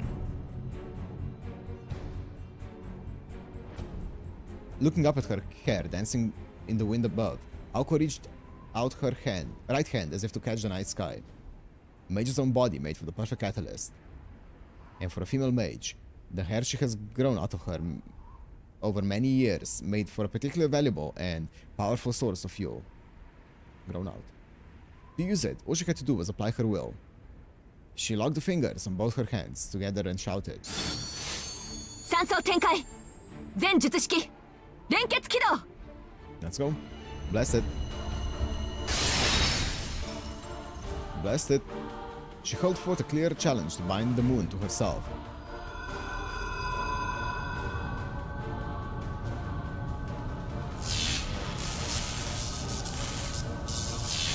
The mist began to whirl about in a vortex. The monster high above brought its fangs to the sight of a blue spell that appeared in midair. 見抜かれたですって By the time Alice had noticed the change, the hostility between Aoko and the snipe was palpable. そうなら青子の勝ちよすぐに戻りなさい確かに雨雲を消したのはヒントの上げすぎだけどそれぐらいは多めに見てスナーク It's not listening to you. The fog continued to thicken with no sound of abating. The moon had floated in the night sky. That floating in the night sky could not pardon such an insolent mage. Is it the Lord of the Night would bow down to such impudence? There was no staying in his wrath at a challenge so flagrant. スナーク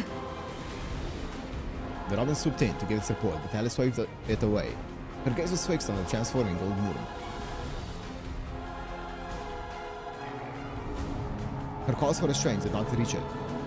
This fairy tale monster was beholden to nobody, and would have no qualms unleashing its vast might upon its puny prey.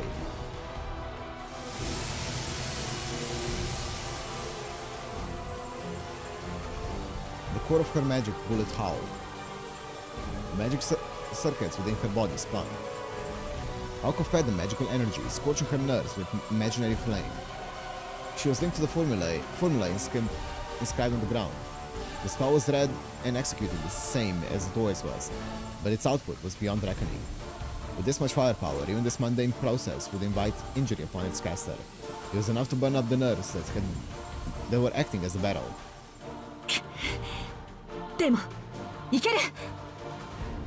The imaginary heat had reached a terrifying temperature. Aoko trembled at this endless feeling, but would have to grin and bear it lest their efforts come to naught. Aoko could no longer move, and she had learned this in Snark's true form from Sojuro. She gave up any superiority a movable turret offered, instead opting to become a stationary cannon.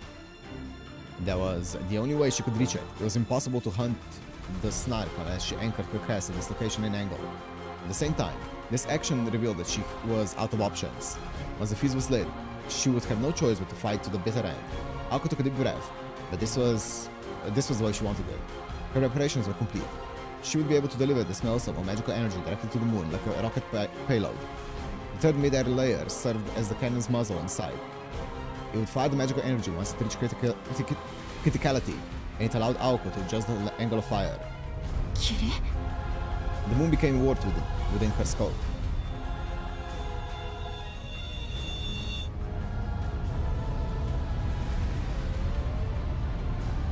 As Aoko charged her magical energy, the ploy displayed its golden form as it to mock her.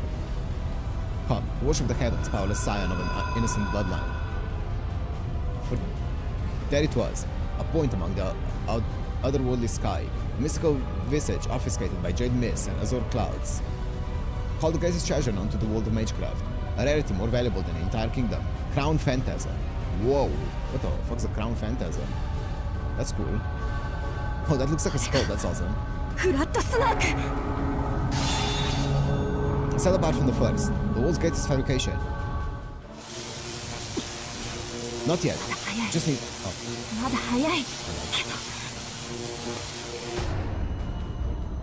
Her instinct screamed at her to delay no further. This fairy tale monster was the greatest of its kind, and was about to expose its true form. Its open hostility made it clear that it was ready to counterattack.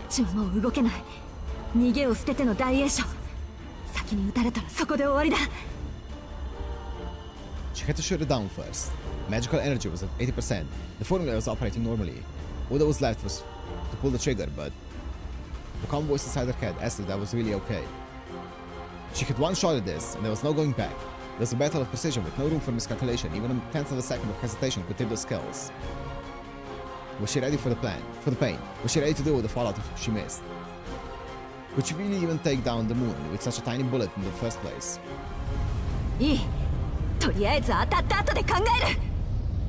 Her eyes, fixed upon the moon, were filled with determination. She knew the moment she fired, an intense recoil would overwhelm her entire body. Still, she shouted.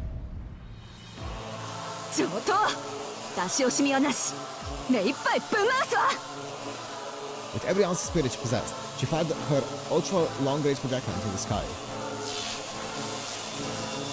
That's cool.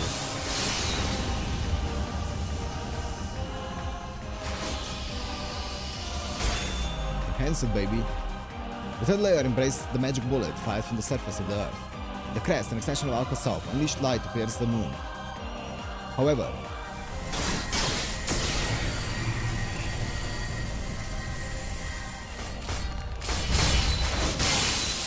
oh shit. An enormous blue canopy pulverized the beam. Oh. It returned the ether, that 3,000-degree flame, to nothing as it came to contact with the bullet. Oh. The recoil of the Grand Magecraft literally boiled her blood. Her body couldn't handle it. Her heart stopped. Her brain went numb from the pain and impact. Her nerves petrified from end to end, or putrefied. But her Magicraft survived them all by force. Damn.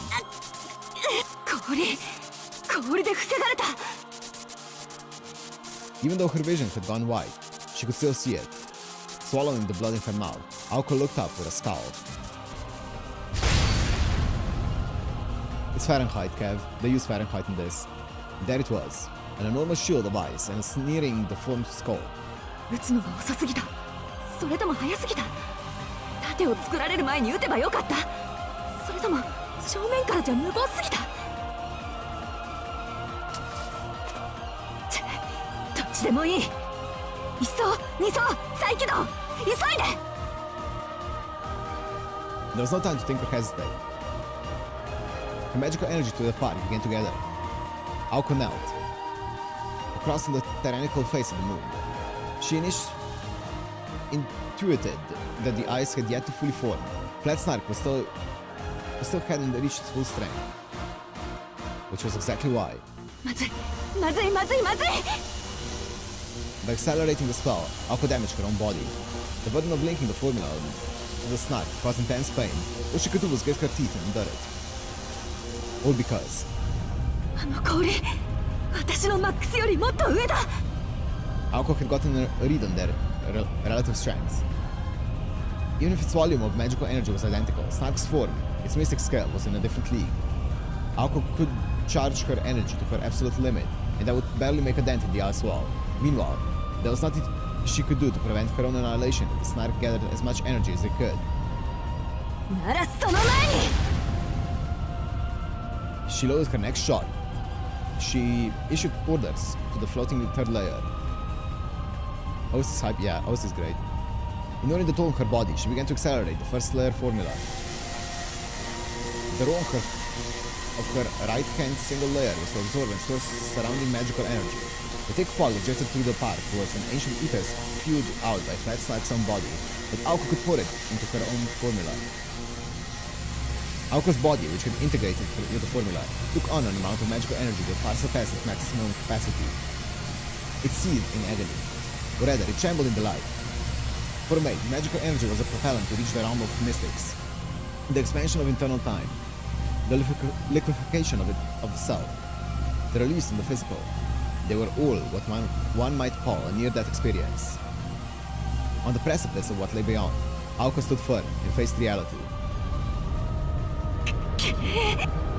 Still, reality had come to break her will. The gap between them was plain to any observer. The gun barrel named Aoka Ozaki had no chance to chip away at that lump of ice. She accelerated the spell even further. The skull grinned. That ice was no shield. It was a hammer to crush mages who did not know their place. The moon laughed as it prepared to crush not just Aoko, but the boy atop the roller coaster, as well as the park in its entirety.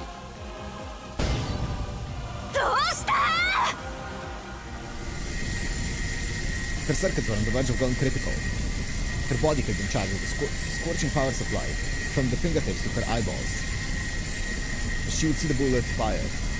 She would arrange the Mage-Kai formula as quickly as her mission speed would allow. A single attack was not enough. There was no way to shoot it from its flanks, I think, by the sound. Which meant there was only one solution. What? The third layer began to transform. Switched from direct to alternating current. The spell's supposed strong point was its ability to adjust its trajectory mid-flight, but right now, all she wanted was big numbers.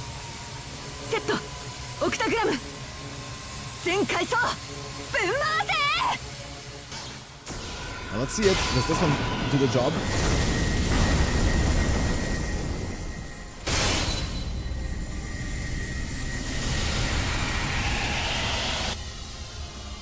It's pushing it back. A blue sun shined down upon the amusement park. Beams of light and maximum output shot forth to pierce the golden moon. Oh shit! What double coin and Uberon does to a motherfucker.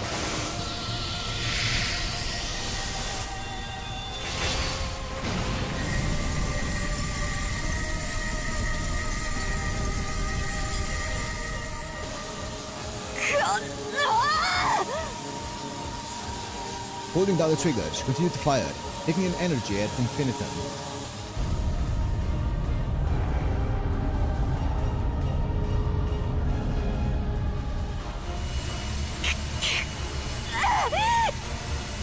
Blue flame shot forth at critical level, but the ice would neither melt nor mar. No amount of sheer heat could make a dent in something formed from such a colossal amount of magical energy. but one of her circuits sent them berserk, and blood began to run free. これだけ鳴らしてんのにその方が全然The battle had become a tussle over the magical energy that filled the park. From the very beginning, this had been the Snark's home turf. The Snark had control over at least 80% of the space, while Alco had 20 at best.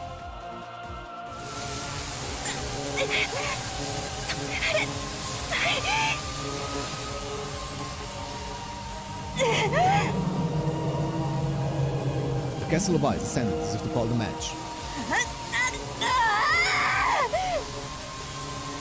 Go even further, beyond! Ah! All she could do was delay the inevitable.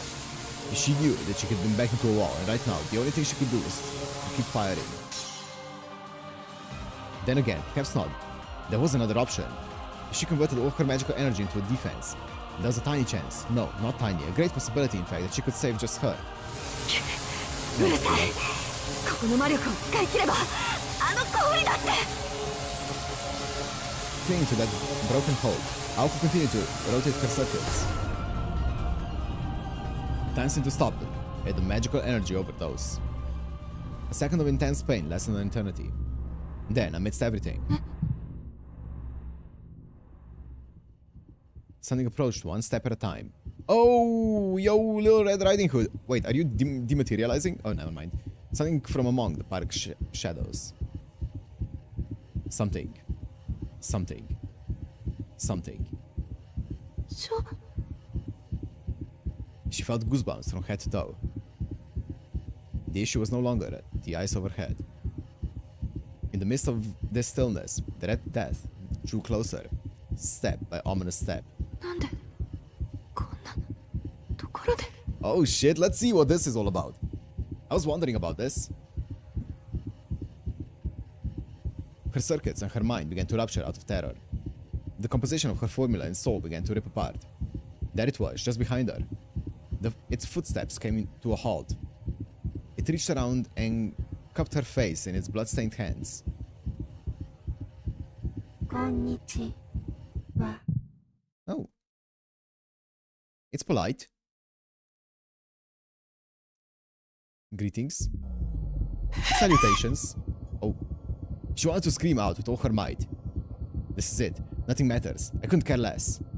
Run or run or don't run. It doesn't matter. Quit hiding and reveal yourself.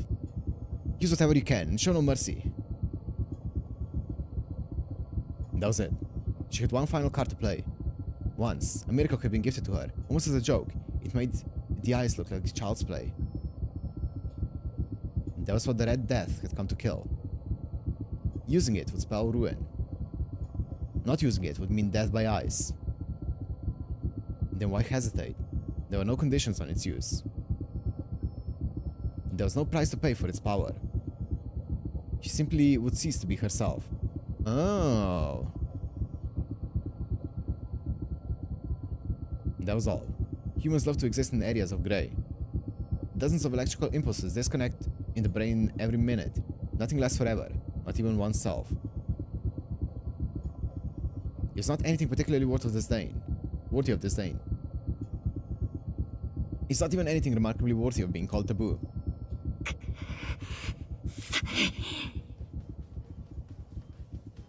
What escaped her lips now was rage. Bewilderment from the red silhouette, the OST's building. The girl let out an inaudible scream. Could true magic truly be her savior? Oh, what an opportunistic load of ball. Oh, it's true magic? Shit. After all, to begin with. なのどうやって使えってのよ Yeah, we're skipping ahead. Indeed, Alco was still in the dark when it came to that magic, whatever it was.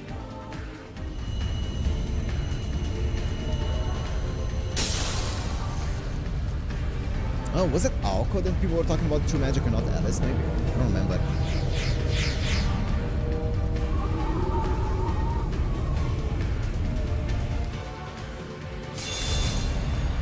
Interesting. バカか私 She woke from her momentary hallucination. The very illusion breaking soul had shown her. Whining had the opposite effect on her. Her pride was now ablaze. 逃げるのか Ran free. Sojo was right. Her opponent had put her in check, but she had done the same to it. It was clever. It was clear why she was losing. So now all she needed was a counterplan, one within her abilities. No matter the odds, she was not one to give up without giving it one last shot. そうだ放り出すのはやれることを全部やってから Her numbed fingers clenched into a tight fist. She was betting against the house, an unreasonable gamble that would have made her question her sanity. If her first step was off by an inch, her body would be instantly vaporized.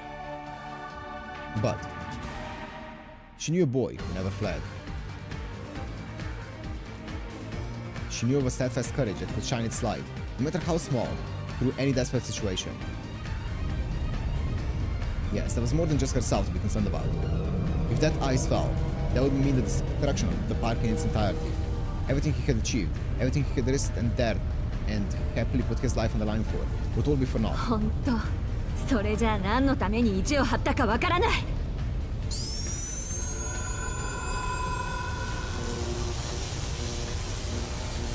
Determination and confidence surged through her like electricity. She was in no mood to be crushed by a giant sheet of ice. If she was going to lose, she dared do so as the grandest firework possible. Aoko was a sore loser at this point. She would rather burn herself to cinders and let it decide her end. チェンジ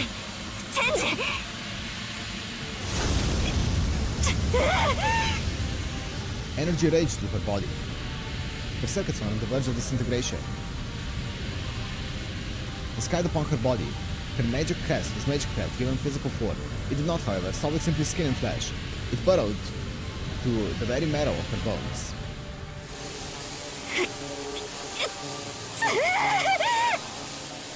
Jesus. A playful smile graced her lips. A sense of reason had been turned upside down by the pain.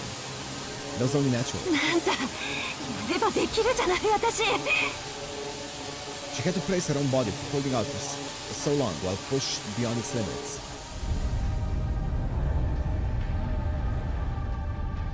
The skull face noticed the abnormality and finally recognized the challenge for dominance over this space. It laughed and the conceited faced. Never did it expect a magician to challenge the great flat snarl, Lord of Vessels, over a millennium, and in such an age of decline.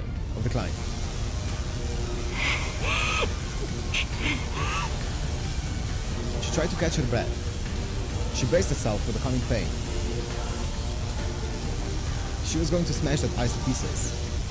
Both had access to the same amount of magical energy. One of them was greatly outmatched, but 出力装置に差があった魔力の吸引方針の規模で負けているのなら単純な話私をでかくするだけでいい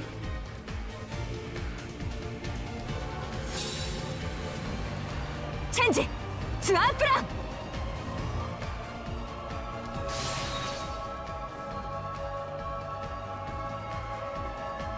ooh, those are big. The figure could go beyond anything she could experience today. Quite simply, her decision went beyond recklessness. She expanded both formulae to maximum size. The first layer would transform into a giant vortex, swallowing up the mist. The second layer would process it from one end and pump it into her, the barrel. Oh, that's cool. 私の想定が甘かった撃ち落とすなんて半端もいいとここの場合跡形もなく打ち砕くった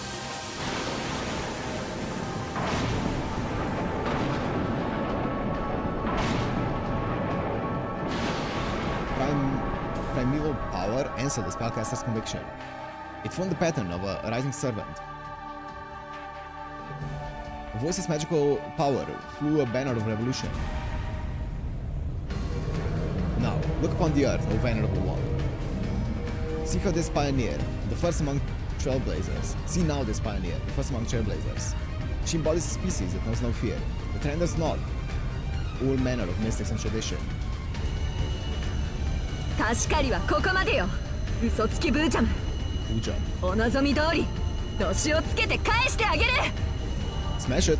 For the newest magician commands... Wait, for the newest magician commands the principles of consumption and extinction. Pew!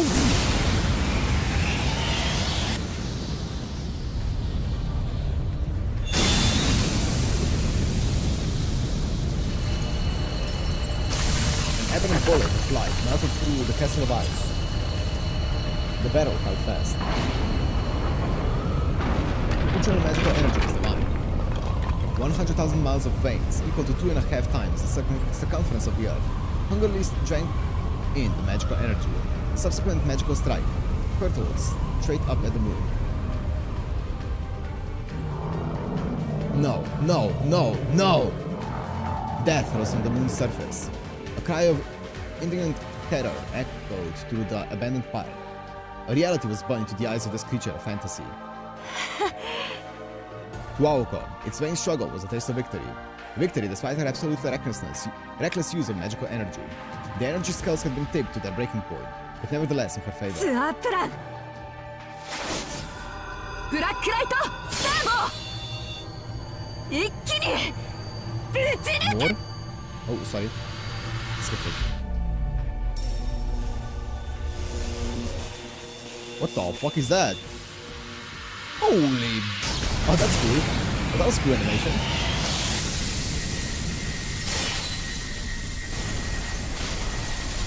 Shatter, shatter, shatter, shatter. The skyscraper scattered into atomized dust. The island, its unattainability extolled, had swallowed whole the despair of its many challengers. Long had it proudly eluded mankind's intellect.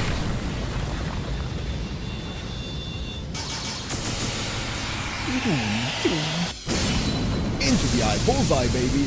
Skullseye! Yet now, a zerd mist bemoaned its demise. In the sky, the icy canopy crumbled. The star-hunting bullet jumped over the moon. Its throes of death sounded like the roaring sea reverberating across this fairy tale land.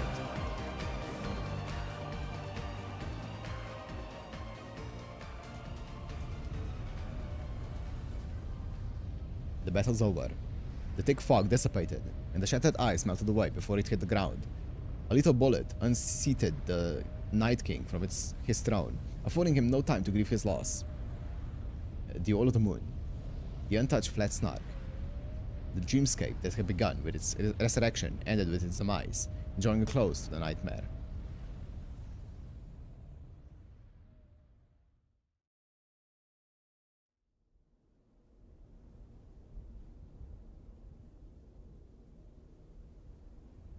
Ugh. さすがに無茶だ。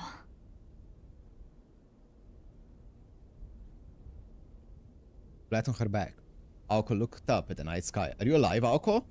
She lay there, perfectly still, not able to move a single finger. When she tried, her whole body screamed out in agony. She was completely empty of magical energy, and her magic crest had come to a halt. She estimated that it would likely require a whole day to recover all her bodily functions. Oh. That's better than I expected, I'll be honest. Sadly, all she could really do in that moment was take a breath. At least her chest was swelling with pride. She had gone toe-to-toe with a fairy tale monster and had emerged victorious. The battlefield conditions had favored her, it was true, but there was no denying that Aoko had come a long way in the last 6 months. I think that's an understatement. それはそれとして、アリスには謝っとかないと。Bro is an apprentice mage. She was learning how to do freaking the simplest, the basic spells when we previously saw her.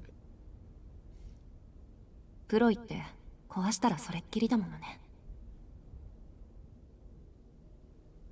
Flat Snark would never again return to this world.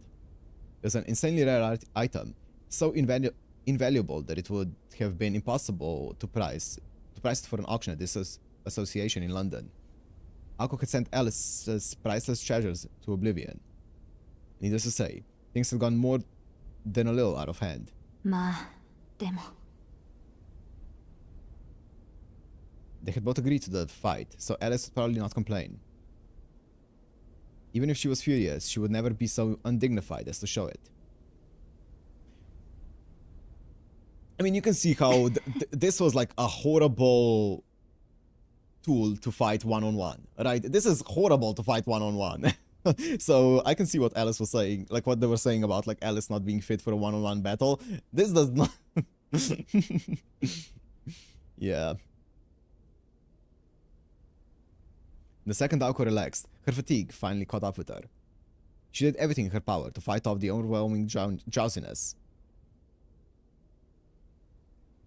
To fight 2001. Yeah, 2001, I guess. Aside from a few minor internal injuries, her body was miraculously unscathed. She felt like she could probably stand up and dust herself off after a bit of rest.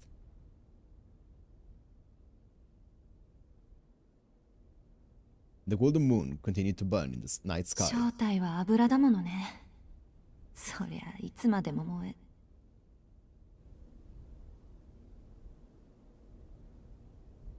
Aoka's beady eyes went wide in astonishment.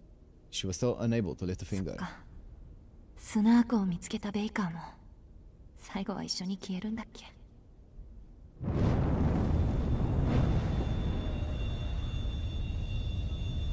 She sighed in resignation. Aoko accepted that her final stand left her with only 10 seconds before she burned to ash too. Where's SonoG? Elsewhere, just a short moment prior.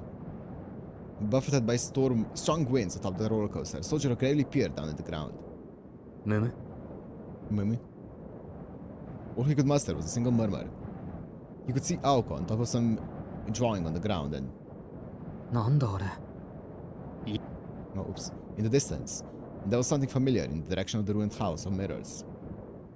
Sojiro's job, to throw Aoko's hair from the great height, was complete. While not the most impressive of tasks, it was absolutely a matter of life or death. And to top it all off, just thinking about how he was going to get back to the ground was making him dizzy. He had experienced more than enough trouble for one day. Yeah, でも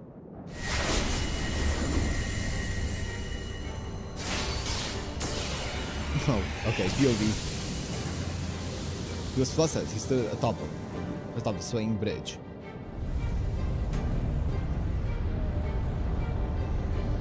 A skull suddenly appeared in the sky above.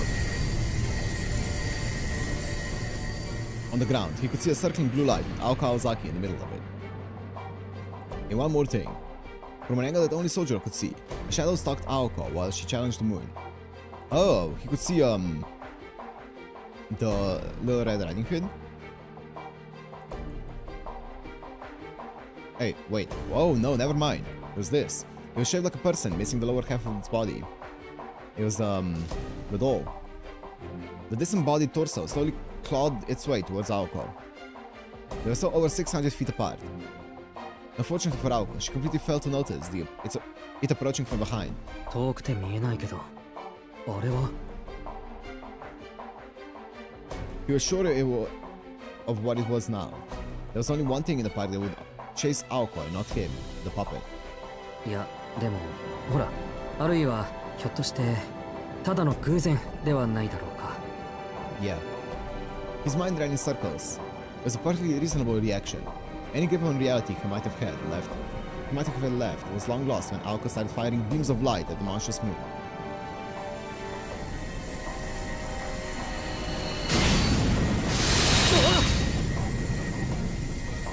Maybe it got too close to Aoko and ended up dying in the fucking recoil of it. Collateral. Oh wait, Aoko's merciless fire buffeted the roller coaster like a storm. Just standing on it was almost enough for him to be thrown off and killed. At any rate, Sojiro couldn't fathom the situation. Should he head back to the entrance of the roller coaster and warn Aoko about the incoming threat? No, there was no way he could make it in time. And to make matters worse, there was a hoard of bread down there waiting for him. It may very well have been the case that Aoko was already aware of the puppet and would take it out as soon as it got closer. If she was, Sojiro was sure he would only be in the way. Is he even looking at the egg? No. Fuck no. But it did not seem like there was anything he could do to help. And beyond that, Aoko was not the only one in danger. He was in quite a predicament himself. You can't go home again. The road home was never as safe as one thought. He was here as it had been in the mountains. The path he was on was no exception. As risky as the ascent had been, it was even more dangerous to go back down. This was no time to be worrying about others. His shaking legs reminded them that only 200 feet separated him from 大 death. 丈夫。それは分かっている。けど、 Just slowly get on your ass, sit down on the rail, and slowly slide down it. Surely that's faster than walking down it. His head was pounding, and safer as well. This is reckless and stupid.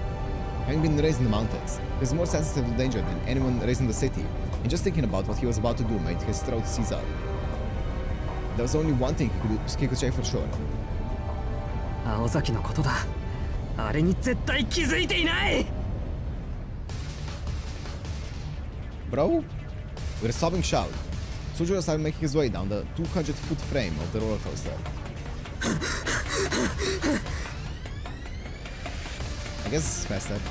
His race toward death accelerated. He never meant to speed up, but the downward slope propelled him forward.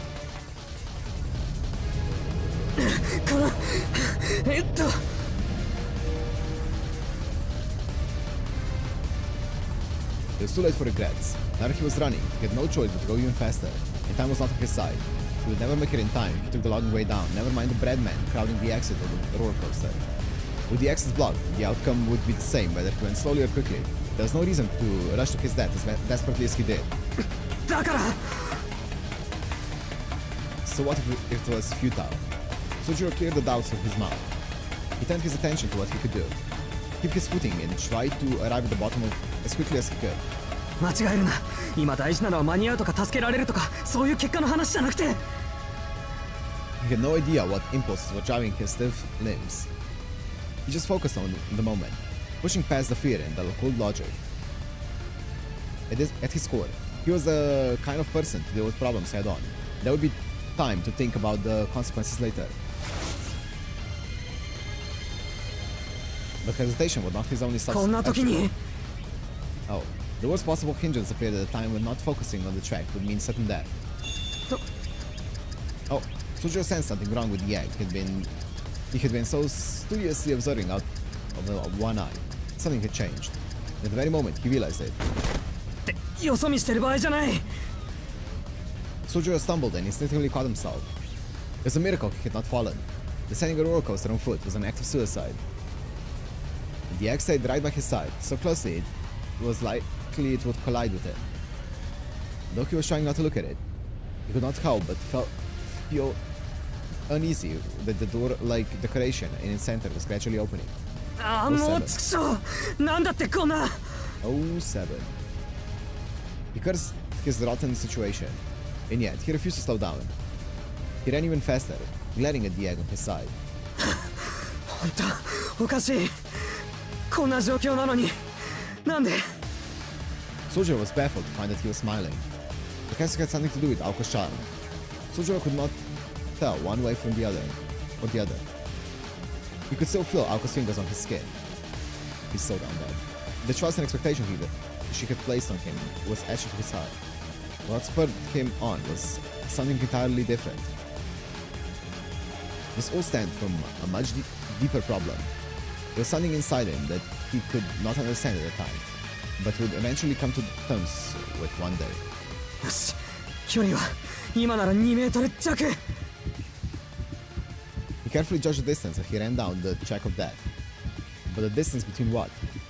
That went without saying. It was the distance between himself and the one thing that could save his life. He told himself he was going to do it, over and over, like a mantra. Sojiro could not believe himself. What he was about to do was incredibly stupid. But what is stupid when smart is not an option? 本当、なんでそこまでやるんだ。 Amidst it all, he laughed at how pointless such self-reflection was now. Temporary confusion, a psychological thrill ride. Both had laid his soul bare. What really mattered in life? The answer to that question was simple. His primitive values did not crave success or reward. All he wanted was よし、 to live the way he wanted. There was not an obligation to the people around him. His desire to live his way was his alone. 行こう。the egg had been equipped with a vocal function, it would have guessed in shock at what happened next. The boy, who had only tried to escape up until this point, suddenly shifted his weight, pulling his feet outward instead of inward. On the edge of one rail, he crouched ever so slightly to maintain momentum, and gazed at the floating egg. やれる。距離的に問題はない。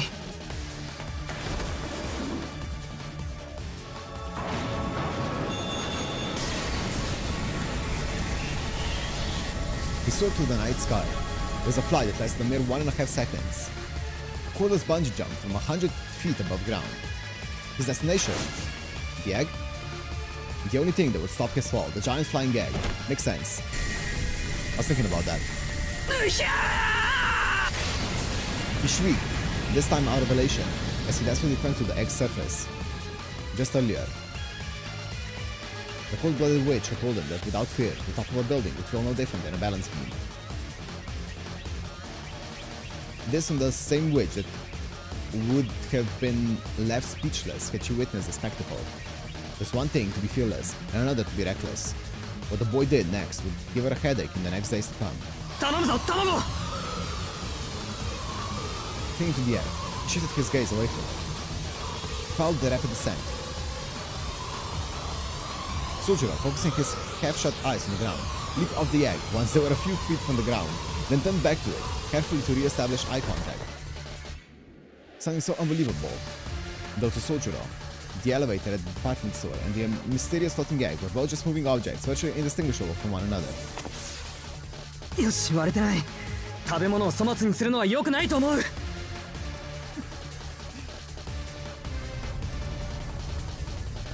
It's the chair in the air trick. You launch yourself off the chair when you're near the bottom, or like you jump as the falling elevator is about to land. He landed near the plaza. The shortcut that almost cost him his life had paid off. Sojiro took off running the second his feet touched the ground. The puppet, after Aoko, was still the only thing on his mind. He paid no mind to the moonlight in the sky. Nor to the egg, which was furious about being used and seconds away from self-destructing and blasting fragments all over the place. Aozaki! Nanu? Aoko's dumbfounded expression spurred Sojiro on. Yeah, he used it as the curse was complete. Yep. The empty egg began to sing its warning to let him know there was no escape. Yep.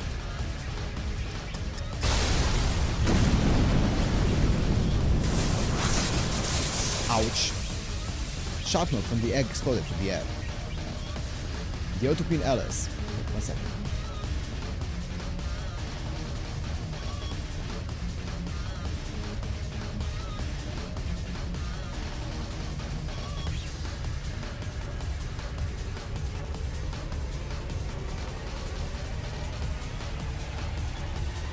The auto Queen Alice that それはそれとして。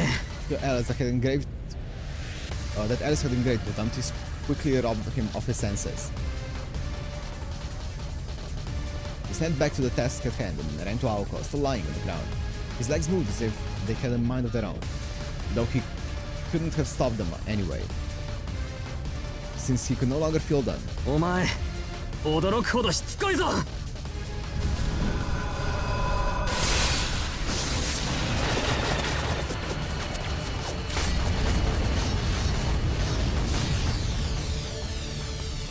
Nice.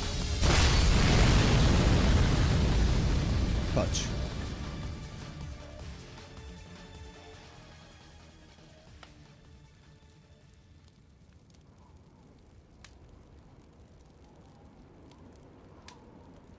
Scrambled murder case. Piles of rubble became flowers of light blooming from the earth.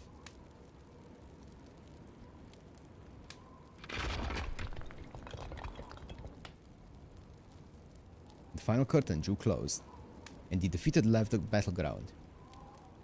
Had Alice Kwonji seen it happen, she would have been beside herself. The two had escaped by a hair's breadth.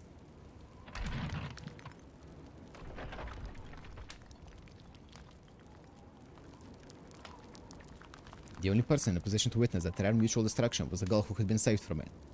The boy who had never stopped running paid it no mind.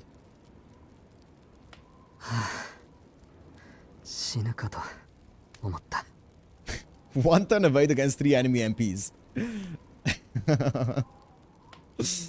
The safety of the girl in his arms meant infinitely more to him than the miraculous way in which he saved her.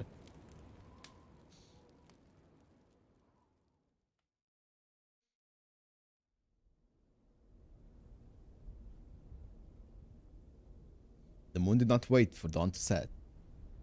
The ornamental texture of the fairy tale kingdom faded away. All the illusions returned to the way they were before. From the ostentatious chords reverberating through the streets, to the puppets welcoming their guests. Peace and quiet reigned once more, over a forgotten kingdom, never to be awakened again. Out flickered the embers of a late-night dream. Even the electric lamps that illuminated the park. Together, they watched her disappear.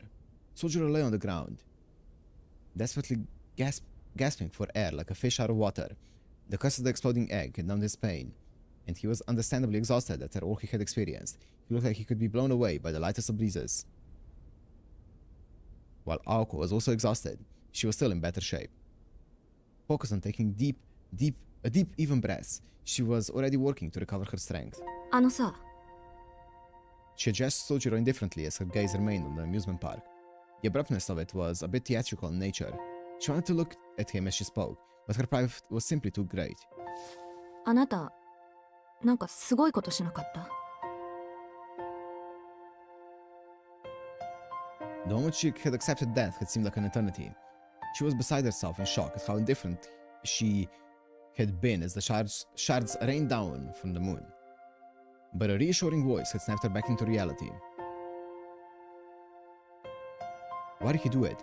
What was he thinking? What moronic thing had he done to pull it off? She had no answers to these questions, lying on the ground as she was.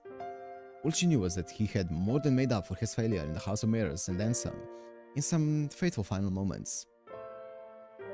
She addressed him, hoping to find answers, but found herself unable to probe any further. To dig any deeper would feel like defeat, which is why it was so unlike her to ask him in the first place.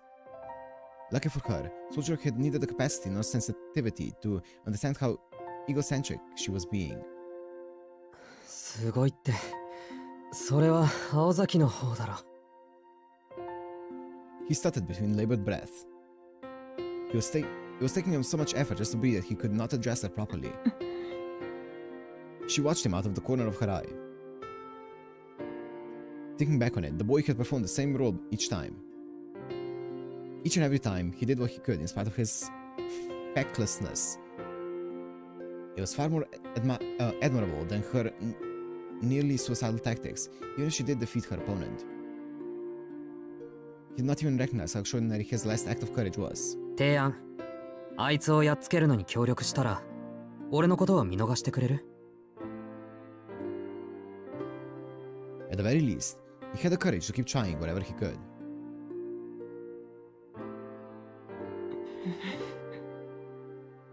A spectator might have viewed him as a supporting actor. His actions were not exactly memorable. But the lead actress he supported did not see it that way.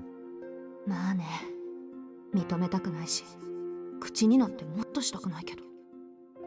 Such inspired actions were wasted in a supporting role. This guy really pulled off the impossible. It was so amazing that she wanted to shout it as loud as she possibly could for all the world to hear.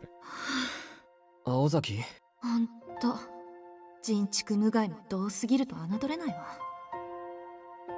All Aoko could do was sigh. How could she not? Even she was forced to admit that the way he'd snatched her from the jaws of death was dashing. ま、評価、甘めだけど。Dashing. Should be told, he was a lunatic for doing what he did.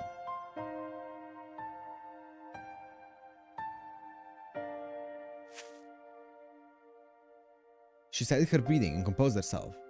While she was in bad shape, she still had her pride as a mage to consider. That was why she felt a need to maintain an air of dignity. しずきくん、見逃すのは今日だけって話だったけど、あれなしでいいわ。とりあえず命は助けてあげるから。 She hastily extended her right hand. It was neither to shake his or to help him up. However, Soldier did not take her hand, but instead stood up on his own. This night, despite the sheer insanity that he had just experienced, his face had not once looked as incredulous as it did now. Incredulous? 何そのリアクションは。 She stammered, worrying that she had deeply embarrassed herself. Sujira's gaze was fixed upon Aoko. A problem had dawned on Aoko. Though she normally hated being stared at, this time she did not mind. Rather, she was enjoying the warmth from his eyes and felt like it was something she could almost come to appreciate. Don't you get it? This isn't just about friendship. I don't mean he only likes you either. Believe me when I say that SonoG really... The conversation came rushing back. It was a memory better left forgotten. いかん、それは違う。 Oh, sorry. Pushing Tobimaru's words out of her mind, Aoko turned to Sojiro. それとこれは別だから。私はあんたのこととかほんとどうでもいいんだから。 Puzzled, Sojiro tilted his head. さっき嫌いだって言われたけど。 He responded matter-of-factly to her sudden declaration. He suddenly had pointed that out, and to his face no less. It had a mere figure of speech that he was not meant to take literally, but now was not the time to belabor the point. そうじゃなくて、あなたが私に惚れてても期待しないでって言ってるの。 Yet, belabor she did anyway. Aoko blushed slightly, realizing how insane she was being. Inane. She wondered how she'd ended up in this position. And yet, she knew that she had to get this off her chest. What was left was to politely wait for his response.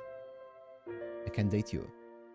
Such a heartbreakingly painful word were too much for the simple boy to hear. His shoulders slumped as if the world was coming to an end, or so Aoko had imagined. On the contrary, Sojiro was sitting there in deep thought. 俺が青崎に惚れてるって？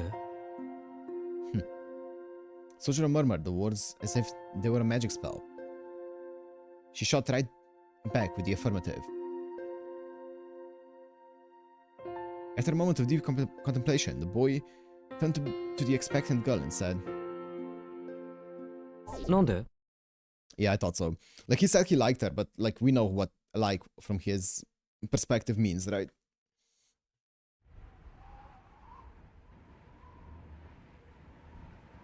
He had to be joking, but he was not. He was completely serious. He liked her, but he didn't like her. Yep. Of course, the vice president had jumped to conclusions. This boy had no interest in the romance. He probably didn't know what that was. And she was incredibly embarrassed by how confused Sojiro still appeared to be. Her rosy complexion spread throughout her entire body. もう一度聞くけど、なんで？ そりゃこっちが聞きたいわよ。 You know what? Based. Deserved. 飛び丸の大バカ野郎。 Valid crash out. Valid crash out. Just like that. She had lost her cool and given in to an unjustifiable outburst. It was time to seal off the area and destroy all evidence. Aoko's embarrassment evolved into sheer panic, and her grudge against Tobimaru suddenly manifested as criminal assault. She lashed out with a punch that could have taken down a bird mid-flight. More specifically, it was a brutal right hook. Aoko blinked. Her blow had connected with something solid, snapping her out of her reverie. Her temper had lashed out at the completely defenseless Sojiro. It had been a splendid blow. It took her weight behind it, knocking him out cold.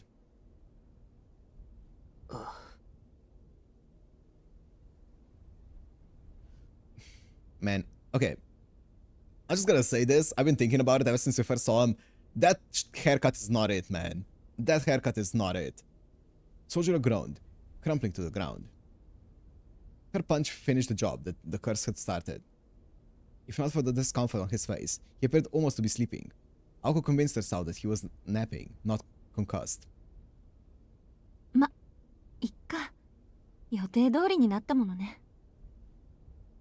It's the Mountain Boy 9000 haircut? Yeah. The tension in her shoulders eased away as she looked down at Sojiro. A tongue had gotten in her way over the course of the day. But the day was saved for now. With nobody left to butt heads, she felt exhaustion finally overtake her. うわ、歩いて帰れるかな、私。 Her fatigue was enough to make her complain out loud. When she thought about it, she realized that this was the first time she had used up all her magical energy, and the first time she had participated in a battle of this scale without any prior preparation. Well, this feels like a fucking battle of a lifetime, bro. What the fuck was this? We almost had to use true magic for this shit. Though in truth. 私一人じゃどっちも相打ちだったっけ。 She felt somewhat proud as she whispered those words. Normally, it was something she would beat herself up over. But instead, she simply shrugged her shoulders with a bitter smile. After all, it was thanks to the person sleeping by her side. ね、聞こえてないわよね。 As if the night had swallowed her voice before it reached them, she received no response. Confident, she continued in an even quieter voice. ありがとう。十分に助けてもらったわ。 I was sure this was the end of the VN. It's a 30-hour VN! Of course, there was no response for Sojiro, and she was not expecting one. Saying it for the record was enough. Aoko watched Sojiro sleep for a while, and then pulled something out of her pocket. Like, this should be probably about a third of the way through? Maybe? Maybe just over a third? It was a palm-sized glass bottle her roommate had given her, which she opened with a pop. でも、それとこれとは別だから。 Leaving behind words colder than a winter chill at night, she called out his name. She barely sensed the bottle moving. You're 12-ish hours into it? Oh shit, we're almost... Okay, we're over a third into it then. Closer to halfway through it, because I think it's 27 hours or something. Not counting the extra content, this is half? Oh. As the silhouette of the fallen boy appeared to blur, she got the feeling that the weight of the bottle had increased slightly. うわ、どうなってんだろうこれ。 What appeared to be a human form could clearly be seen inside the glass. Alice Kuonji's tools were mystics that confounded even the most knowledgeable of mages. As soon as Aoko tried to analyze them with logic or reason, she was already out of her depth. Knowing this all too well, Aoko closed the bottle and watched the boy disappear as if by some magic trick. まったく、こんなの手品じゃなくて魔法だって。 She muttered as she looked into the magical bottle. Its weight had not changed significantly, and she had no idea how it worked. But the one thing she did know was that there was a human being inside of it. Its light weight was almost unnerving, closer to empty air than a human being. It was about as heavy as one would expect if they'd bottled a summer breeze, though they did fit her image of Sojiro perfectly. アリスの言う通り。 She muttered to no one in particular as she recalled the past. ほんと、私らしくない。 Aoko wore a bittersweet smile. Her usual moodiness was gone. Man, I'm kinda sad because I feel like after this, Alice and Aoko obviously won't have the same relationship as they had before, obviously because of this fight. And I really liked their banter and their relationship. I think it was really fun. Her usual moodiness was gone. It's a dangerous world out there. It was good to have someone to keep her on her toes. With a wry chuckle, she flicked the magical bottle with her finger and set off walking.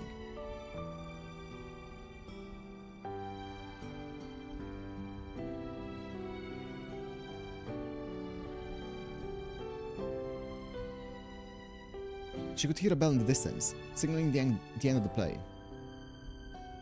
An ephemeral dream gave way to reality. In the grand scheme of things, it had been but an instant. As the actors exited stage left, the last of the lights silently flickered out. And so, the long-dead amusement park played its final role as a memory for a boy and a girl. 07 Kitsy Land. Oh! Oh! Oh! Like a dog. Great. Well, guys, this might come as a surprise, but this is gonna be the final chapter. This was the final chapter for today. 5 hours.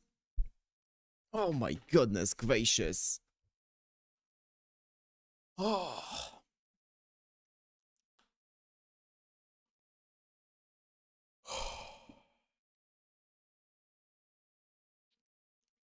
Wow. Okay, this was a lot. This was a lot. These 2 chapters were a lot. It was very different from everything up until this point. Surprised you did the second part? Yeah, we commit. Yeah, I agree, Emmanuel. 100% agree. With both of the, because I feel like obviously there's part 1, there's part 2, and with both of the parts, I felt like the setup was really cool and interesting, and then it dragged on for like an extra like 60-70% longer than it could have, and then the wrap up was cool as well. I feel like the middle sections for both of the parts were like it ended up dragging, especially with the Kitsy Land. I was like 45 minutes into Kitsy Land, or not Kitsy Land, but the entire part 2 of chapter 5 or whatever it is. So the Alice part, I was like, the setup was really cool. I really like the premise of it. I really like the power. It's really, really interesting. And then it just kept going and going and going and going. I was like, I was just clicking, kind of like dissociating from the entire thing, and just clicking through it. And then the final part was really, really cool as well. So, but overall, cool ideas here. Could have been a bit shorter, but you know what? It's fine. It's fine.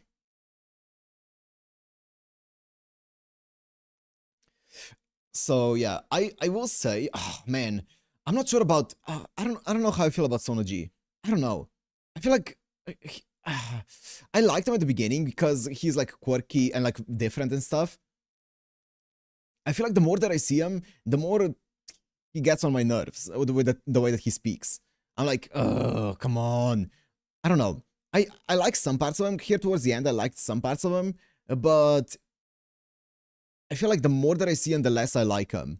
I don't know. We'll see.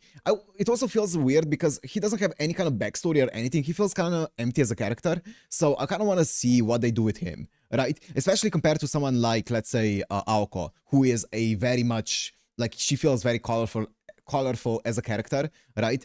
Because of, well, first of all, because of how emotional as a character she is, and also we know a lot more about her. And compared to someone like SonoG, SonoG just feels very empty as a character right now. I don't know. I'm sure we're gonna see more of it, more of him. But right now, and as I said, his quirkiness is sometimes it annoys me more than I find it funny. So we'll see. He's not meant to be an insert. I know. I think that's one of the things that I find interesting, is because usually when you have an empty character, it's a main character that's supposed to be an insert character. So I wonder why they did it this way. I'm sure they have a plan for it in the future. So that's why I'm not like saying, I don't know, like specifically that I dislike him, because I'm sure they can do more with him. I'm sure they're gonna do something with SonoG as a character. But so far, I feel like the more that I see him, the less I like him. So I'm waiting for them to actually make him into more of a character than he is right now.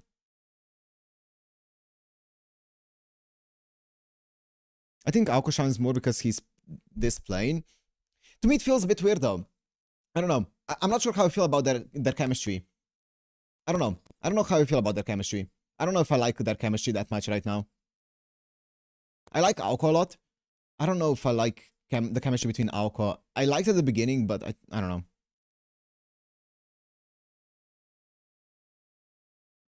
Their chemistry is very, let's say, unique. We'll see. I'm sure they're gonna go more into it, right? Like, there's also the entire thing of him being, like, bandaged up and stuff. Like, I don't know what that's all about. Like, they pointed it out once and that's it.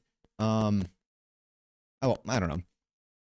I'm sure that it's gonna get better as we get to see more information about it.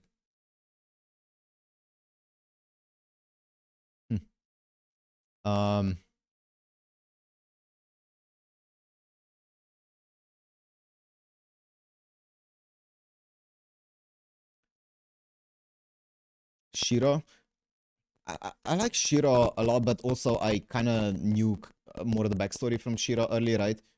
Because of Zero and stuff. I don't know. Audio. Wait, is the microphone crackling?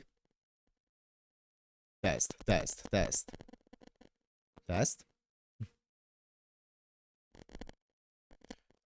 if it is, I can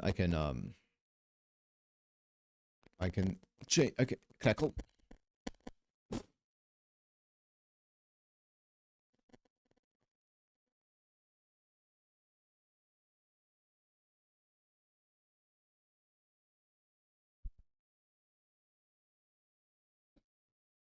Yeah. Okay. Had like the action of part 1. If you mean the entire doll thing, I like the way that they did it. I like the fact that they are descriptive with it, but I do think it dragged on for a bit too long. I got tired of it at some point. I did like the concept of it, and yeah, as I said, I like the way that they describe everything, but it did end up feeling like it was too long overall. But the style of it is cool. I like the style of it. Mikia. Well, the thing with Garden of Sinners is that it's presented to you out of order, so it's way harder to, or it's way different of an experience, right? Especially because like I remember like watching the first Garden of Sinners and people talking about like Mikia, and like, was it the first one where Mikia was missing or something, and then people were talking about like, you know, something to do with like the coffee not, I don't remember. So like it was weird with Mikia because how differently he was made. At the end of the story, I loved Mikia, right? Especially by like movie 7, 8. But that was different.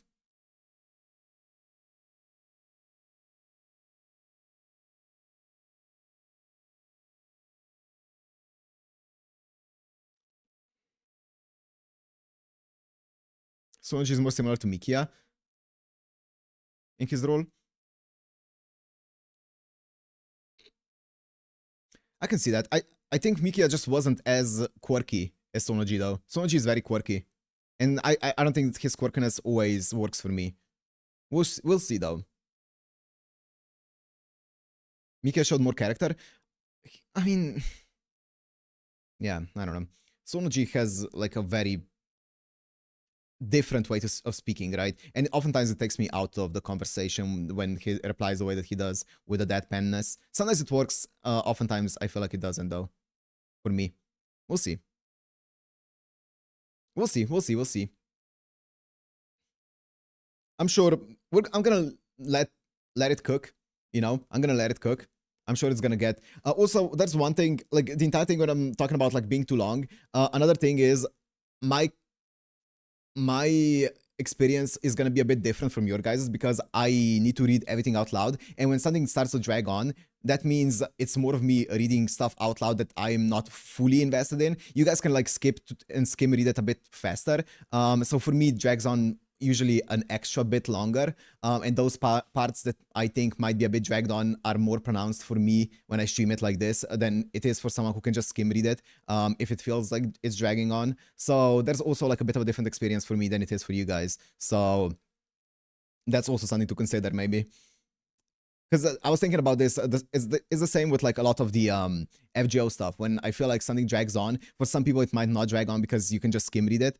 For me, I have to read it. I have to give it as much time as any other part of it. So yeah, the whole chapter in 1 hour 30 minutes. Yeah, it's quick. It was still dragging. Don't worry. Yeah, I just wanna, you know, that's just something that happens with the stream, and it's something to consider when I talk about this kind of thing. My experience is gonna be inevitably different from your guys's.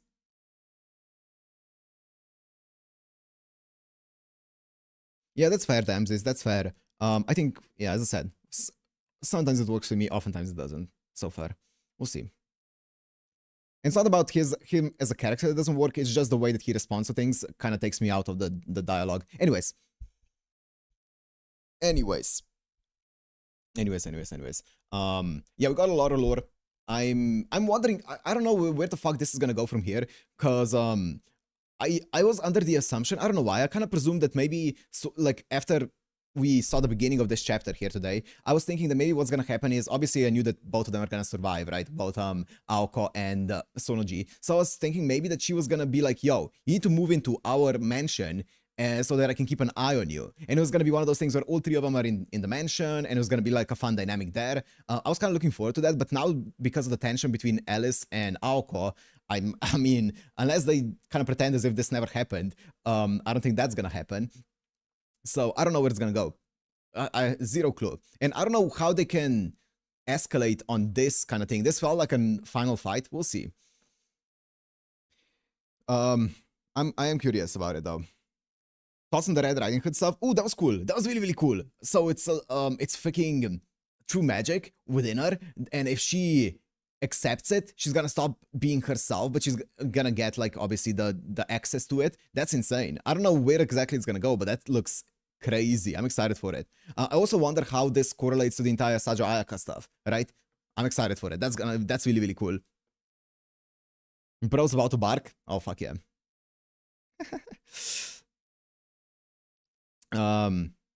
Yeah. So anyway, tomorrow we're gonna be streaming. So same time as today, if everything goes according to plan as always, we should be streaming, and we're gonna be continuing on. I'm gonna guess that this was one of the longer chapters in the entire game because it was a 5-hour chapter. So we're gonna be probably doing a few more chapters tomorrow. It should be, I don't know how long the stream is gonna end up being. We'll see. But yeah, tomorrow, same time, stream as always. And thank you guys for joining. It was an insane one today, and we'll see you guys in tomorrow's stream. Bye guys. Bye.